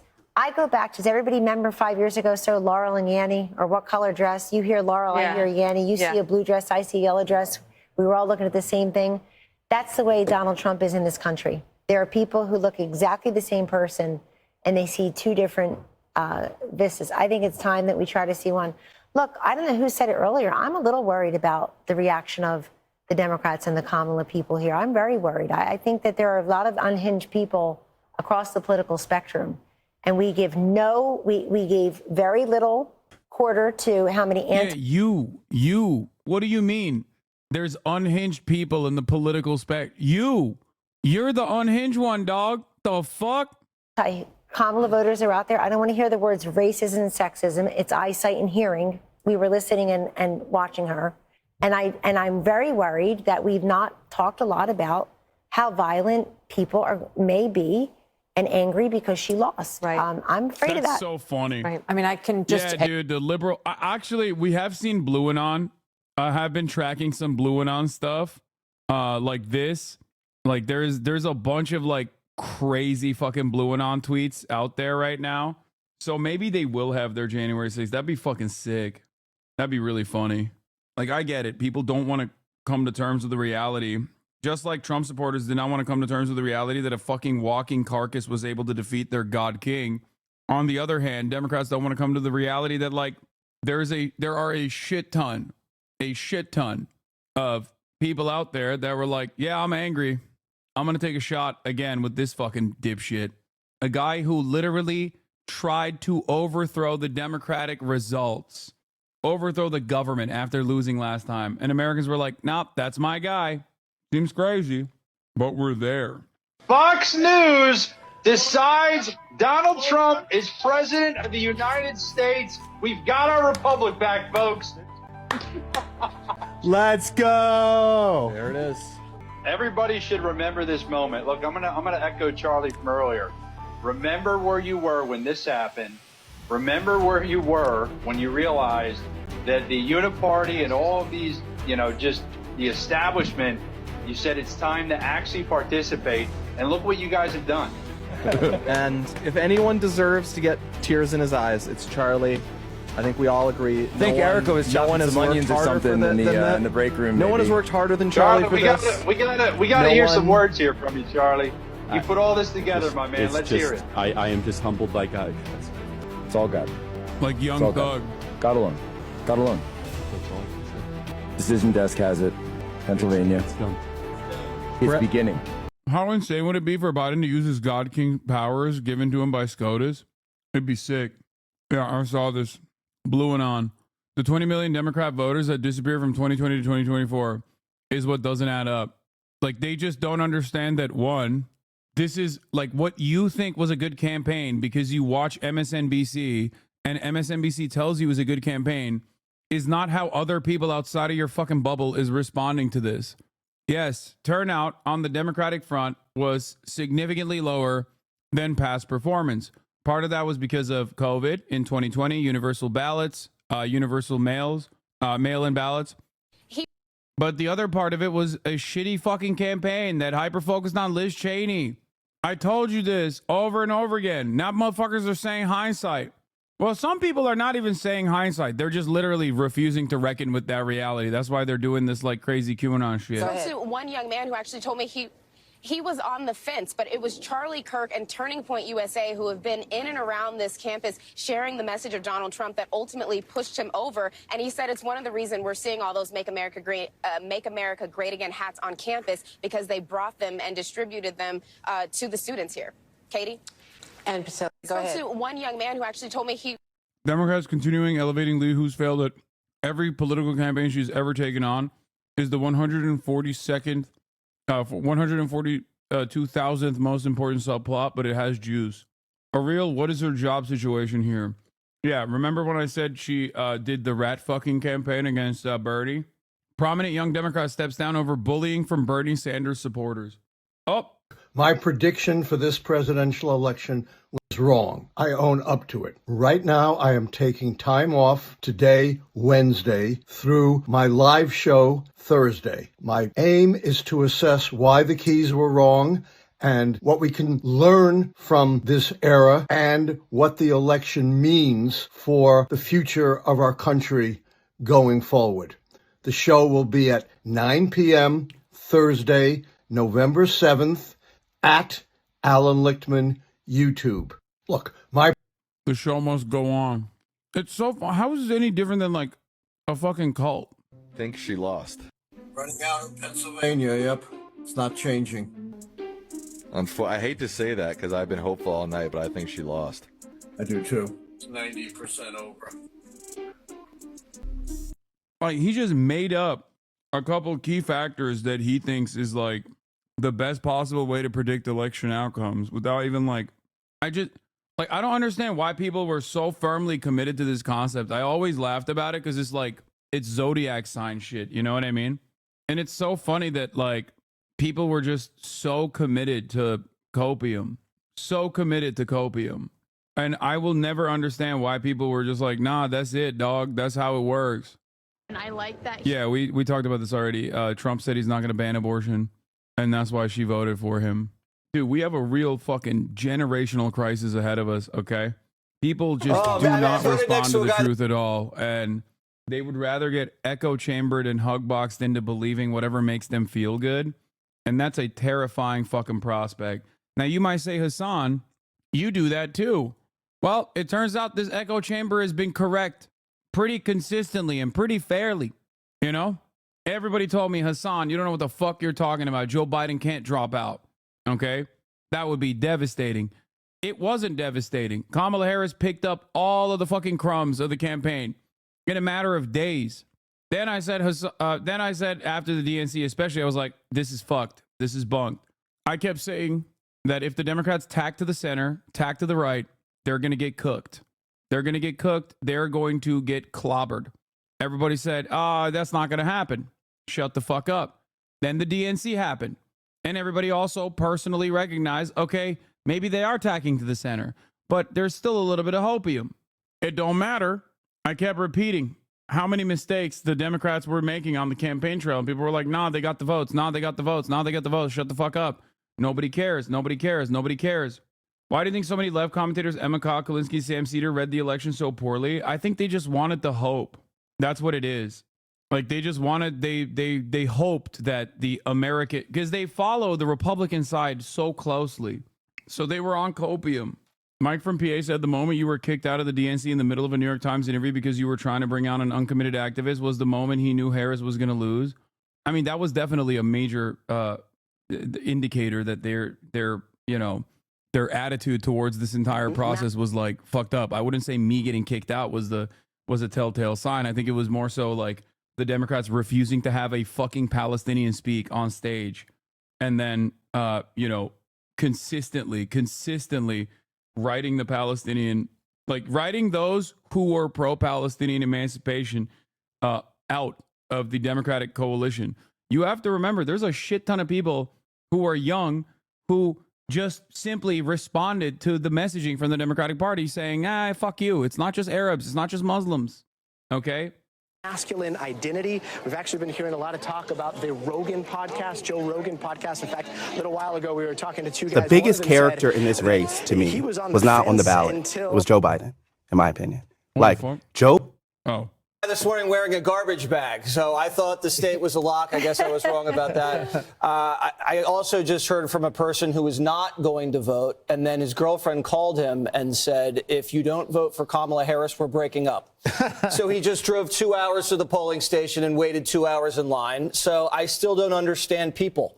And I'm not going to give you the county by county because I don't have that in my wheelhouse, but I will say I was just watching something interesting in Georgia, where she's not performing as well with black voters as Joe Biden. And Donald Trump has flipped the script with indies. He's up 11 with independents, whereas Biden had beaten him by 9 with independents. So those are just interesting things to look at. Other than that, if you look at these exit polling or the Fox News voter analysis, you think this would be a runaway Donald Trump victory. I don't understand if only 13% of Americans feel they're getting ahead financially, that Kamala Harris is even competitive.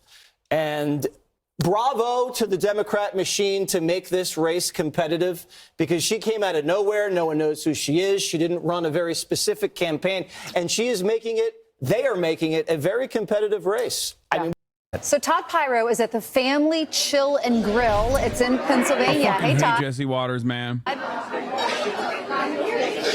Good morning to all four of you. The mainstream media told us repeatedly that this was a vibe election.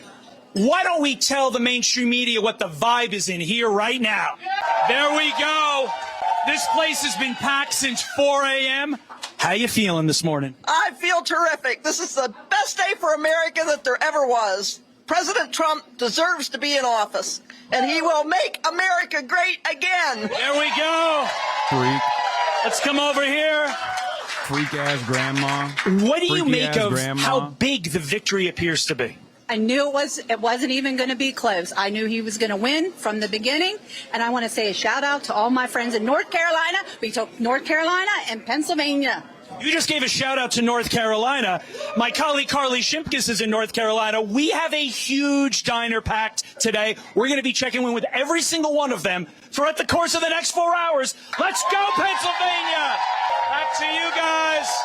Back to you. I'm glad you mentioned that, Todd, because Carly is at a diner at Joey's Pancake House in North Carolina in the Asheville area. Hey, Carly. As you can see, thrilled to talk about this election, so I want to talk to some of the diners and see how the people are feeling. This is my friend Terry. Terry, how are you feeling about Donald Trump's second victory? I love it. I love it. I love it. Woo! And this is Becky. Everybody here knows Becky, right? I've heard a lot about Becky. I heard that she has a lot of thoughts about the election, so what are you thinking? I'm just tickled to death because I'm telling you, we couldn't have 4 more years of what we've had. There's absolutely no way. Yes. The gas prices, the groceries, I mean, it's been terrible. So now Trump's going to make it great again. Woo! It's going to make it great again. That's a little bit about what people are saying in Maggie Valley at Joey's Pancake House in North Carolina. I'll send it back to you guys in New York City. We are live in Tyrone, Pennsylvania. Why don't they ever ask him how Trump is going to do any of this? How is Trump doing this? How? You know, you guys are real fucking excited about some shit, but like, I haven't seen Trump communicate this once. And as a matter of fact, the only things that he says are tariffs, tax cuts for the wealthy, and that's it. And tariffs across the board are inflationary. It's a fucking mass sales tax. Ironically enough, is going to harm all these small business tyrants, little small business Adolfs out here, excited at the prospect of tariffs because they don't fucking understand it. So much of the Republican animus revolves around just like being illiterate about issues, you know?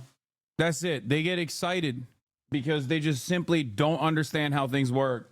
And then the Democrats don't actually fucking fight back against this misinfo either. They don't go, hey, how the fuck does this work? They did it with the tariffs a little bit, so that was good, to be fair. But clearly it's not enough. You don't understand? China's going to pay for it just like Mexico paid for the wall? Yeah, true, I guess. I didn't even think about that. You can't reason with people who didn't get to a conclusion without logic. True. But you can fucking constantly hit them with like a flow of information, counter messaging. until it's kind of sticks, right? They did that with like the tariff stuff, but clearly it wasn't enough. I said influr. Shut up, chap. Obviously, all eyes on Pennsylvania. Sir, when they called Pennsylvania for Trump, what's going through your mind? Relief, joy, and maybe things will get back to normal. Maybe we can afford whatever we want to buy again instead of $50 a bag for groceries. There you go. Ma'am, what was your reaction when they called the race overall for... I'll go over here. She turned her back to me. She's mad at me. What was your reaction when they called the race for Trump overall? Oh, without a doubt, a sense of relief. My grandkids finally have a future. We've heard that phrase grandkids a lot. You said grandkids before. Why did you think immediately my grandkids are going to be better off because Trump won? Everyone's grandchildren all over our country will be better because the economy, the parents can afford healthy, good food instead of what the government wants to put into our children's food. Bro, I'm not lying. They just all seem so insane. But am I crazy? Am I just like so fucking like negatively polarized against Republicans, or do they all have that lead poisoning stare? Like every time it's like when you watch like a horror movie or like a thriller, and you can kind of tell that like there's something a little off about the character that you're watching. I feel like I get that from most of these Trump supporters. And call it healthy. When they called the race for Trump in Pennsylvania, were you like, it's over, he's got this? Ecstatic. Totally ecstatic. Started cheering in my living room. Who else cheered in their living room when the results came down? When this young lady walked in originally, I said, clearly you voted for Kamala. And that was a joke. That's a Todd Pyro witty humor. What was your reaction when you heard Trump won?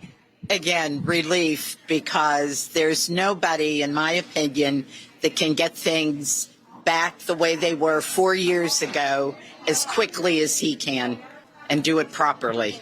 That's the vibe, I love using that word, of the people here in Tyrone, Pennsylvania. We got to go now to Carly Shimkus, my esteemed colleague in North Carolina, but I'm very competitive. I want to beat Carly in the cheers department. So Pennsylvania, can we send a message to North Carolina? There's no way they're getting the same news as us. No, they're not.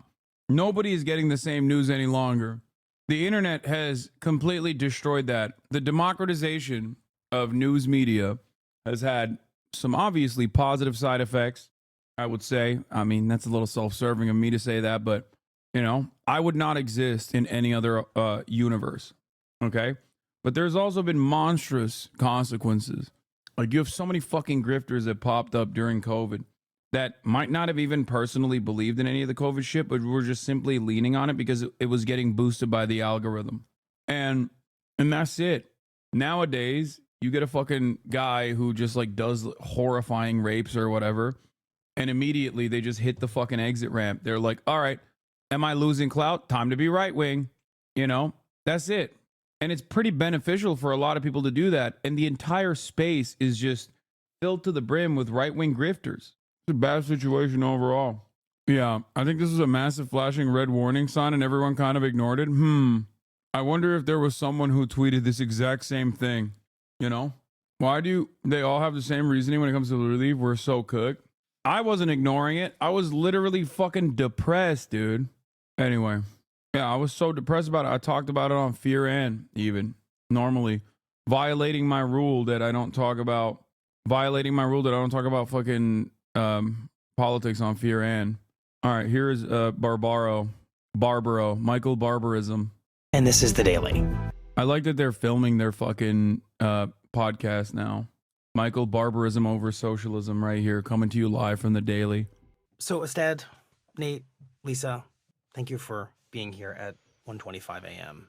Thank you for having us. I deeply appreciate it. The night's still young for us. It is. But at this moment, it is looking very likely that Donald Trump will be the winner of this election and that he will return to the White House. So I just want to take a moment and have you all reflect on the significance of that. I'll be honest, I love that the New York Times is promoting Estad over and over again for having the correct position very early on. Estad was on the Kamala beat, and I think he kind of like lucked into that in certain ways, but his analysis was always so sound. It was always so good. And I really appreciated that. I really respected that, especially at a time when it seemed like the media was pulling the ranks and ensuring that there was AOC's live on Instagram. Okay, we'll get there. I'll watch that right now. He's the man, and I'm glad that he's getting his flowers a little bit, even though this is a, very tumultuous, very terrible time overall for American politics. Let's see what AOC's saying. And just want to hop on, and I want to talk with you all about a lot of different things. Damn, Linda Sarsour, that's a name I haven't seen in a minute. Where we move forward from here. I said hi, it didn't show up. What our thoughts on this are. And what's next for all of us ahead. It did it? I guess I'll start with a little bit of the lay of the land here. Linda Sarsour saying, we got this. That's right. We do. We have no choice. And I'll get to that in a minute. But very quickly here, lay of the land. As we know, Donald Trump won the presidency. Vice President Harris conceded the race today. She called President-elect Trump to concede the race personally and underscored the importance of a peaceful transition of power and that she was committed to that. And also underscored the importance and the truth that we do not pledge to any individual or any office, but we pledge our oaths to the Constitution of the United States. Now, in terms of everything else, as we know, Donald Trump won the presidency. Republican Party has won the Senate, and the U.S. House of Representatives has still not been called. As of this morning, I believe there were over 50 races that were still outstanding. So neither party has officially declared or has been officially declared as having the House majority. For a lot of people who are asking functional questions about what can we do, a lot hinges on what happens in the House of Representatives and control of the U.S. House of Representatives. If Democrats control the House, that gives a slight ledge to resist and prevent some of the worst legislative proposals from going through. For example, in contrast, if Republicans win majority of the House, they have discussed passing a national abortion ban. And there would be, if they have the votes for it as a party legislatively, there would be very little I love that we could do the left to never stop fails it, to do the since one they would thing have where the they just like House hyper focus on majority, people who the are Senate there, majority, who they are the and a closest President aligned to Trump that ideologically, would potentially be willing and to just sign yell that at them. into law. It's And a really as I've discussed in unsuccessful and Campaign Trail, unproductive a way to national move. abortion ban, I criticize AOC all the would time. I do not think prevail that over any state law. I do not think that she So is you the are not enemy. protected if you are in California or and New York if you or a do, blue state then that you're has abortion wrong. You rights. know. A national abortion ban is a national abortion ban. It would ban abortion in the United States of America, regardless of your state law. So that is just one of many different types of legislative provisions that control of the House really has a lot of influence over. I believe right now that Democrats are looking to be competitive. We have a shot at getting control of the House of Representatives, which would block some of the most heinous legislative proposals that would have to pass through the House, Senate, and presidency. On this note, I actually think when we talk about what needs to be done and how we look ahead, and I don't want to bounce around too much, but one of the big things that I think is going to be very important for all of us, and again, I might be bouncing around because I am what is known, and I believe in a theory of politics known as inside-outside politics. That means that I believe we have people and elected officials on the inside that tried to agitate, or rather tried to organize and build power and help influence decisions on the inside of institutions, but that alone is not enough or sufficient to make change in this country. That we also need mass movement politics and robust people's movements, and that those people's movements are where the actual seats of power and influence in this country come from a mass organized and mobilized base of working people. And so on an outside perspective, there are a lot of things that we have to do ahead of us.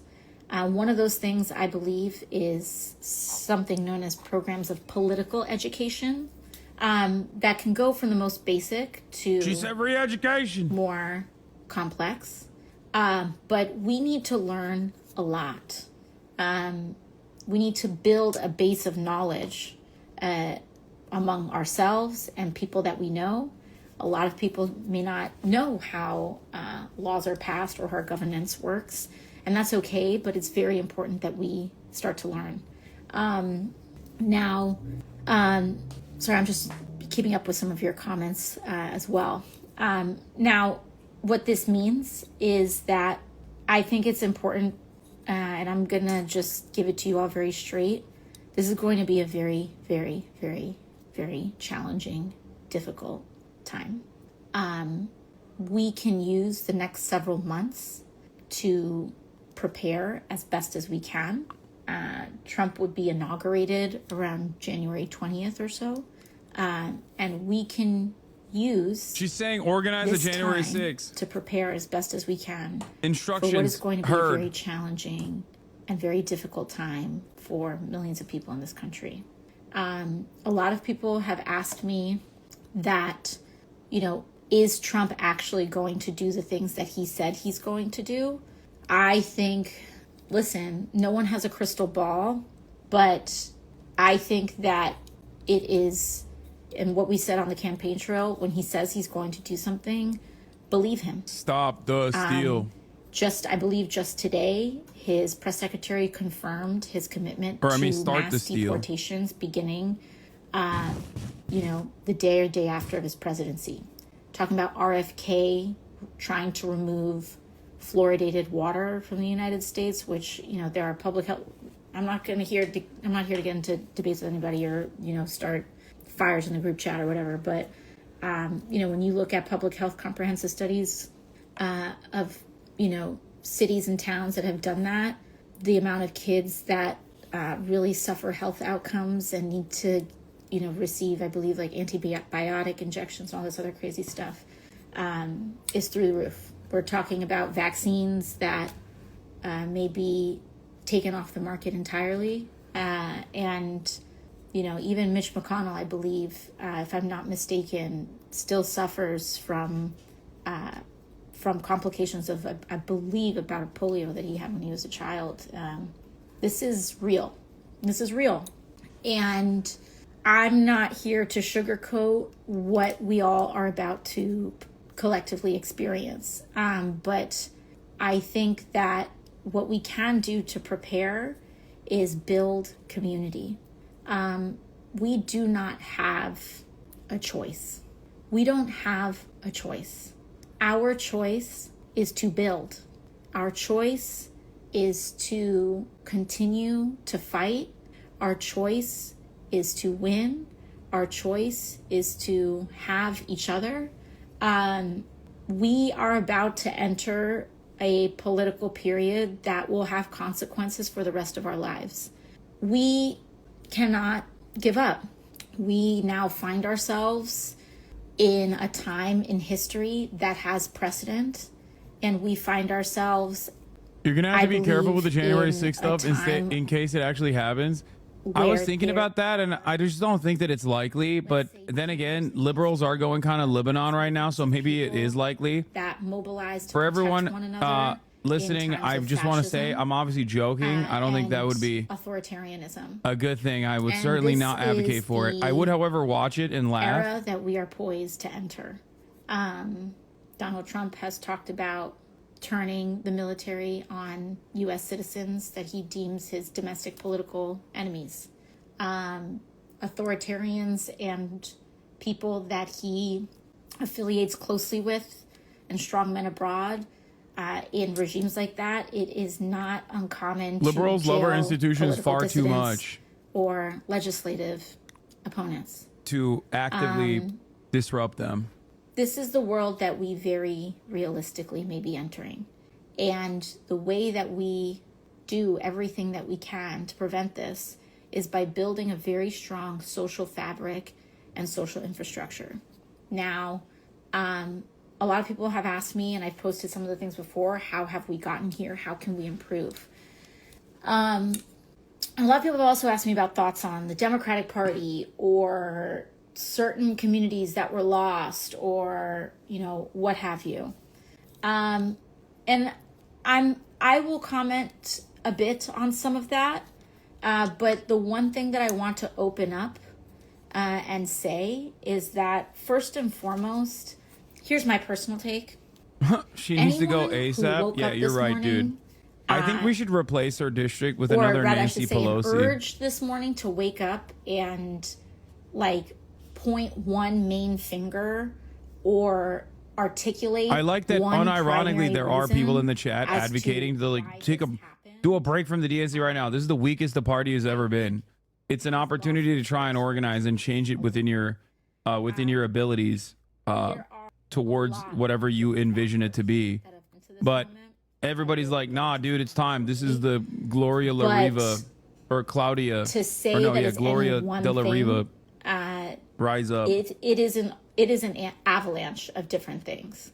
But we can get into some of it. I've gotten a lot of questions about the Democratic Party. I've got a lot of questions about women, about what this means, about Latinos, about this group or that group. And we can try to dig into some of these things now. But I think what's most important is for us to remain pretty high-minded about a lot of this. In that, I mean, what is going to be most important in this time is rejecting sectarianism and understanding that we have to be There's zero evidence that's possible. You aren't reflecting on the last 8 years. If you think there's a DNC that will allow a space, yeah, dude. The working class in this country. That's why I'm against saying a fascist the agenda. ACP is going to win Period. next election. We have had an enormous setback The American Communist Party rise in this up. election because the fascist won a lot of working class support, which has happened before in history,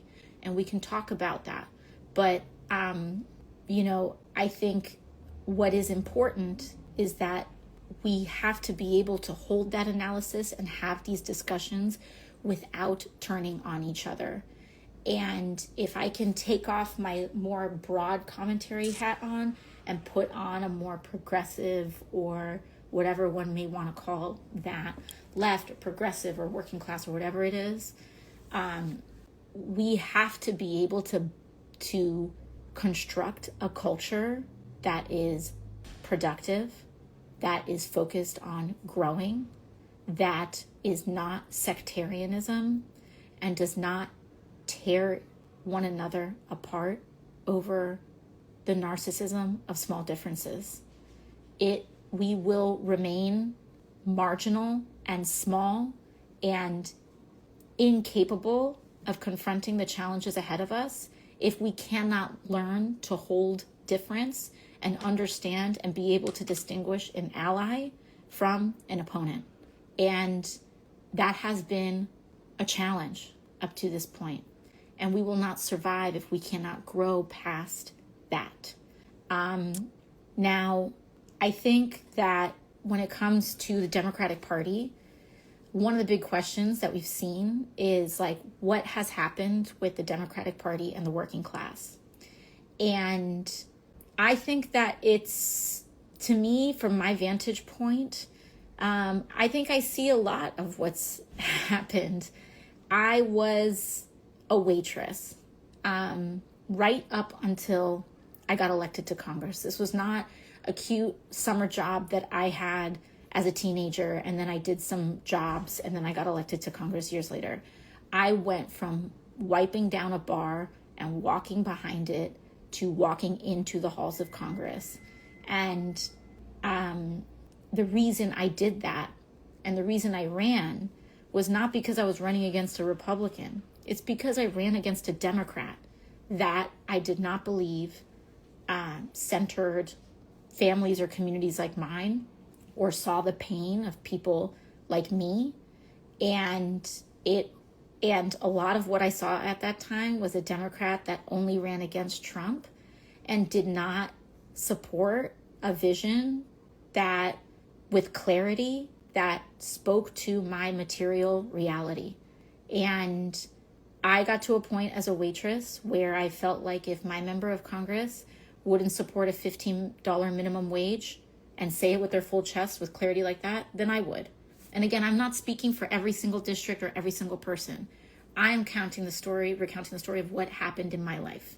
I felt like if my representative from a deep blue seat could not fight for my right to have health care unequivocally, then I would fight for my right to have health care and for my community's right to have health care guaranteed unequivocally. I, at the time, was represented by, or felt like our representation took a lot of corporate money, a lot of lobbyist money, and answered more to the people and the class that they raised money from than the people who voted for them. And I ran for office to change that. Now, I'm not here to, I think there's two important things to communicate here.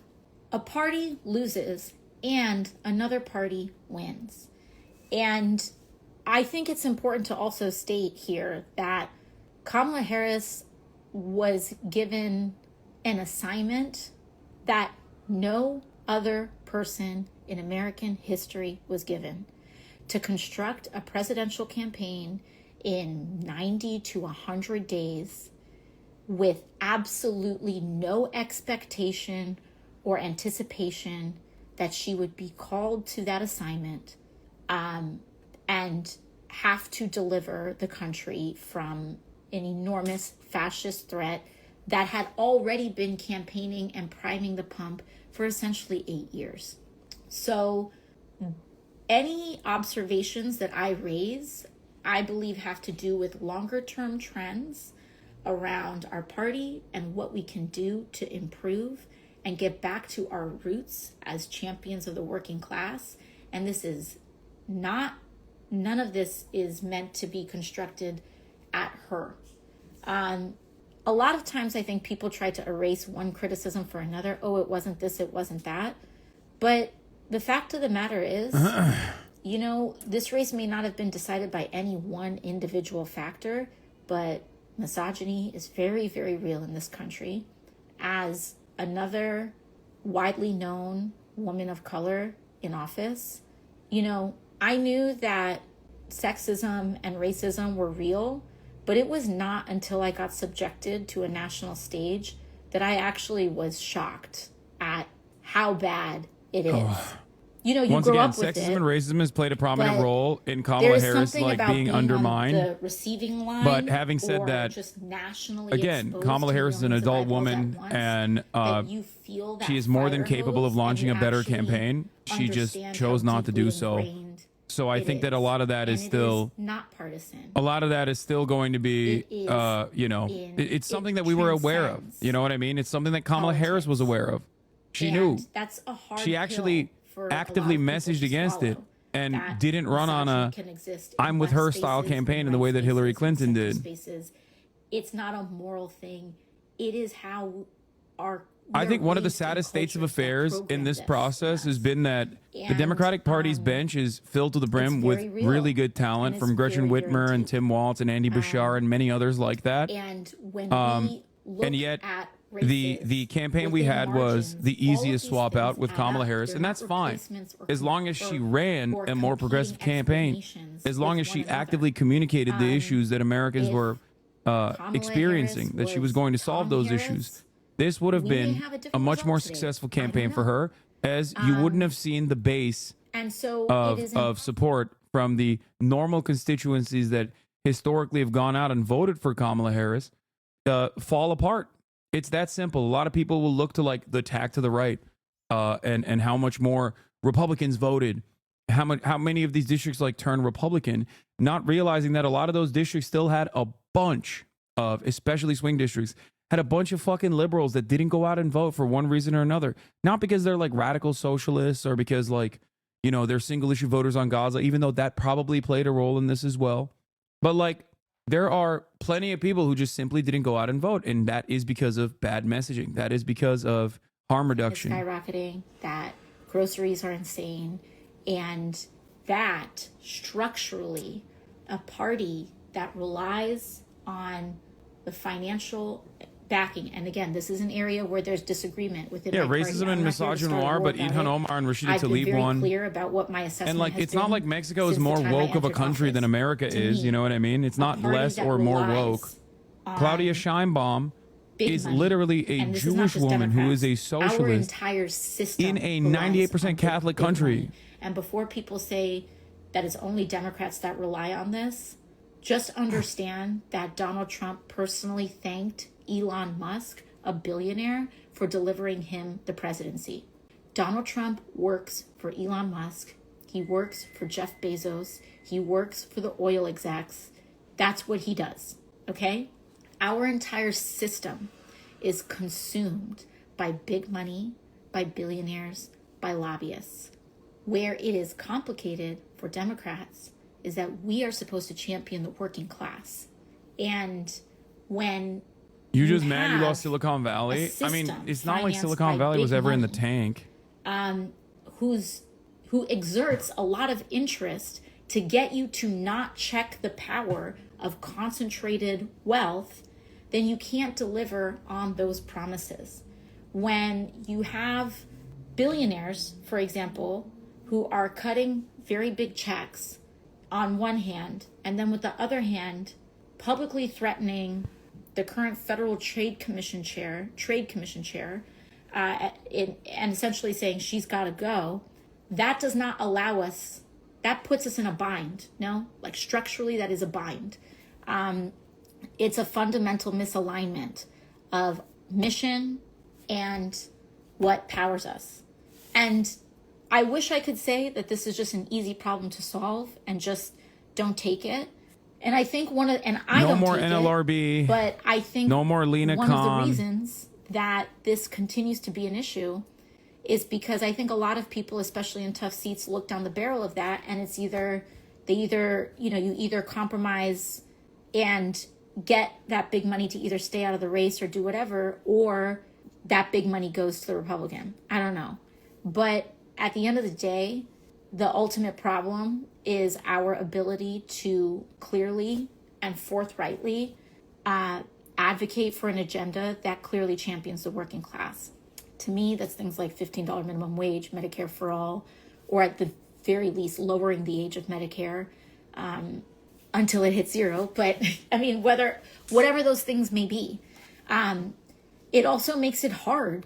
It applies a lot of pressure that I think is restrictive in allowing Democrats with their full chest to actually explain to people who is raising these prices. And so instead of saying things like, by the way, Kroger or, CVS or Rite Aid or ExxonMobil are price gouging you, and these companies, these corporations, or these billionaires are the ones that are screwing you over and jacking up your prices. Yeah, $15 is already low now with the way the inflation works. Power. Instead, we're combating inflation. And this is a passive voice perspective that doesn't help people understand why is this happening and who is it doing it and who is doing it and how do we solve the problem. And that doesn't mean that there aren't things that the party is doing to try to tackle those things. President Biden passed the Inflation Reduction Act. Inflation went down. He also did a lot of things. He named that FTC chair, Lena Khan, that is working on tackling these huge corporate monopolies. He has done these things. But we all need to amplify and publicly educate and talk about why more needs to be done as a chorus. And so that is like, these are some of the structural contradictions, in my view, that make it challenging for us to speak in clear terms. Because when it's actually time to do the policy work, I don't understand why AOC it is a very wide coalition will of outflank Democrats. Bernie on Israel. And they'll say, well, we don't want to say 15. AOC will outflank Bernie on Israel, right? Which is like objectively a more dangerous position to be in. But then when it comes to domestic criticisms, like even Bernie's just like letting it loose, you know, on the failures of the Democratic Party. And I feel like AOC is not going far enough. Lying. I just, he's doesn't make saying sense. the thing clearly, and it then puts you on a back foot because people don't really understand. Democrats or it lost because becomes they're this too tough on the border. Just shut the fuck up and never have an opinion again. You fucking idiot. It's all your fault. Just be normal on immigration. Everybody hates communism and Trotskyism. Just be fucking normal. He's just saying it because he knows it's not going to work. He's saying it. And so why does this I fucking think idiot that, talk about issues that you he know, does not these are understand? huge- Just keep complaining about how these are China has huge things to overtaken have to contend with. Australia And or having something, a concise dumbass. platform that actually materially and powerfully articulates. Yeah, we the should filter that change account. people Never can send me that expect. fucking dipshit That is not tweets in a again. generalized way of prices are going to go down or inflation is going to be tackled, but moreover, we will raise the minimum wage. And I'm not. And again, Vice President Harris did that. She did that, and she ran a campaign that, and she was tasked with an assignment that was nearly impossible. And she made it possible. This race was so close. Many people also raising, and I think rightfully so, the issue of Gaza. And I think that when we talk about this issue, it's not just, you know, a lot of hay was made about vote margins and all of this. And let's be very clear here. The margin of third-party voters in this election was not the margin of difference between Democratic votes and Republican votes. Now, there's a lot of data to dig into there and all of that stuff. But I actually think a lot of people in the movement understood the stakes and the assignment. And you may have had a very small degree of third-party voters, but ultimately, I do think that the majority of people understood the difference between Kamala Harris and Donald Trump and the stakes of that. And it may not have felt good, and people may not have enjoyed it or felt supportive of the platform, but they understood the stakes. And so I don't believe in scapegoating this. However, I also think it is important to note that the landscape of Gaza and the horrors of what was happening made organizing very difficult, needless to say. I think that for some of the most prolific organizers in this country are activists and activist communities, and having to contend with what most, I would argue, almost most of a strong activist organizing, mobilizing base, and many who lead that base consider a genocide. I don't think and like, whether that is again, the horrors of everything that's going on. And again, I'm not even trying to open an argument here, but the horrors and the pain and all of it from October 7th through today, through the hostages, all of it, the lack of resolution, the lack of conclusion, the fact that Netanyahu dragged this out and just lapped the Biden administration at every turn, very much dampened and complicated and added a tremendous amount of static to organizing momentum and capacity throughout the entire year. We whether people like that or not, it is, in my view, an important part of the landscape of what was going on. And people can take it, people can leave it. I don't think it's something that we can ignore. There's other issues too. Our media, and here's the one that I think is the most important. At the end of the day, and I alluded to this earlier, our entire political apparatus has been captured by a billionaire class. It's been captured by a corporate class and a billionaire class. Jeff Bezos owns the Washington Post, and that billionaire class went fully mask off, and the plutocracy in this country went fully mask off this cycle. Jeff Bezos owns the Washington Post. He pressured the Post into not making an endorsement. Don't say it about LA Times. LA Times is in the tank for Gaza. It doesn't matter if that is influential or not in how a person votes or what have you. What matters is that we can now dispense ourselves. Yeah, she's saying the Dems ignored the issue and shouldn't have.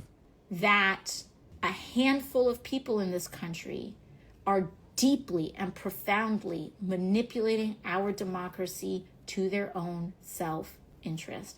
I'm not impugning the incredibly hardworking journalists at the Washington Post, but it is simply to name who owns it and the limitations. I don't know what your financials are, but can you buy a newspaper is a wonderful question that perfectly demonstrates how little people understand how much money I make versus what it takes to purchase a newspaper. A large space of conversation and organizing. Yeah, let me go buy a newspaper with my spare $3 billion. Political ends. You have a billionaire funded, and the amount of money that he poured in, he didn't just buy X, he poured in just ungodly sums of money in dark money in our elections. You have an entire podcast network that is financed by a similar billionaire and dark money class. And yeah, guys, if enough of you subscribe to me, I'll be able to purchase a fucking newspaper. Why our country is so polarized. So please subscribe for $6 or for free with a Twitch Prime. The media we consume and who owns and influences the media that we consume. I'm joking, by the way. So where do we go from here? You can can still subscribe if you want to. Twitch Prime is free. Well, first and foremost, but I won't be able to purchase a newspaper. That if you are a constituent I would need like of mine in New York, probably like 1 million subscribers in parts of the Bronx and Queens.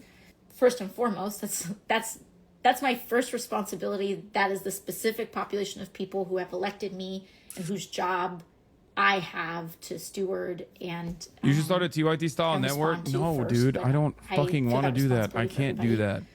But if you are a constituent of mine, first and foremost, I am committed to doing everything in my power to protect you.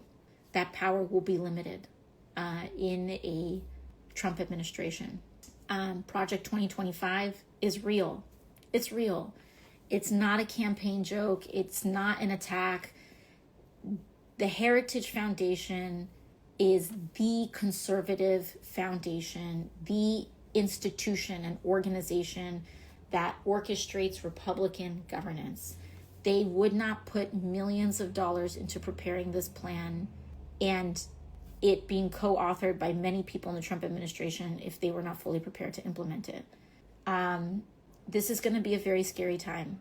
And again, I cannot emphasize how important it is that we, as an aligned people, be very cautious about attacking one another and, about attacking one another.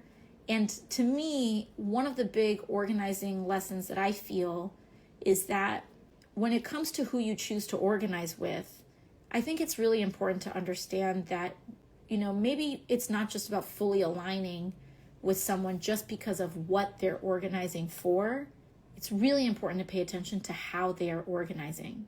And if someone is using a righteous cause as a cover for cruel methods and dehumanizing others, personally, that is not someone that I trust to organize with. because our job is to grow. And the reason we are in this position is because we do not have a raw majority of people who are ideologically aligned. And in instances where you do not have an outright majority, we must develop coalitions. And the name of the game in coalitions is that we have to be able to align with people that we are not fully in agreement with in the name of a larger cause. That goes for any movement, and it goes for any cause. And do you believe identity politics is over? Brother, really identity really politics is hot as ever, okay? It's just white it can identity undermine, politics. That kind of cruelty or There's never been a moment where people were like, man, I really love identity politics. Like, no one ever fucking did that. That was just like a thing that the Democratic Party presented as a false reality. Understand that these folks, there's and a they history dropped in this it with country Joseph Robinette of Brandon. Powerful people bankrolling disruptors in people's movements. And instead of diminishing what a person is fighting for, I think it's just important that we build together alongside people. Do I believe that leftists have to organize together? Yeah, no shit. That's constantly what I do and constantly what I yell about. In addition to what they're organizing for. I make fun of every aspect of the left, but also in terms of communities will always and tell you turnout like for them, your enemies are not going to be of the left. There's a couple different realities for us to contend with at the same time. I do think it's important to recognize that the Black electorate, first of all, Black voters, I believe, remain one of the most prescient voting bloc in the United States, point blank, period. And we see that bear out in our numbers. That being said, very often there's a lot of ink spilled before and after elections about Black men, Latinos, people of color, etc.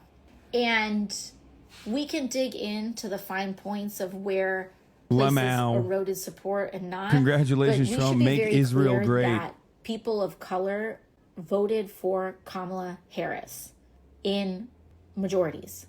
There's always this thing after a cycle, especially if there's any diminishment, to blame communities that overwhelmingly and majority vote for Democrats when that vote diminishes slightly, instead of us like really taking a look at what is happening with for example, white electorate that only votes 17% for the Democrat. And it is, it's really interesting to me because when it's time to govern, those communities get so centered and their concerns get so centered, and it's like nothing we do sometimes can win these electorates over. And I'm not here to dismiss it, but we need to really dig into some of those reasons. And we should not use communities that are part of the Democratic coalition as scapegoats for other communities that have not been voting with the Democratic coalition. We need to separate these things. I'm not saying that we're going to gloss over what has happened here, but I think a big part of what has happened here is the erosion of a working class agenda and articulating a working class agenda. And when you add that in the context of racism in this country, and when you add that in the context of misogyny in this country, you get a perfect storm of what I think we witnessed last night. It's not,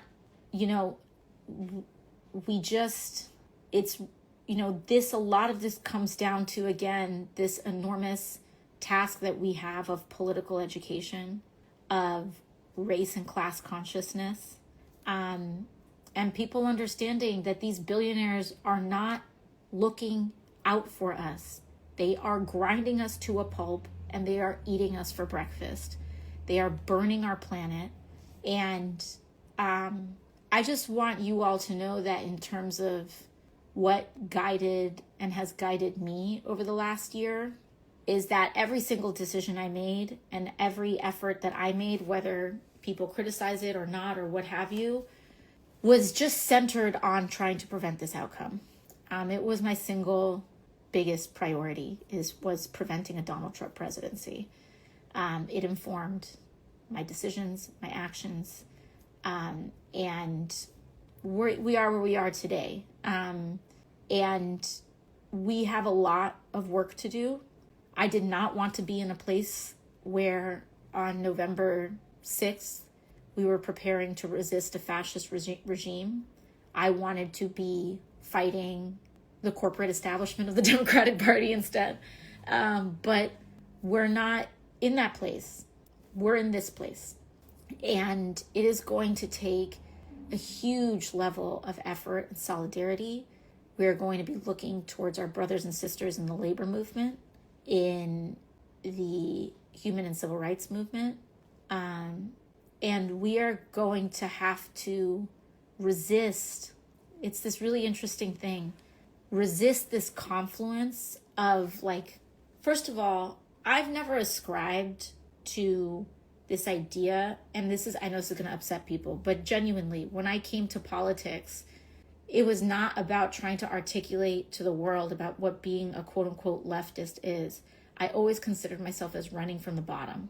That this is not about left and right, but that this is about top and bottom, and that we have to run from the bottom up. And some may say, well, left is bottom, and depending on your worldview, yes, but I think there's this very interesting confluence that we see from, I think, more conservative spaces, that the alienation of the working class has to do with people of different identities standing together. And to me, the alienation of, and like this idea of like wokeism, but to me, the alienation, the Democratic Party's alienation of the working class has to do with the fact that we haven't been able to deliver on a $15 minimum wage, etc., for many different reasons. And we have to put those demands front and center in order to do that. And we shouldn't be afraid to fight for what we believe in. And we shouldn't be afraid to fight, period. But I'm not here to say that we've got all of the answers. A lot of things that people are scared about, a national abortion ban, that would require House control, but dismantling the Department of Education, all of these things. Trump is an autocrat, and we are in a much worse position now than we were when he was last president, because he is much more prepared, and he is much more competent, and he knows what mistakes he made last time. And so we're poised to enter a much darker, much scarier time whose consequences we will be living with for the rest of our lives. Even just from a climate perspective. I wish I could say that we could undo all of the damage that we are about to, or we are poised to endure, but there's some things we will not recover from. We will not recover from blowing past 1.5 degrees centigrade or 2 degrees centigrade of warming. And we will live with the consequences of that for the rest of our lives. And I'm sorry to say that, but it is true. There are other things that we can fight for, and we will have to fight for. But I just want you all to know that as long as I'm here, I will be fighting alongside with you. And this just happened yesterday. I don't have marching orders for you right now. My marching orders would basically be to find your safe network of people. To find your pod, to find your community. We have to do a lot of community building. And by that, I don't just mean organizing politically. I mean active community building. We are in a position where the isolation of a capitalist system, the isolation produced by COVID, just where we are as a society, people working 4 jobs, 3-4 jobs to make ends meet.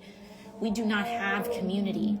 And believe it or not, community, whether it's your church or mosque or temple, whether it's a knitting group, start the steal. It's, your dinner circle, building that community is actually far more transformative.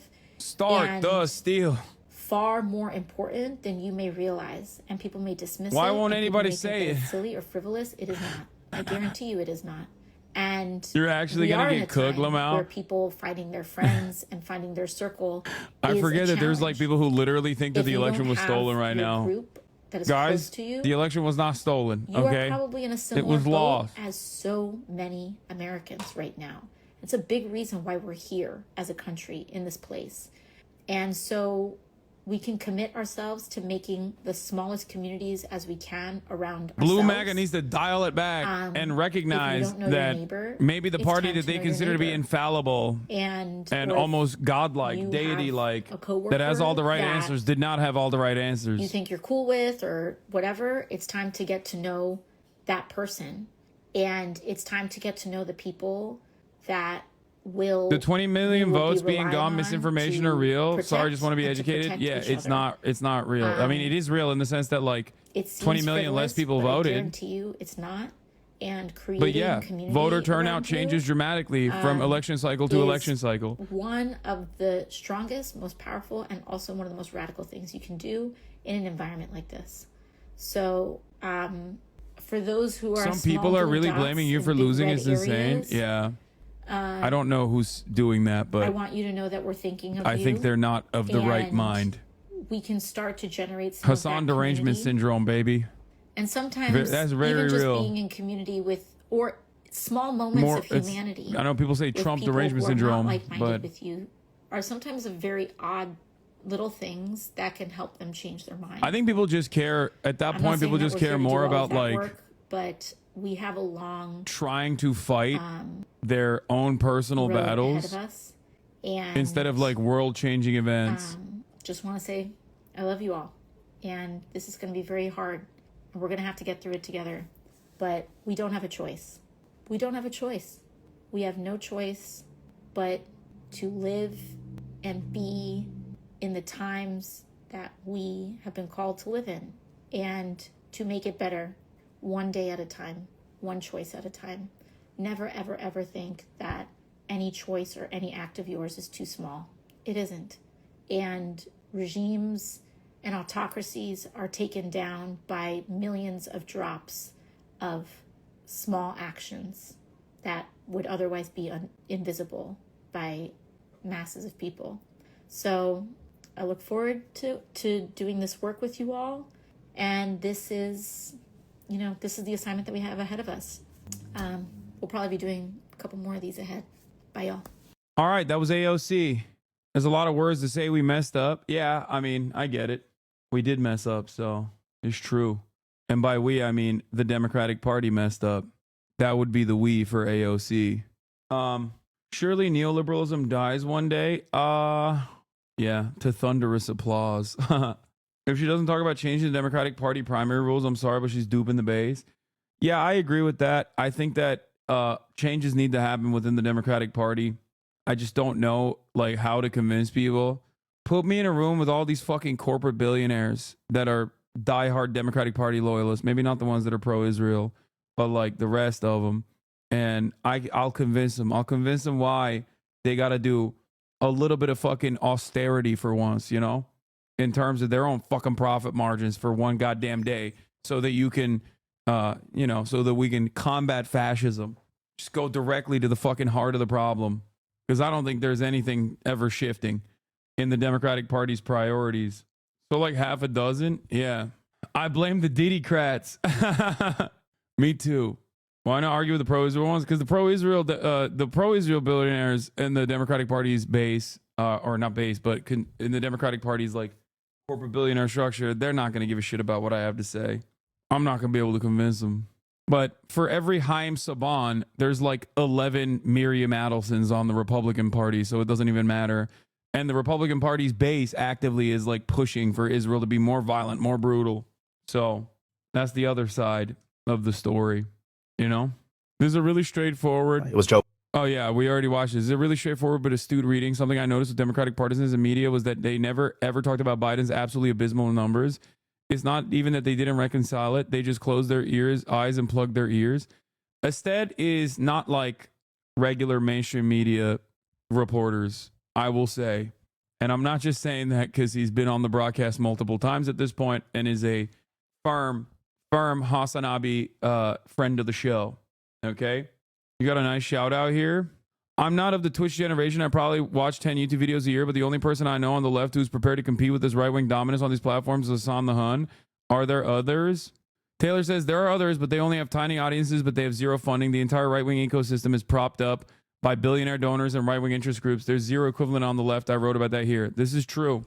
That is 100% true. Left-wing media has to be grassroots funded. I'm one of the very few places where I have been able to develop a prominent stature. I've been able to develop a prominent stature in the space, become like not just a big content creator in the political realm, but a big content creator in general. Okay. Like I've never had motivations of just being like a big content creator on the left or just doing news and commentary. My ambition was always to be one of the largest content creators that is doing leftist commentary uncompromisingly. But ultimately, look at the way I operate. I don't take advertisers deliberately, okay, in an effort to maintain editorial control. I am entirely funded by subscribers. Entirely. Nothing else. And now that I don't have a contract from Twitch, I'm not even running ads, which I retain the right to do so in the future if I want to. So subscribe if you would like to no longer see the ads maybe in the future. And for that, like that is not easy to do. And I'm not saying that because like, oh my God, woe is me. My job is the hardest. Like, that's not what I'm saying at all. I'm saying that like, it's virtually impossible to do without like billionaire fucking donors, shadow donors, interest groups constantly fucking pumping your shit. Okay. You can't do that. You can't do that on the left. Every leftist mobilization occurs at the grassroots level. Every single one. Okay. And that's part of the fucking problem for a lot of my haters that want to get me deplatformed, for example, right?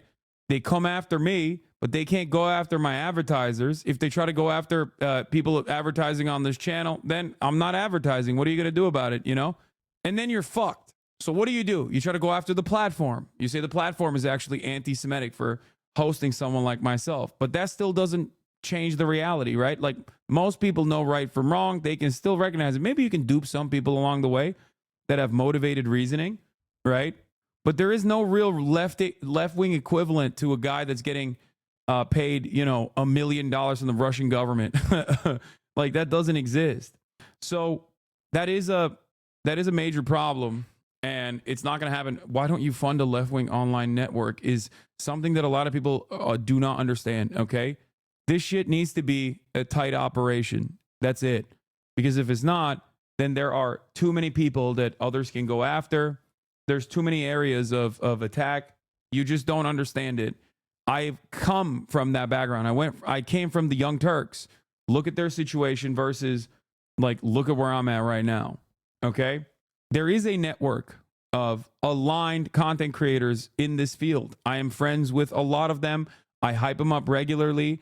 I push for people to subscribe to them as well. Drop Site News being one that immediately comes to mind for investigative reporting. Back in the day, it was The Intercept. Okay. And then beyond that, you got Chapo Trap House for additional commentary. Majority Report, of course. Okay. You got Michael from Pennsylvania, numerous other content creators on this platform, Frogan, Caroline Kwan, many others. The issue, however, is, you got Blowback with Noah Colwyn and Brendan James. So you have to be infallible on the left, but you can be deplorable on the right. Got it? Yes. Yes. There is that aspect as well. Gremlow, Sean, Carter, Caroline. Exactly. So the point is, I don't think people understand, like, there is a structural hurdle placed upon those who want to speak out against the current order of business. No billionaire is going to voluntarily fund a person to tell others that, you know, being a fucking billionaire is bad and wrong. Yeah, my brother's going crazy right now in the garage. Bro, they literally went after your mod who doesn't even mod for you anymore. Imagine if you had employees. That's what I'm saying. So, like, this 5 million people watched Candace Owens last night. Shit. Candace Owens, like Patrick Bet David. I think that stuff is like, like they are looking at the overall viewership, not the live concurrent viewership. Like I doubt that it was 5 million live concurrent viewers watching Patrick Bet David. I don't know what the live concurrent viewership of that looked like, but I suspect mine was, let's see. Let's see if I can find the yesterday's numbers. I don't know what the exact number is. Yeah, I got 7.4 million live views. Yeah, 7.5 million. So I actually got more views than fucking Patrick Bet David did. To be fair, my broadcast was probably longer than his. I'm going to write that. The right wing. Wait, they're not talking about concurrent viewers? No, dude, are you kidding me? No, they did not have 5 million concurrent viewers, dude. Yeah, his peak was smaller than mine. His peak was 283K. Dan Bongino was number 1. Steven Crowder was number 2 at 460, but they're on fucking Rumble, and those numbers are bunk. Just so you understand. But look at this. Look at this dynamic. So those guys are on Rumble, so those numbers are not real anyway. But even if those numbers are diminished, right? Even if they're not super botted, look at the space. Dan Bongino, Steven Crowder, me, Patrick Bet David, Charlie Kirk, Benny Johnson, Asmongold, Charlie Kirk, hashtag Tucker Carlson, Timcast. I wonder if there's one guy that's different than everybody else on this list. Will the Democrats notice? Will the Democratic Party notice? That's the issue. No shot Crowder had more views than me. I literally haven't heard his name said in months. Yeah, no. Is it logical for you to make a second podcast solo and get bigger and bigger guests and sprinkle in some left-wing ideas into the convos like an anti-Joe Rogan podcast? No, I do that already in here. The issue is the fucking party does not want to even acknowledge the base. Okay? One thing that I used to say back in the day, was I duked it out with, what is this? I duked it out with Charlie Kirk. Okay, this makes E's dumbass argument that you get no pushback or opposing voices look incredibly foolish and myopically focused on Twitch. Yeah, it's not even myopically focused on Twitch. It's myopically focused on just me, which is kind of sad. But here's the thing, okay? Here's the thing. Back in the day when I was at the Young Turks, I went on Politicon, okay? His YouTube stream at 2 million, much closer to the real number. Yeah, over the course of 10 hours, he accrued 2 million views. That's a fraction of what I got. Out of all of these guys, I'm telling you right now, out of all these dudes, the Rumble numbers are botted as fuck, so it doesn't really matter. I probably had the highest live concurrent view count, like real live concurrent view count. But here's the thing. Back in the day when I debated Charlie Kirk when I was at Politicon many, many years ago, we were both, I guess, up-and-comers in our individual political lanes, right? The difference is Charlie Kirk immediately got recognition from Fox News and got direct insight into the campaign. Charlie Kirk was uplifted through the ranks and the Republican Party's machine. And so did Bam Bongino. He came from fucking Fox News. He went to the NRA media outlet. Steven Crowder, in a similar fashion, had worked with the Blaze, right? Patrick Bet David, also right wing. Charlie Kirk, also an operative. So, my point is that the Democratic Party does not hug and elevate and uplift their independent voices. Part of the difference also is because the Democratic Party does not care about these voices. The Democratic Party actively pushes away their voices. I said this yesterday, and I will repeat it. More than 42 million viewers tuned in to watch 2024 presidential election coverage, down 25% from 2020. And part of that reason is because of people like myself and people like Steven Crowder and Dan Bongino and others. Okay? That's because most people want to get their news from someone like myself or someone like Charlie Kirk. That's just the unfortunate reality. And I think the media has still not caught up to this reality. Okay? That's number one. And number two, this is why I said that the media predicts a massive fucking ratings bump that they're going to get from the Trump administration. That's why they're fucking salivating right now. And I think they're wrong. I don't think they're going to get that Trump bump in the same way that they did. They might get somewhat of a bump, but they're not going to get the same level of viewership bump that they did in the Trump administration the first time around. And part of that is because Trump was president already. There's not going to be the same level of enthusiasm to attack him, to do the resistance stuff. But beyond that, the space, the media environment, I'd rather watch Mr. Bonarelli. Okay, go watch him then, dumbass. But the media environment, he's like, my man really came in here and was like, I like your commentary, but I really want someone who is white that advocates to say the N-word as a white guy. See, What's missing from your commentary is consistently appealing to 4chan freaks and losers online and constantly advocating to say the N-word is a white guy. That's what's really missing from your sauce. That's the secret special recipe. Anyway, so who has the clip of him openly admitting to platforming Fuentes? Yeah, that too. So like I said, I don't foresee there being this massive ratings bump that CNN and all these other people are like salivating over. Okay. And one of the reasons why I don't see that coming for them is because the media landscape, the media environment has dramatically changed. And what I mean by that is there are far too many outlets that are successful outside in independent media. It's not 2016. There are so many more content creators online. There's so many more ways of access. There's so many more ways of watching different types, different varieties of commentary. So I think that the media landscape is very different, dramatically different. So, you know, you are not an independent voice that the Dem Party wants to associate it with. You are too liberal, and above all, nothing can risk too liberal. This is why I feel so doomed. There's no real true liberal party to represent. No, I'm not too liberal. I'm outside of the scope of the Democratic Party's interest because I'm too critical of the Democratic Party, because the Democratic Party does not want to listen to the demands of their base. You can say I'm too progressive, maybe, but the point is, the Republican Party fears their base. The Democratic Party runs away from their base. Okay? There is always a group of people that are like, I'm begging, please just like defend marginalized people. And the Democratic Party is like, shut the fuck up. Just go out and vote for me. Suck my dick. Right? Whereas the Republican Party actively courts the most radical elements of its own base. Now, if you're a fucking centrist and you just look at it and go, well, both sides are too extreme, why are you demanding that the Democrats become extreme? It's like, yeah, my extreme position is I want Medicare for all.